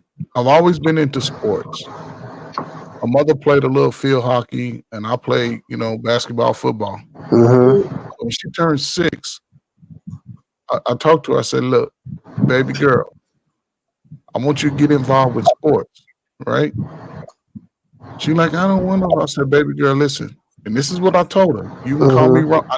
Looking back, I probably was a little too harsh because I'm Gen X. People talk to you real. They didn't sugarcoat shit.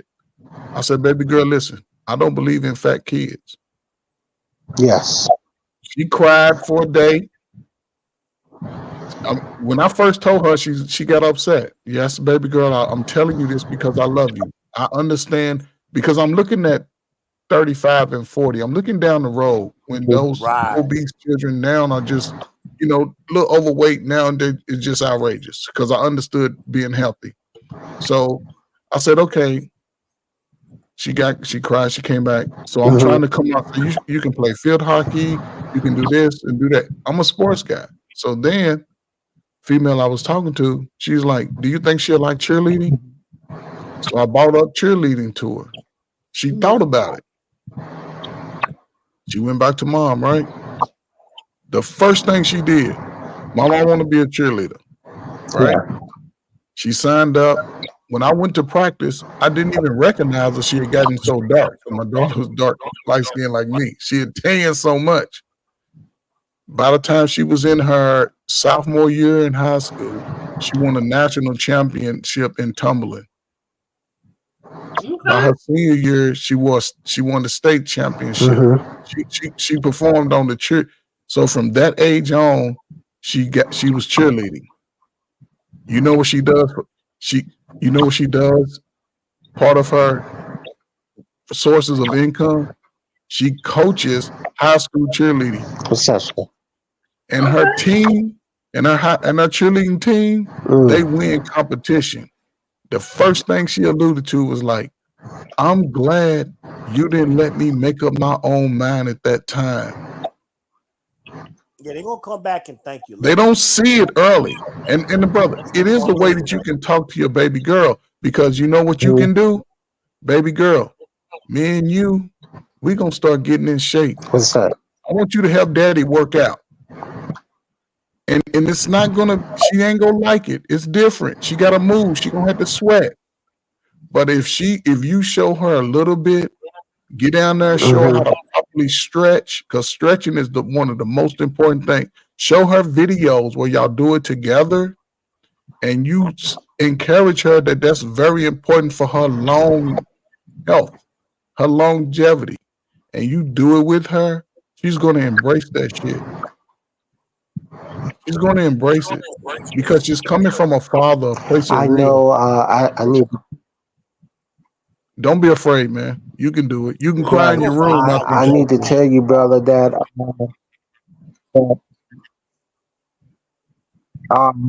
I've cried many days. I talk to my daughter a lot about my weight issues and the things that happen. My brother Dwight died of a heart attack. My mother had heart problems. My grandmother died from congested heart failure. And I had a heart attack 3 years ago. and I talked to my daughter about the decisions what she puts in her body will affect her later. I know as far as her mom takes her canoeing. They just went canoeing like 2 weeks ago. Um, I don't want my generational curse to affect her. So I try to talk to her about like yo. I said, this is what we've been doing all week is eating fresh vegetables and fruits, and we just went to go get a yellow watermelon today or yesterday. So it's a conscious decision that I said, hey baby, instead of eating that, try eating this, and then you can make a juice out of it or whatever. But try eating this instead of eating chips. I can't show her. I can't tell her what to do when she see me doing different. So, So, brother, all week long, I just ate fresh vegetables, fruit. I try to show her in the long run. I didn't lost since I've been doing this. I didn't lost 3 pounds, and I got on the scale today, and I done dropped 3 pounds just by like you look. I'm just eating different. I'm not doing anything extra. So I'm just eating different. You can do too. I can't tell her what to do if I'm not doing it myself. So So, that's what brother, I'm trying to do with her. you prove Brother V's point earlier. You speaking almost like Yeah. from a defeater's mindset. You can Mhm. show her. You've already had the conversations. Now Mhm. you just walk in that path. She's going to trust everything that you show her as long as you show her righteous shit. Everything you show her righteous, she's going to follow that shit. And after you show her, you give context behind it. And if you don't know, God damn it, use the technology.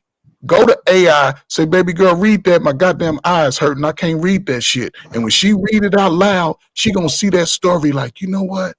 You right. Pretty soon she's gonna take that health trick and adapt it to her life. Mhm. And when you start being fucked up about it and you want to go back, she gonna say, no, daddy, we own this shit. You can't eat that. I'm gonna go ahead and make you some shit. That's how you build it, brother. It's a process. You can't have one conversation and expect a child to get it. You got to have 4, 5, 6 conversations. Now she's old enough because at 13, we don't give our 13-year-olds enough credit. Give her the fucking shopping list. Baby girl, go down this list and find this shit. Now she knows how to navigate a market. So she knows what a fresh fruit are, the vegetables are. It's all in the action, brother. Regardless of if you did that shit last year, here you are in 2024, summertime. Everybody work out. Work out with her. Show her, walk around the park. Because if you walk with her, I can put money, I can bet you right now, $10,000 that everything that you show her and it's righteous, she's gonna take that shit tenfold. She's gonna take it tenfold. And when she's come to an age of independence, where you Mhm. done gave her all the knowledge, whether you learned that shit or not 10 years ago, that shit's her now. She's going to make not just, it ain't gonna be about you being proud. She gonna be proud of herself and she's gonna exude that shit. She ain't gonna be out here talking about niggas ain't shit, man ain't shit, because the man that she meets, the first thing she gonna do is be like, you gotta go meet my motherfucking daddy. That's who you meet. Now you ain't gotta do nothing but sit back on cruise control. Say, baby, Mhm. when you get married, bring your grandson over here, because that motherfucker ain't gonna have no problems. I'm gonna make sure he's straight, and that'll change everything. It'll change your life, One brother. thing we got to stop doing is Yeah. fail. And oftentimes Thank our you, brother. kids, especially when they're younger, our kids put us on a pedestal. Dad is Superman.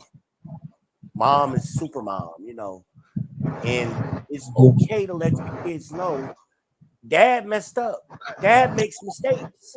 Dad don't know everything. Put that in your kids early. But we're gonna figure it out, baby. Dad might make a mistake, but we're gonna figure it out. And let your kid know when you make a mistake. Hey, you know that thing I told you last week? Yeah, I was wrong on that. I got some new information. Dad, there you go. And that goes a long way. I'm telling you, your relationship changes with your kids when it changes twice. It changes when they turn 18, and then it changes again when 21. 3 times, brother. 3 times. You start having different conversations with.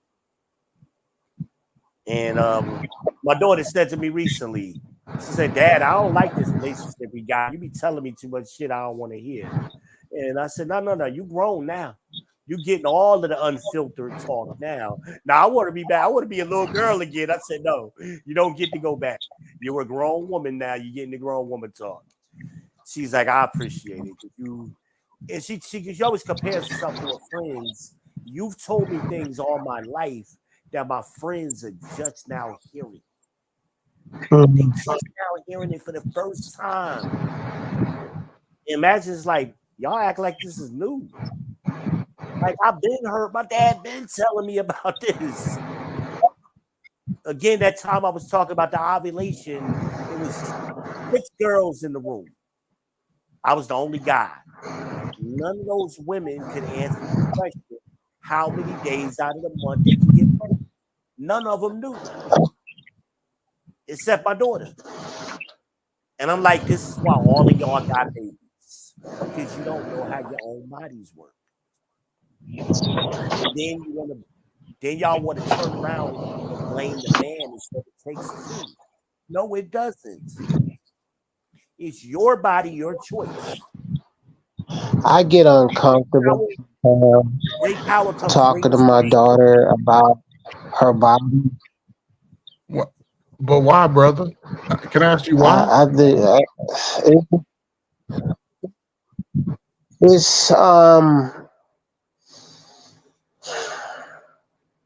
it makes me uncomfortable. It's just like when I was young, we guys, little boys didn't hear about the conversations about a woman's body. So now it's like a crash course with me, especially as my daughter is maturing from her development, and going through her adolescence. That's weird to me.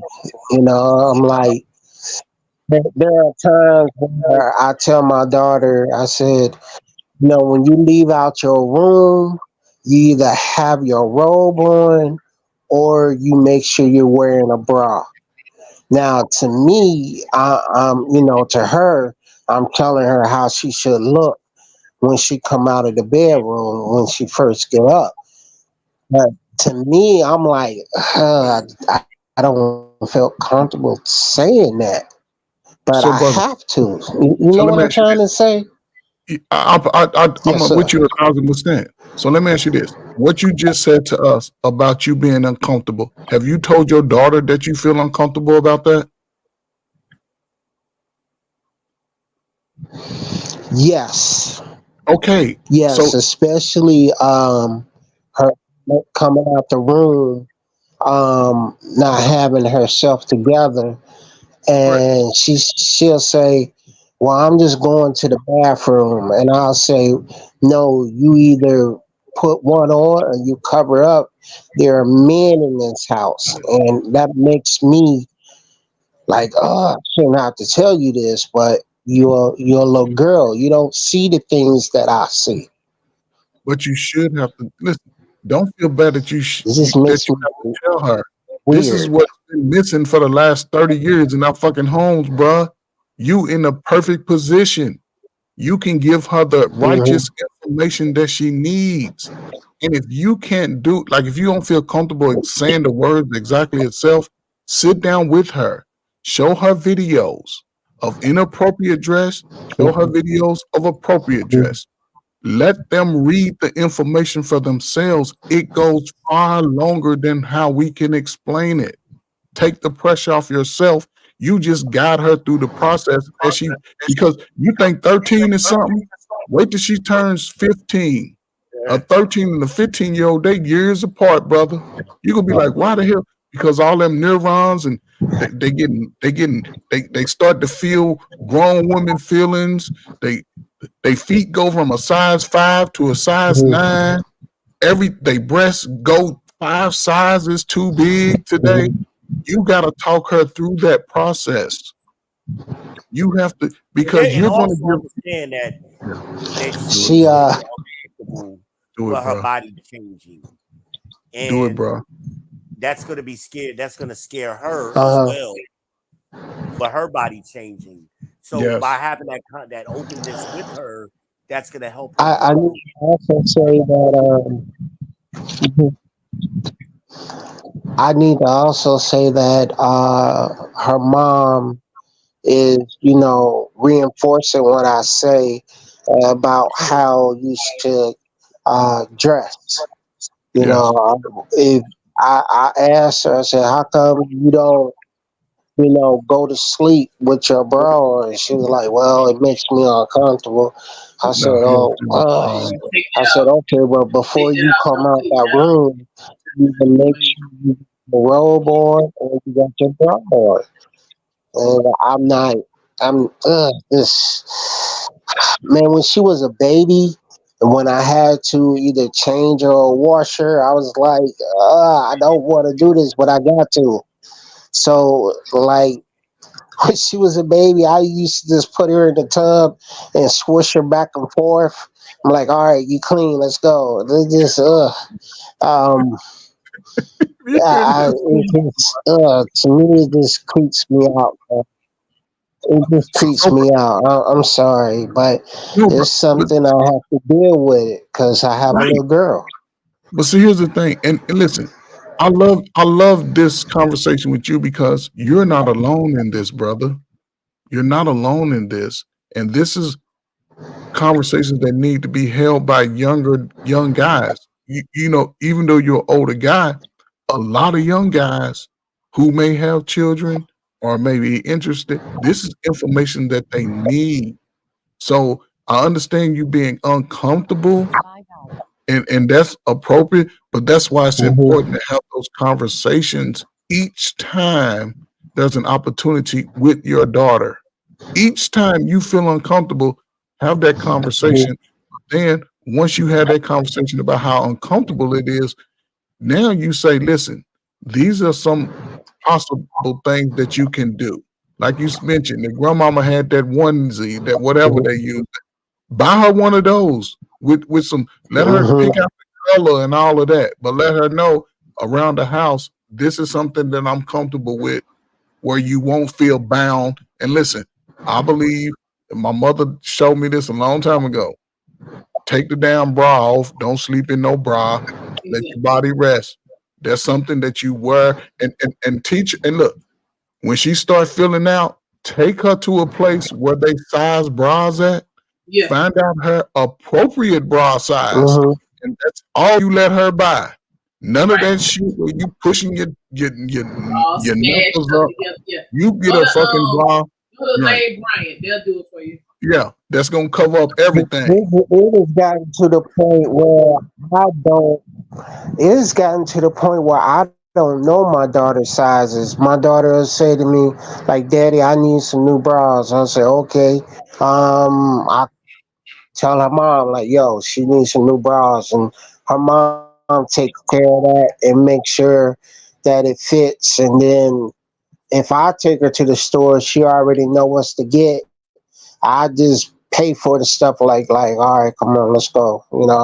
As far as her feminine hygiene products, to me, it's uncomfortable to say, hey, do you have enough? And let me know if you run out. These are conversations that I wasn't in the room for when other women are talking, because my generation was told to go outside. But so brother, this little stuff talking about, it's not little stuff, but this stuff talking about it's uncomfortable. I'm not gonna lie to you. To me, it's uncomfortable. Yeah. I just have to do it because it needs to be done. Right. But brother, again, okay, let me ask you this. Do you think you're a smart guy? You do? Okay. So I make dumb decisions. No. I'm trying to prove a point. Despite you not knowing then when you didn't have no fucking kids and you were young, that's fine.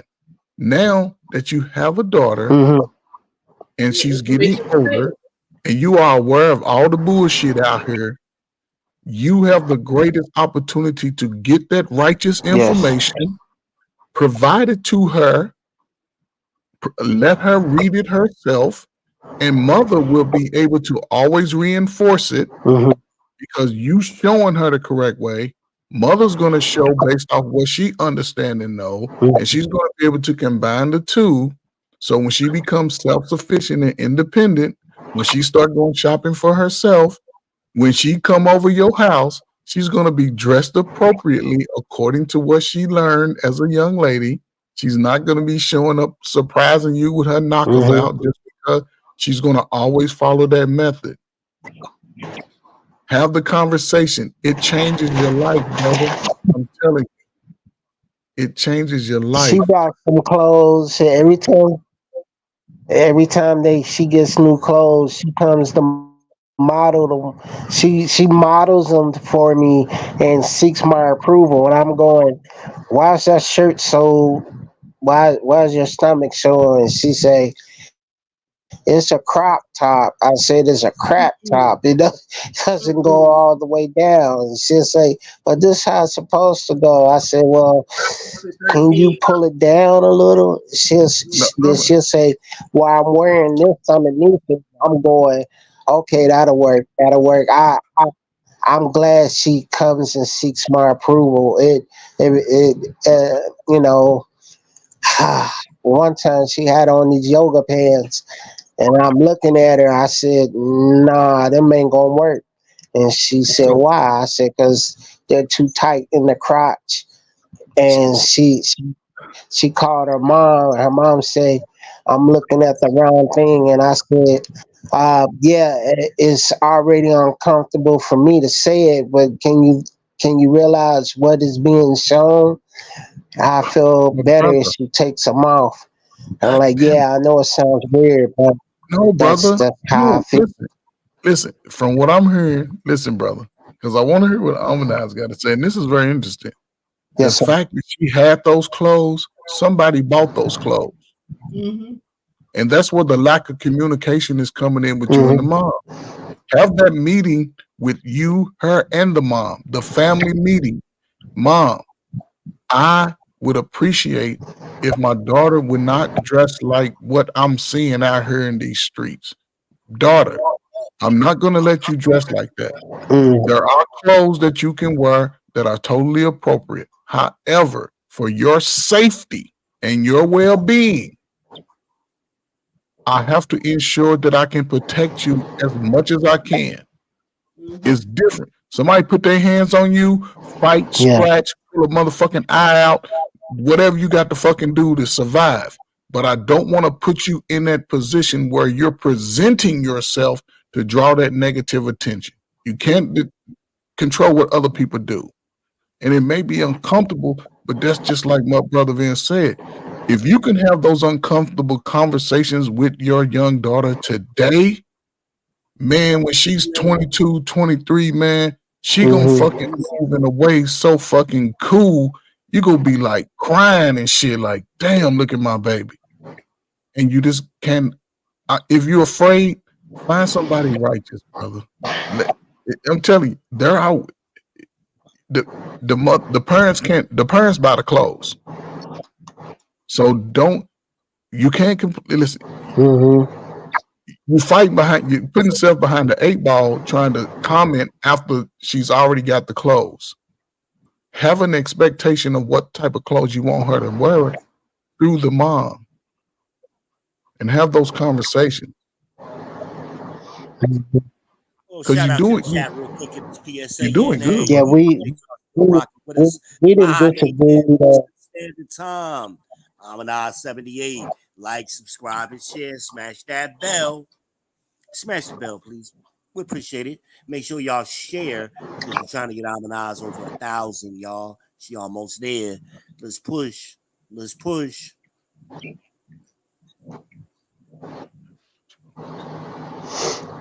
We didn't, me and her mom, we didn't talk a lot of times, just me and her, about some things that I don't like. And we, at least I could say, for the most part, we don't disagree in front of her or on that extent. My daughter is old enough she is starting to pick out her own clothes, and she will show me, like, Daddy, I want to get this. And like, okay, well, how does it supposed to look? And she'll show me. I'm going, can you get a size bigger? I feel more comfortable with that. And she does, and she listens to me, and she don't always have to agree with what I say. But I tell her all the time, the things that I try to tell you to do is for your benefit. You just don't see it right now. And I can say at least she listens as much as she does. She's gonna always listen to you. As I'm telling you, as long as, like Brother V said, as long as you're honest with her, and there's words that you can use, you know what I'm saying, to sort of make it a little softer for her. But also, after you explain stuff to her, ask her, what did you hear me say? And how do you, because women go by feelings, how do you feel about what I said? Do you believe what I said is right? Or if not, tell me why it's not right. Because she's going to talk it out for you, and it makes it a lot easier for you to understand instead of trying to figure out how she's feeling, because you made a decision. And when she's able to talk it out, that'll help us sort of connect the dots, because maybe she's not hearing you right or whatever. But once she can say, well, you know, because she might even, because children are smart, she might even come to a place, you know what, Daddy, you're right. I shouldn't be wearing this. I don't want to look like that. I don't want to look like, you know. So you're on the right track, brother. This, you know, don't be afraid, man. Don't be afraid, man.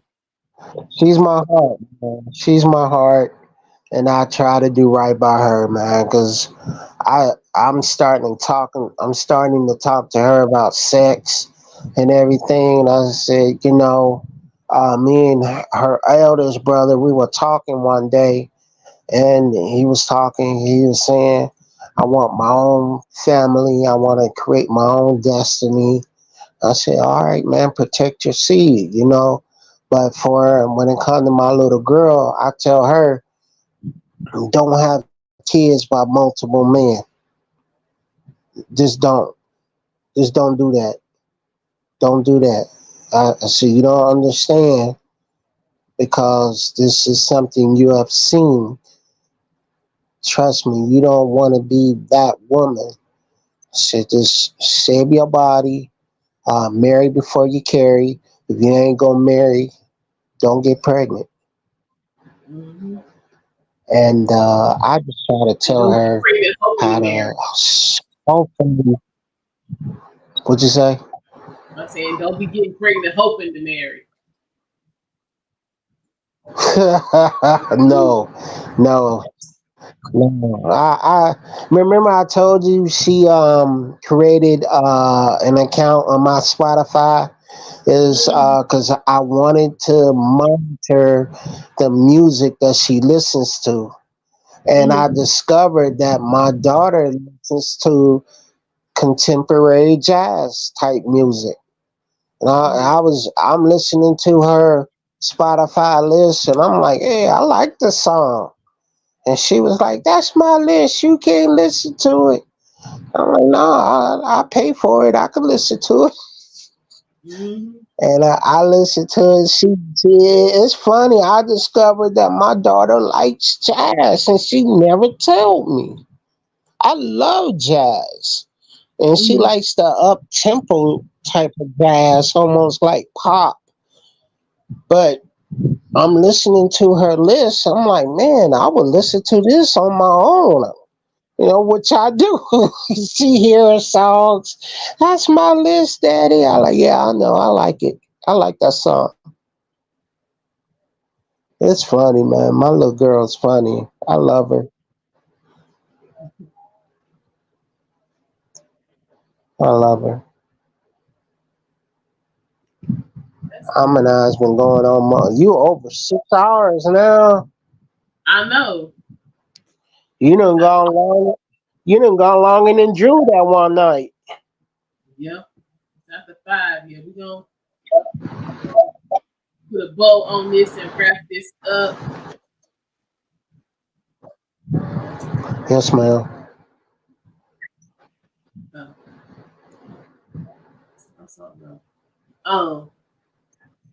But yeah, it's hard out here for a pimp.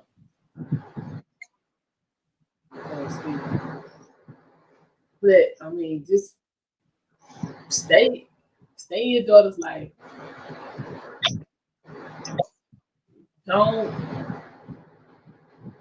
Don't be afraid to talk about anything. Because if she see you apprehensive, that's gonna make her apprehensive. So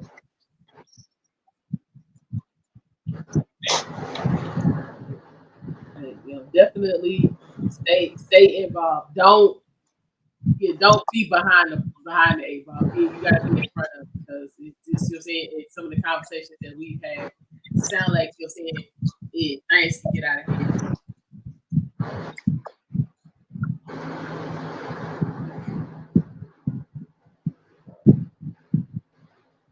So that would be my advice. Don't rush things.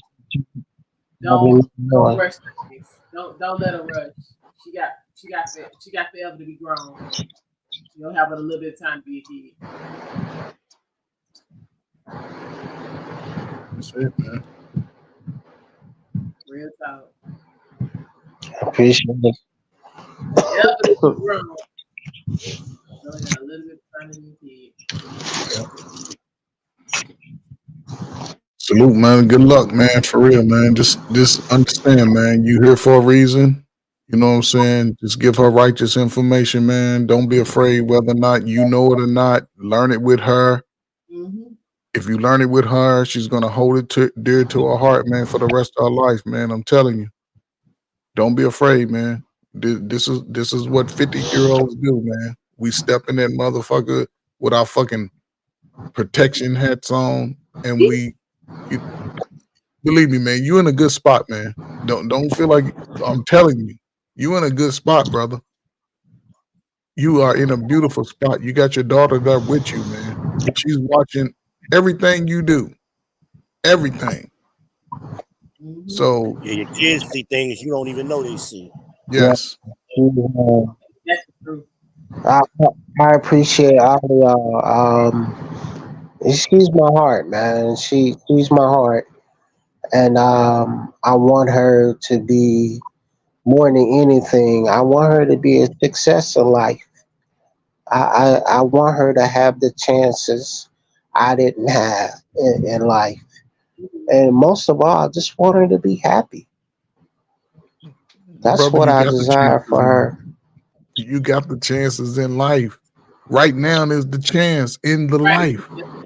Right now is the chance. You gotta, I'm telling you, you're looking at it as the glass is half empty. The fucking glass is half full. It's half full. You're not in again, I don't know, man. And I'm only saying this because you're a man. You know, you're a Gen X man. So I wish I could be like, well, baby, it'll be all right. No. You a motherfucking X man. You stand up, do what you're doing, continue to encourage her, but also give her the truth. And you can sit her down and say, baby, you might not like what I'm going to say to you right now.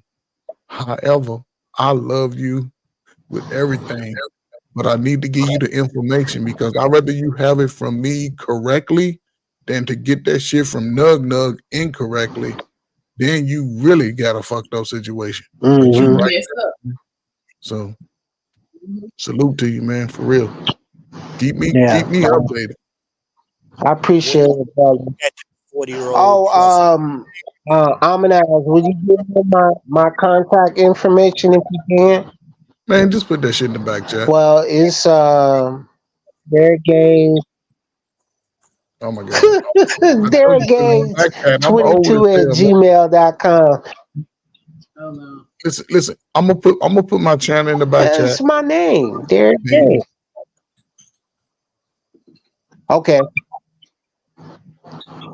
And I'll look at it and I'll email you, and then we can exchange numbers like that if you like. And listen, this is what I do, man. And I want to see everybody win, man. Yes, sir. You know, you just don't be hard on yourself, brother. I keep trying to tell you, you're in a great position, man. You're a father. You right there. She's seeing you. Y'all waking up with the same funky breaths, brother. That's the beautifulest thing in the world. It's beautiful. So don't be so hard on yourself, man. Yeah, Just because you don't know it today, you can learn that shit tomorrow. That part. When we look at these 40-year-old women, well, I appreciate it, man. The biggest problem I see with them is a lot of them, many of them, were lied to when they were younger. And that's why they fucked up today, because their reality is showing them something different than they were told growing up. And they having problems reconciling with reality. And sadly, a lot of that comes from us. We gotta correct that. You know, we can't point finger at women, because we know what women are gonna do. But when you got men, even with my stepfather, I look at him. With my sisters, he lies to them all the time. I'm like, you're not helping them, man. You aren't helping them by lying to them. And I hope it's going to change, and I hope it's going to be better. That hopium is a drug. We'll come say hopium is a drug. Ain't that the truth? And we got to get away from that I hope shit. Start telling the fucking truth. That's what my two sisters I'm thinking about. Neither one of them are married. They in their 30s. They're marrying age. They about to hit the wall. He gonna tell me, oh well, people in China get married at 50. I said, no, the fuck they don't. Where you get that bullshit from? That ain't true. I said, when did you get married the first time? He was 20, 21. When did my mother get married? Him and my mother been together 44 years. My mother got married to him I was 4 years old. That was 44 years ago. She was 23. Something like that. I'm like, now all of a sudden we got a new philosophy.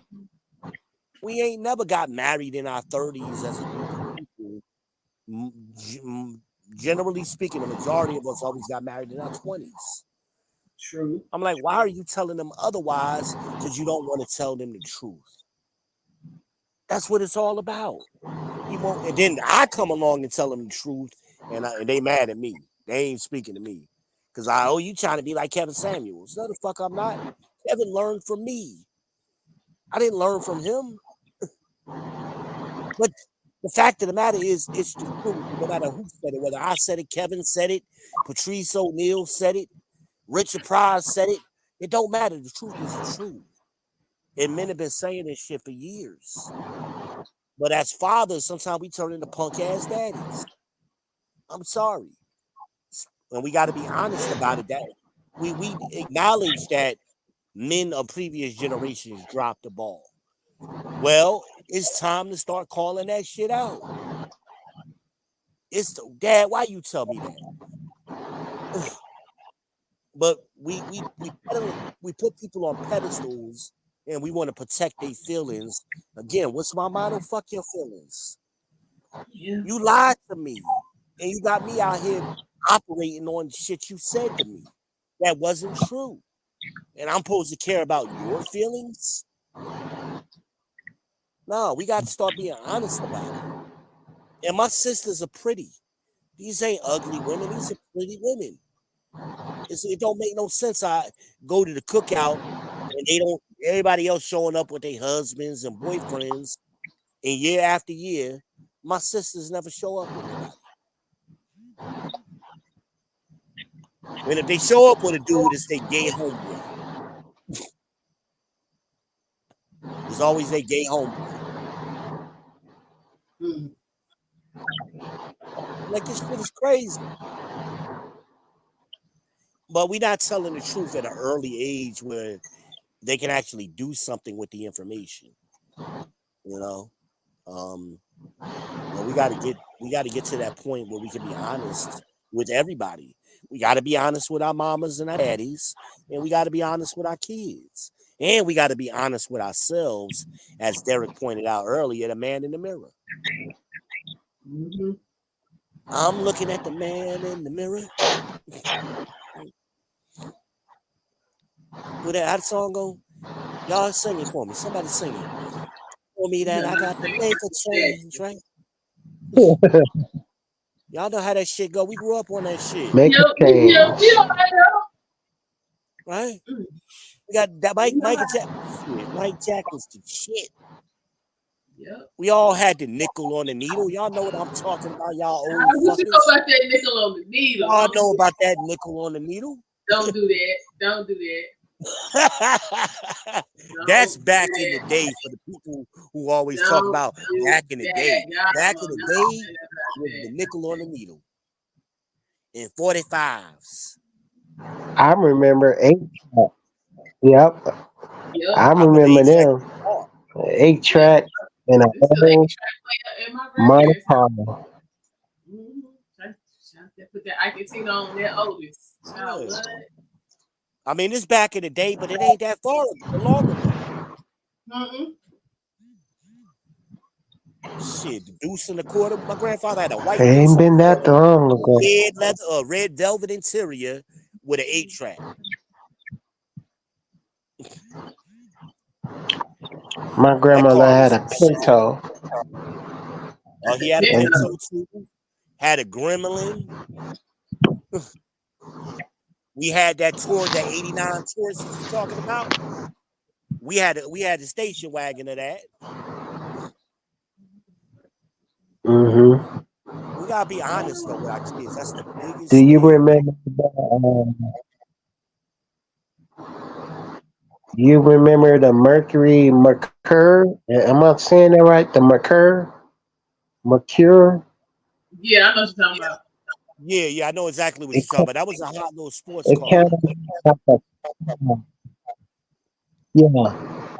Yeah, my uncle had one. That was a hot ass little sports car.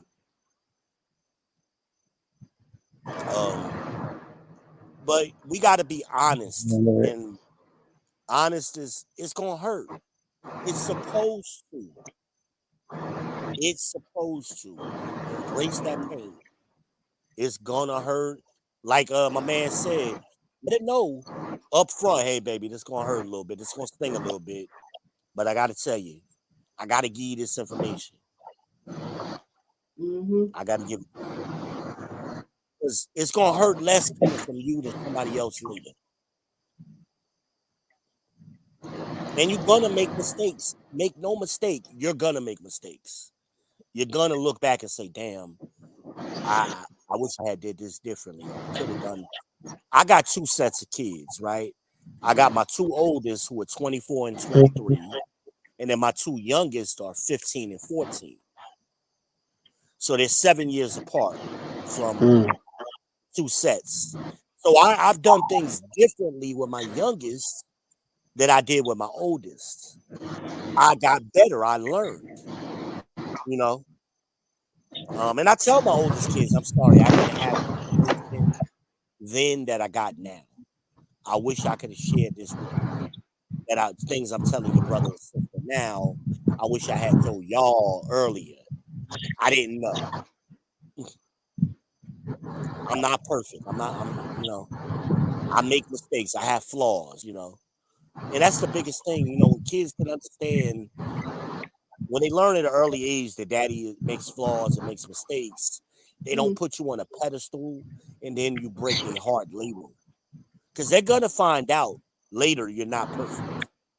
But if you put yourself on a pedestal or allow them to do it, and then you break their heart later on, then they're gonna be running to the wrong men for the rest of their life because they got daddy issues. I don't understand why daddy left mom or what happened, you know, that kind of stuff. You know, I tell my kid, I've never lied to my kids about nothing. I tell them everything. That way, nobody can come behind me and say, your dad did this or your dad did that. That's the problem my ex-wife is having. Because my kids know the truth. My ex-wife would try to tell them some shit about me. And my kids were like, my dad been told me that. Like, what you talking about? He been told me what happened with that, you know? And they appreciate it. You know, they might not agree with it. Nobody's going to agree 100% with you. But at least if they understood and you confessed to it or fessed up to it, they get it. You know? I make mistakes. I make decisions based on the information that I had at that time. I didn't have all the information. Now, you know, now I got more. So all you can do is just have that conversation ongoing. It's ongoing. It's never going to be one conversation and they get it. Some of these conversations you're going to revisit over and over. Right. Just get used to it. You know, my daughter now, she swear out I ain't telling some shit I done told her. I'm like, imagine I done told you this shit 100 times. No, you didn't. And then I get around her brothers and sisters, and they be like, yeah, imagine daddy say that shit all the time. Like, I have family meetings, you don't remember? Or don't make it seem like, oh, I said that to one of y'all, and I ain't saying to all of y'all. I said it to everybody. It is what it is. But they're already getting fantasy and fiction from their moms and the women in their family. So the men, we can't do that too. Somebody got to give them the reality. And unfortunately, that's you. It's automatically by default, it's going to be you. No matter how good your baby mama is, maybe, but she is who she is. That's why children need a mother and a father. You need both because you get that balance. So you got to make sure you're giving the balance. That's the tough shit. Unfortunately, it is what it is. And it's going to hurt. Yeah. Sometimes you're like, damn it. You may dwell on it for a couple of days. Shit, how am I going to say this? You got to figure it out. Sooner than later, figure that shit out. And move on. But like you said, you got to lead by example. That's leadership. Men, period. No matter who we leading, we got to lead by example. You know, I can't say, especially in a relationship with a woman, I can't tell a woman, do this, do that, and do this, and I'm doing something completely fucked up and opposite. Because women gonna look at that like, this nigga full of shit. And so are the kids. They're gonna look at it like that too. I always pride myself with being pretty consistent with the things I say, and I got over 800 streams on my channel. I love when people try to come back and say I said something that I didn't say. I'm like, go look at my channel. I done did 20 videos on this topic. I done said the same shit over and over and over. But, you know, that goes with the territory, you know, where we at. And men love to attack each other. They always, especially nowadays, they're looking for these gotcha moments and whatever the hell they doing. I'm so sick of that shit, big shit. I'm so sick of I had, what was it, 3 months ago, about 3 months ago, I had a group of content creators trying to attack me. A group of them. Trey was definitely Then I run up on their platform with them because they wanted to gang up on me. Ain't none of them had shit to say. I thought I was a liar. I thought y'all was going to expose me. All right, I'm listening. What did I lie about? Would you call me a bitch? You are a bitch ass nigga. I said it. I have no problem saying it to anybody. If you doing some bitch shit, I'm gonna tell you. And they was in their fucking feelings. They all doing shows on me left and right. They making up stories on me, and it was crazy. It was fucking crazy. Some of them ain't speaking to me to this day. Oh, you put my name in something. Listen, if I say something to y'all, if it ain't personal, like really personal shit, my word is bond. You can repeat what I said. I mean, if I tell you something personal and you go repeat that, that's fucked up. You know what I mean? But if I say something like, hey, this dude over here acting shady, and then you look for me to back you up, like, yeah, V even see you acting shady. And then I'm gonna play like I don't know what you talking about. Nah, man, I don't roll like that. I don't do that. Yeah, nigga, you acting shady. We all see it. But you know, that's men who don't really. Everybody likes to pretend like they a man and I'm a man, and you know, a lot of these dudes don't have no experience being around other men. They didn't grow up with their daddies and uncles and nobody. And now they in their 30s, they still ain't never had the opportunity to interact with men on a regular basis. And I could tell how they move. Like, y'all, this is real crazy. And they stories change. My story don't never change. And if I make a mistake, I'll come back and say, yo, that thing I said last week, y'all, I was wrong. I got some new information. But these dudes, that's why I appreciated what you said earlier. Hey, I made a mistake. I'm like that. I fucked up. That was on me. I got in my fucking feelings, man. I've done it on here. I done blacked the fuck out on people when I shouldn't have. And I had to go back and apologize. I meant what I said, but I shouldn't have did it that way, you know. But Manosphere is funny, and it's good and bad, like a lot of things. But the conversation, like I was talking to Angry Man a couple of years ago about this, and I said the conversation is what needs, good or bad, we need to have the conversation. And I was thanking him for his contributions to the Manosphere, you know, at the particular time. This boy, he blew up. None of us agree 100%. You ain't never gonna agree with nobody 100%. But if you could agree with somebody 70, 80%, that means 7 out of 10 things you agree with that person on. We got to stop focusing on the 3 things and start building on the 7. But that's what's wrong in the Manosphere. So many people, they sit on these panels arguing about 3 fucking things that don't matter.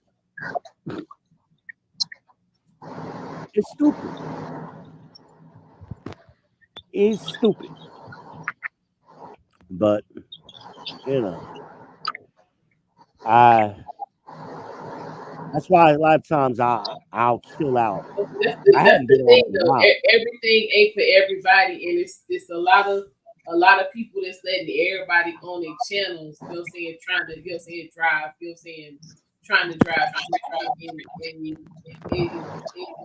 everybody is not good at having conversations. Everybody is not a conversationalist, you know what I'm saying, and there's really no vetting. There's not a lot of vetting going on. Like, at this point, as long as people get on top of it, folks should know the bullshit is from the real folks by now, but it seems like they just don't care that folks is bullshit and they just don't let them talk. So, well, that's why I always say people need to go outside. And I mean that in a variety of senses. People are so out of touch with reality because they don't go outside. And I told Amanaz about that. I said, pay attention to these dudes. They claim they got full-time jobs. They on this motherfucker 8 hours every day, 10 hours a day. When the fuck are they sleeping and eating? And when are they interacting with these women they claim to have relationships with? When? Ain't that many hours in a day. And sometimes I know I just got to decompress. I ain't did I may have done one stream in the last month. I took the whole month off, basically. I ain't been on Harmonize shit in about a month. This is my first night. Sometimes I just need to decompress. I don't be doing nothing. I just need to get my thoughts together and shit, you know. Keep myself from being crazy. Because these people here will drive you fucking crazy trying to figure out what they talking about. They don't know what they talking Somebody about. fell asleep on me. Say what? Somebody fall asleep. Nah, I'm here. Somebody snoring. Nah, I'm here. All right. Who we missing? Nah, we about to wrap this up. Who is that? I said we about to wrap this up because it's 20 minutes to 6. Yeah. Sun about to be up in a minute. Is it? It was a good show, though. It was a great show, I think. But yeah, because we got more to discuss. But we have to talk about this Don Lemon and Candace Owens interview. We're gonna get into that later on tonight. And it was a good episode. I've been watching that show. Some are better than others, and that was a real good one. Because I thought he was a quality dude. And I thought a lot of his sisters, they missed out. They did on some foolishness. You know, but we gotta stop trying to have mass appeal. And we gotta start focusing on one person. I don't give a fuck who like me. Long as I can find that one person. I don't need a group of women to like me. You know, but I think a lot of people, they so focused on being liked by everybody, they end up with nobody. Exactly. I just need one person. Me and that one person to rock the fuck out. Right. You know? You could go to a space and say and meet one person and your intention be, you know what I'm saying, to network with everybody in the space, and you miss out on the one person you was vibing with because you busy trying to get the rest of the folks, you know what I'm saying, to rock with you. Like, what happened to being a little selfish? Like, if I meet somebody special, I want that person to myself. I don't want to share that person with everybody. I want that person for me. I feel that. You know what I'm saying? I don't need my homeboys to like I feel that. I don't need my homeboys to like my chick. I don't need nobody in my family to like her. Because they don't ask you about who they like. Right. And it has to kind of give you bad advice anyway. And you see who they get with, you be like, how the fuck all of that good advice you gave me and you wound up with this nigga? That part right there. That part right there. My sister Ebony, I couldn't believe she was with that goofy dude. My mother used to call him Bigfoot. I ain't know the nigga name for like 2 years. Because all she would ever call him was Bigfoot. You know, you know how crazy my mother is. She just make up nicknames for people and shit. And it stick. My mother crazy as cat shit. And but I mean my sister Ebony is very pretty. I mean, on a scale of 1 to 10, using a scale, she would be an 8. Ebony would bona fide be an 8. And for her to wind up with this goofy ass dude, I'm like, how? I just couldn't understand it. I didn't say nothing. I just sat back and watched. But I just couldn't figure it out. And then my cousin Jasmine marries the perfect dude. I'm like, you need to write a book for the rest of the women in this family. This nigga is Mr. Perfect. Every time I see the dude, I love him even more. I'm like, this nigga is amazing. She married the perfect dude. And of course, my cousin can't stand him. I was like, you trying to compete with him. That's why. You can't compete with him. He's better than you. And that's your problem. That's why you don't like him. Or you don't think he all of that. I'm like, this dude is all of that, man. This dude went to West Point. He's a West Point graduate. That alone says a lot about who he is. Okay, you don't meet too many black men who went to Westbrook. You know what I mean? Not in today's age. He's a millennial. With great manners. I mean, good with kids. I mean, this guy is shit. I couldn't have picked a better guy for her. I was over their house and they was doing a little cookout or something. And he knows I have problems with my eyesight. I'm legally blind, right? And he made my food for me. He was like, man, you want something to eat? I said, yeah, I'm going to grab me a burger. He's like, I got it for you. He's like, what you want on it? Ketchup, man? He made that whole damn burger for me. And I was like, damn, man, like, this world-class customer service right here. Like, what the hell? I thought I was at a 5-star restaurant. I mean, but he's just a nice guy. He's just special. You can tell he loves my cousin. I ain't never had to give him the talk. And I done gave everybody the talk. I'm the only one I ain't never gave the talk. The talk is, don't make me come looking for you. I give that to all of my sister's boyfriends and all of my cousins' boyfriends. Don't make me come look for you. That's the talk. I never had to say that to that guy. Wonderful. He is wonderful. One person. Nice looking guy. You know, he ain't Denzel, but he's a nice, average looking guy, just nice, clean cut. I'm so happy for her, man. I tell her every time I see her, I was like, I'm just so happy for you. I wish the rest of these women in this family could get it together like you did. All right, hey guys, Yeah, I'm about to get off of here too. Yep. All right, y'all. Yep. I'm gonna sign off. I appreciate the brother. I'm out. You brother. Thank you, Amina. I appreciate you. And we be back on here again. Thank you, brother. Y'all make sure y'all come back. We be back tonight. Yeah, we're trying to get over 1,000 over here, y'all. So let's push. Did we ever finish the show? My channel. Make sure y'all come over We here. did the first part, not the whole thing. Make sure y'all come over here if you're watching on the People's Podcast. Come over here to Almanaz 78 and subscribe here too. Appreciate that.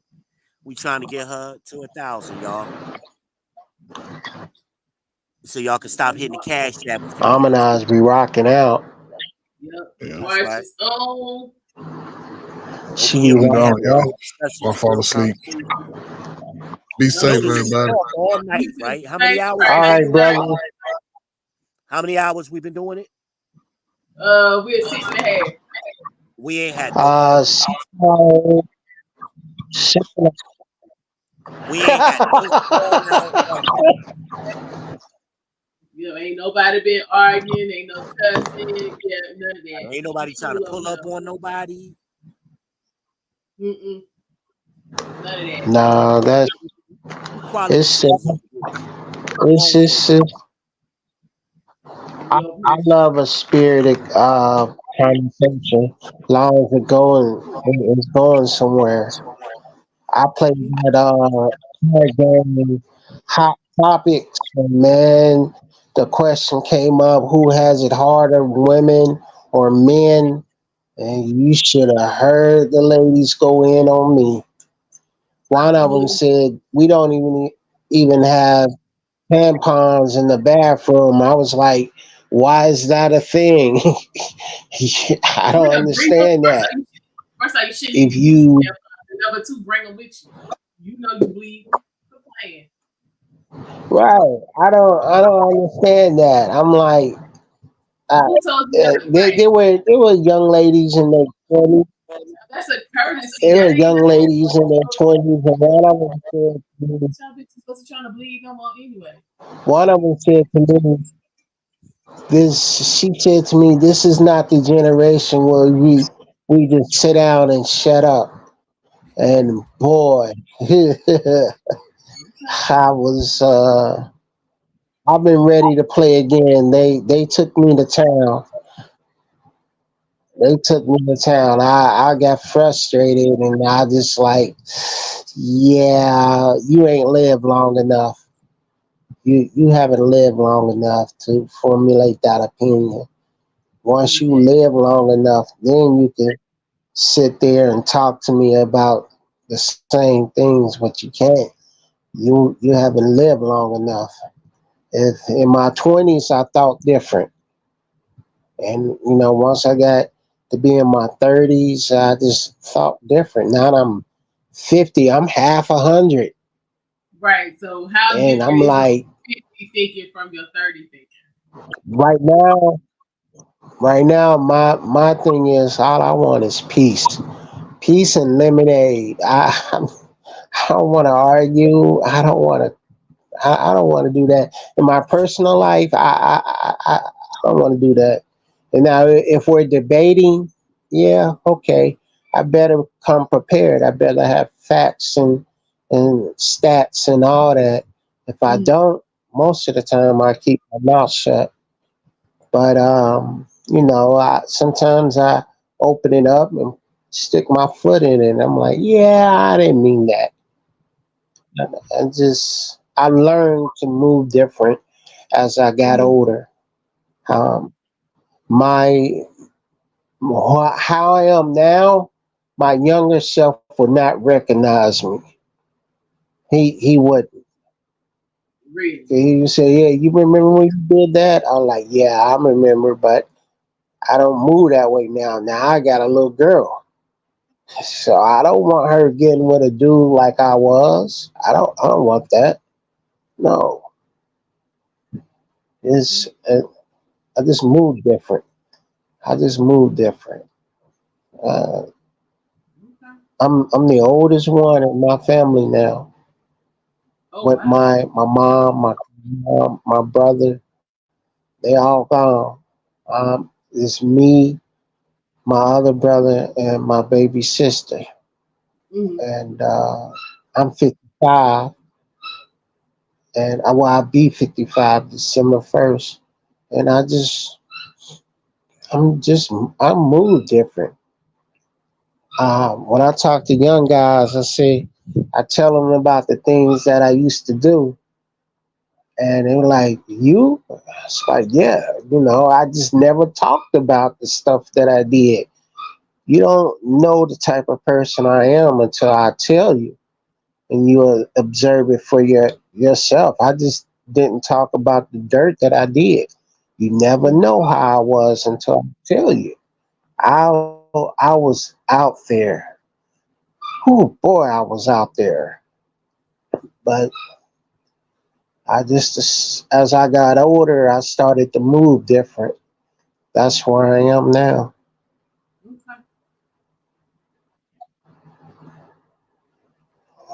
All right, all right, all right, all right. Did V fall asleep? Nah, he look like he getting situated. He probably will be in a minute. Yeah, I'm here. I had I sat got on down. I'm going to sleep TV shows. One of the shows I done seen 100 times. What happened to the Waffle House? I go right to sleep. What happened to what? Waffle House? Nobody go for me. I thought he was going, and he just wanted to use my car to go down to the store. I said, "Why don't you go to Waffle House?" Right. I don't know. Yeah, I'm hungry, but that's okay. That's okay. I'll eat later. I don't want to eat anything right now. I'm gonna get me some Cheerios. I got some fruit downstairs. I got a yellow watermelon, some grapes, I'm jealous. some I need a cantaloupe. yellow So watermelon. I don't think I ever seen a yellow watermelon. I'm trying to get on that. Yeah, they had them at Kroger's. I've been trying to catch them. They had them at Kroger's. From what I understand, that's the original color of a watermelon. And I'm like, so she brought it, right? She went in the Kroger's. My daughter went in the Kroger's. She texted me, like, Daddy, they got yellow watermelon. I'm like, Dad, get one. So she brought it in the house. I was like, what are yellow watermelon? She said, it's in the refrigerator. I went to go look. I said, why ain't it yellow? She said, Daddy's going to be green on the outside. Yeah, it's yellow. I said, oh, yeah. Yeah. So what color was it on the inside? Well, It's yellow on the inside. It's yellow. It's yellow. Oh, okay. Yeah, it's the same color outside. But it's yellow on the inside. And they had them earlier in the week. They just sold out. And just so happened, my daughter, she wanted to run to Kroger's. So I took her to Kroger's. Then she wanted some McDonald's. And while she was in Kroger's, she texted me. She said, they got yellow watermelon. I'm like, Dad, get one. But it's small. We should have got two of them. Mm-hmm. So I can't wait to cut that open. You ever eat that watermelon you had? And No.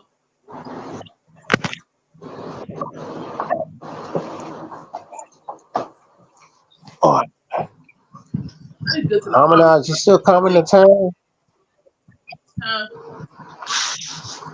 You still coming to town? Wait. For the concert. That's the plan. Let's see. Yeah, I'm gonna To see to the farmers market. to see Bobby, Ronnie, Ricky, and Mike, Yeah. and Johnny Gill. Yes, and Neo. Yep. And who? Neo. Yep. Yeah, I'm good. I never bought a Neo album. I wouldn't want to see Neo. That's my dude. New Edition, yeah. That's my dude.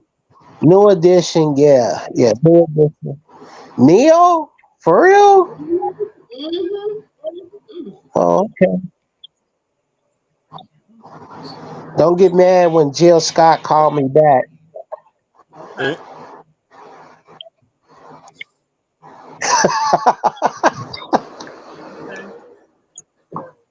Do not get mad when Jill Scott called me back. Ain't gonna be mad. Y'all know she was be talking that. Be talking they don't like big women. Tell me you wouldn't get with Jill Scott. They better stop lying. I will smash Jill Scott. Exactly. Man, everything's right about her. Her smile, her style, her peace mentality. Man, All she gotta do is it's her smile. all she gotta do is start talking. Man, it's her smile. Yeah, that smile she got. Yes. Yeah. It's that to me that says a woman is approachable, you know, because she has a smile on her face. You could talk to her and you might hear what you like, you might not. But we should talk about that one night. What? You know, how some women wear the dog on their face and a guy would be like, smile, and she'd be like, well, tell me a joke. I ain't functioning with that. If you have a generally personality that people feel comfortable approaching you, that's sexy to me. So you said a woman that's approachable is sexy to you? Yeah. To me, if a woman has yeah. It kind of diffuses the tension. Yes. Don't get mad when Jill Scott called me back to take a long walk around the park after dark. Have a spot. Hey, look, I got some sense. I'll be cool. Yeah, don't get mad on me. We go to Waffle House, Cheesecake Factory. He is Jill Scott. Right, you can't even get mad at that. While Like you hanging out with Jill Scott, you just gotta with let that slide. Jill. Yeah. You gotta let that slide. Don't get mad. It might be the way that she loves him. Everybody got that list of people that you gotta let slide Jill for. Scott. Right. So I don't know about saying that when Lenny Kravitz showed up. Like I ain't getting What, mad at Lenny no Kravitz? girl. I ain't getting mad at no girl that smashed themselves. Who's his mom? Wait a minute. Who's his mom? Lenny Kravitz. Lenny Kravitz's mom was a movie star. Yeah, she was. Lily, no. Both of his parents was famous. She was on the Jeffersons. Yeah. Wait a minute. Hold on. His hold on. His mom was on the Jeffersons, right?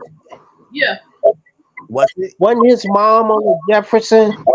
Yeah, she was. Yeah, she was married to Tom. She was married to Tom on the Jefferson.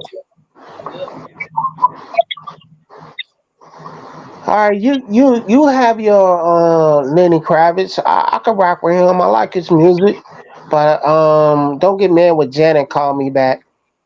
Okay, for the Velvet Rope tour. You know what I'm saying? She gonna be here any Sunday. place. She gonna be here Sunday. I think I'm gonna have to. But don't get mad while you hanging out with Ronnie, Bobby, Ricky, and Mike, and Johnny Gill. Don't get mad. All right. I don't want to hear like, how come you ain't texting me? I went jail. Or Janet. I prefer Jill though. They both got nice smiles, but Jill thick though. Janet looks like she's on a health food kit. I'll take Jill Scott over Janet. Janet trying to stay in shape. Get this too Now much. you see, why you got a whole group with you plus one, and I just want Jill Scott. Ain't nobody said nothing. I don't understand. Ain't nobody trying to hold that against you. Ain't nobody said nothing. You said New Edition plus Lenny Kravitz. Okay. All I'm saying is Jill Scott. You had to say Lenny Kravitz. Ain't nobody trying to hold Jill Scott against you. Do what you got to do, bro. I mean, just clear with a girlfriend. It's Jill Scott. Clear it with a girlfriend. It's Jill Scott game. Come after you, we good. No, see, you jealous now. It's okay. It's Jill Scott. Y'all, That's what I'm saying. As long as her girlfriend don't start acting crazy and come after you with no knife, we good. I'm gonna bid y'all a good night. I'm about to go make me a baby. Sleep. I'll talk. Yes, sir. I appreciate y'all. Yeah, I gotta plug my phone up. Good night, y'all. I appreciate y'all and I love y'all. Thank you. Yeah, we about to wrap this up, Mo, because it's 6 a.m. Eastern Standard Time. I'll be back later on tonight. We're gonna tackle this Don Lemon and Candace Owens. You've been almost on for 7 hours. It's definitely gonna have to be after 7 hours. Huh? It's 6 hours and 53 minutes right now. Yeah. You've been on that long. Oh my goodness. Yeah. I think this might be my longest one. We need to go to White Castles now. Hold on, let me check. I think this might be my longest one. You got a White Castles by you? No. Yeah, we'll have White Castles. Unfortunately. You got a fat burger or anything like that? Like 640 something. I need my hair cut. All right, sister. I'm going to lay down. And again, I apologize to you. I apologize to you about what? Earlier. Well, I got a little spirited and I took I started to make it personal instead of about the facts, which that's what I did. I made it too personal. I should have just stuck with the facts of it. But that stuff is personal to me. You talking about earlier in the stream? It happens. Yeah. I'm not like that. I'm not like that. But again, I hope she didn't feel too put out by it. I apologize. I'm hungry and I don't want to go get anything to eat. Okay, so make your peanut butter jelly. I'm just gonna let it go. I don't want to go get it. That's the point. I wanted somebody else. Okay. Listen, I guess You come with me a peanut butter jelly sandwich. I got strawberry jelly. I like strawberry jelly. I don't like. I choose strawberry or apple over grape. Or raspberry. No, I pass on grape. But nah, I'm not gonna fix anything. Not right now. I got a little bit of salad left. This be my 6th day of eating nothing but fresh vegetables. Oh, that's good. My sugar my sugar was getting low. It was getting low, and I had to eat to keep my sugar up because that Manjaro takes my appetite away, and so now I have to eat to get my sugar up because I'm just not hungry. But tonight it was Friday night. I wanted to smoke a little bit, and I wanted to sip a little bit, and that's what I did. Okay. I've been sipping the whole live. Okay, Beyonce, I've been drinking. I had three rum and coke. I got the spice rum. I told you I got the spice rum. 100 proof dark spice. Captain Morgan's. Okay, cool. So that's what I had 3 of them. I'm a 2-drink minimum. 3 is a little pushing it for me, and then I'll shut it down after that. Okay. Yeah, no. No. But when you get some sleep. I'm gonna get me in there because I'm gonna get these Cheerios. I was gonna go to McDonald's, but never mind. No, you ain't. Not McDonald's. They sent me breakfast. What you gonna get? Egg McMuffin? I was gonna give me a steak bagel to the total came in like $9 and some change. Never mind. Hey. You can make that yourself. I could. You can make that yourself. I could. I'll make it for you one day. Okay. Get some you can get a ribeye and freeze it and then chop it like that because it's easier to cut. Season it, salt and pepper, nothing extravagant. Cut some green peppers and yellow onions. And first you wanted to get your meat going and then your peppers going and then get a bagel and there it is. And just put some provolone on it. Ribeyes in the freezer.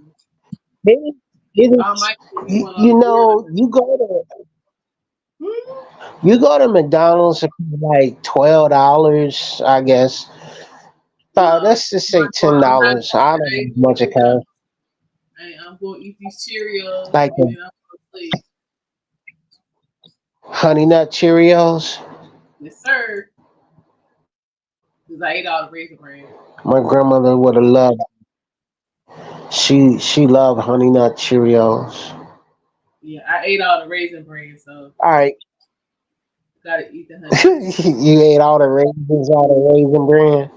I ate all the rice, all the Raisin Bran. I ate the whole box. I like that Raisin Bran crunch. I ate the whole box. You get to the weekend, I'll have no cereal. I haven't brought it in a while. Well, you go get some sleep because you're going to be so tired. Who called me? I'm going to be all right. Hold on. Somebody called me. Oh, yeah. That was my daughter's brother. I thought he was going to Waffle House. It must have been during the live because my phone didn't ring. Well, if he went, That's he was probably when I didn't bring no food. because he didn't go to Waffle House. He just went down to the store, down to the gas station. Probably get him a pop or something. Nah, bro. Yeah, I'm good on that. Waffle House is what? What'd you say? You said guess what? Oh no, we at 7 hours. I want some Waffle House. I'll take Waffle House over McDonald's. I'm paying the same amount of money. I'm just getting more. Man. Waffle House. It's about the same amount of money. You ain't never lied on that one. All right. Waffle House. Y'all get y'all tickets, right? Yeah. Okay, cool. Did you get a hotel yet? Friend of mine did, yeah.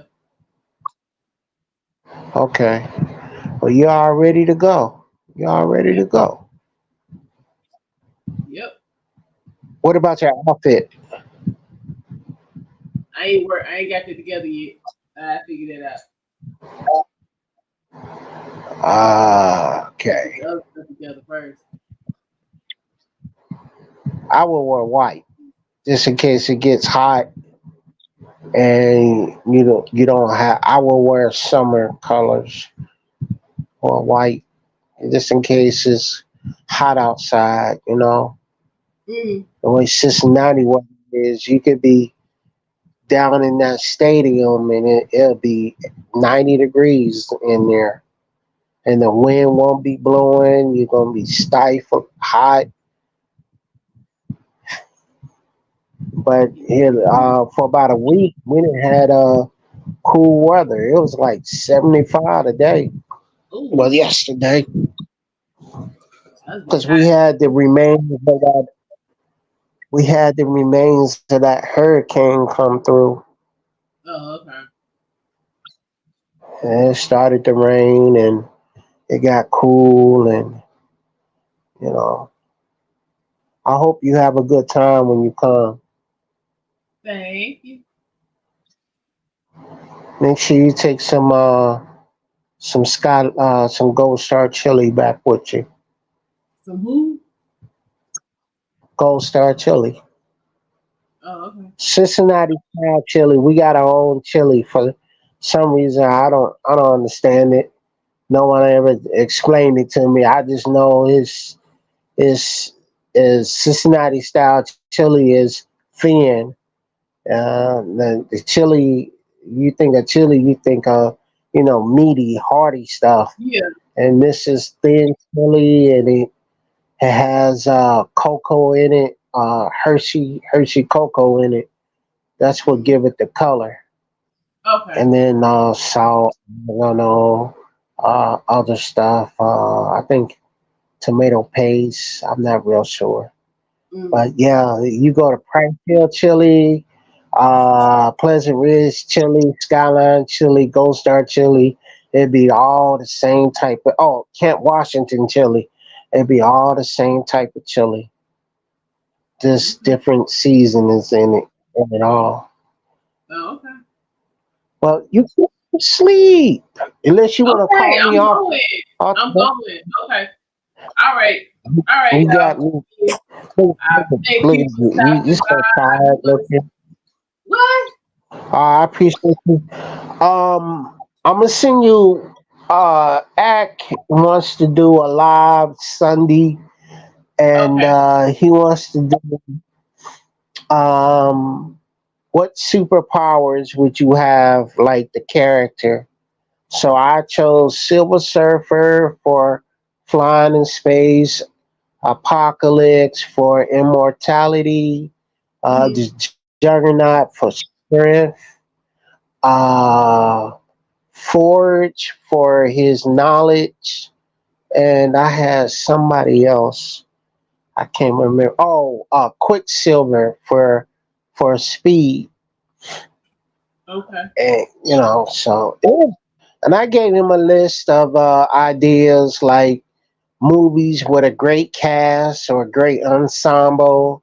Mine was School Days, 12 Angry Men, uh, Ocean's 11, and there was one more, Ocean's 11, and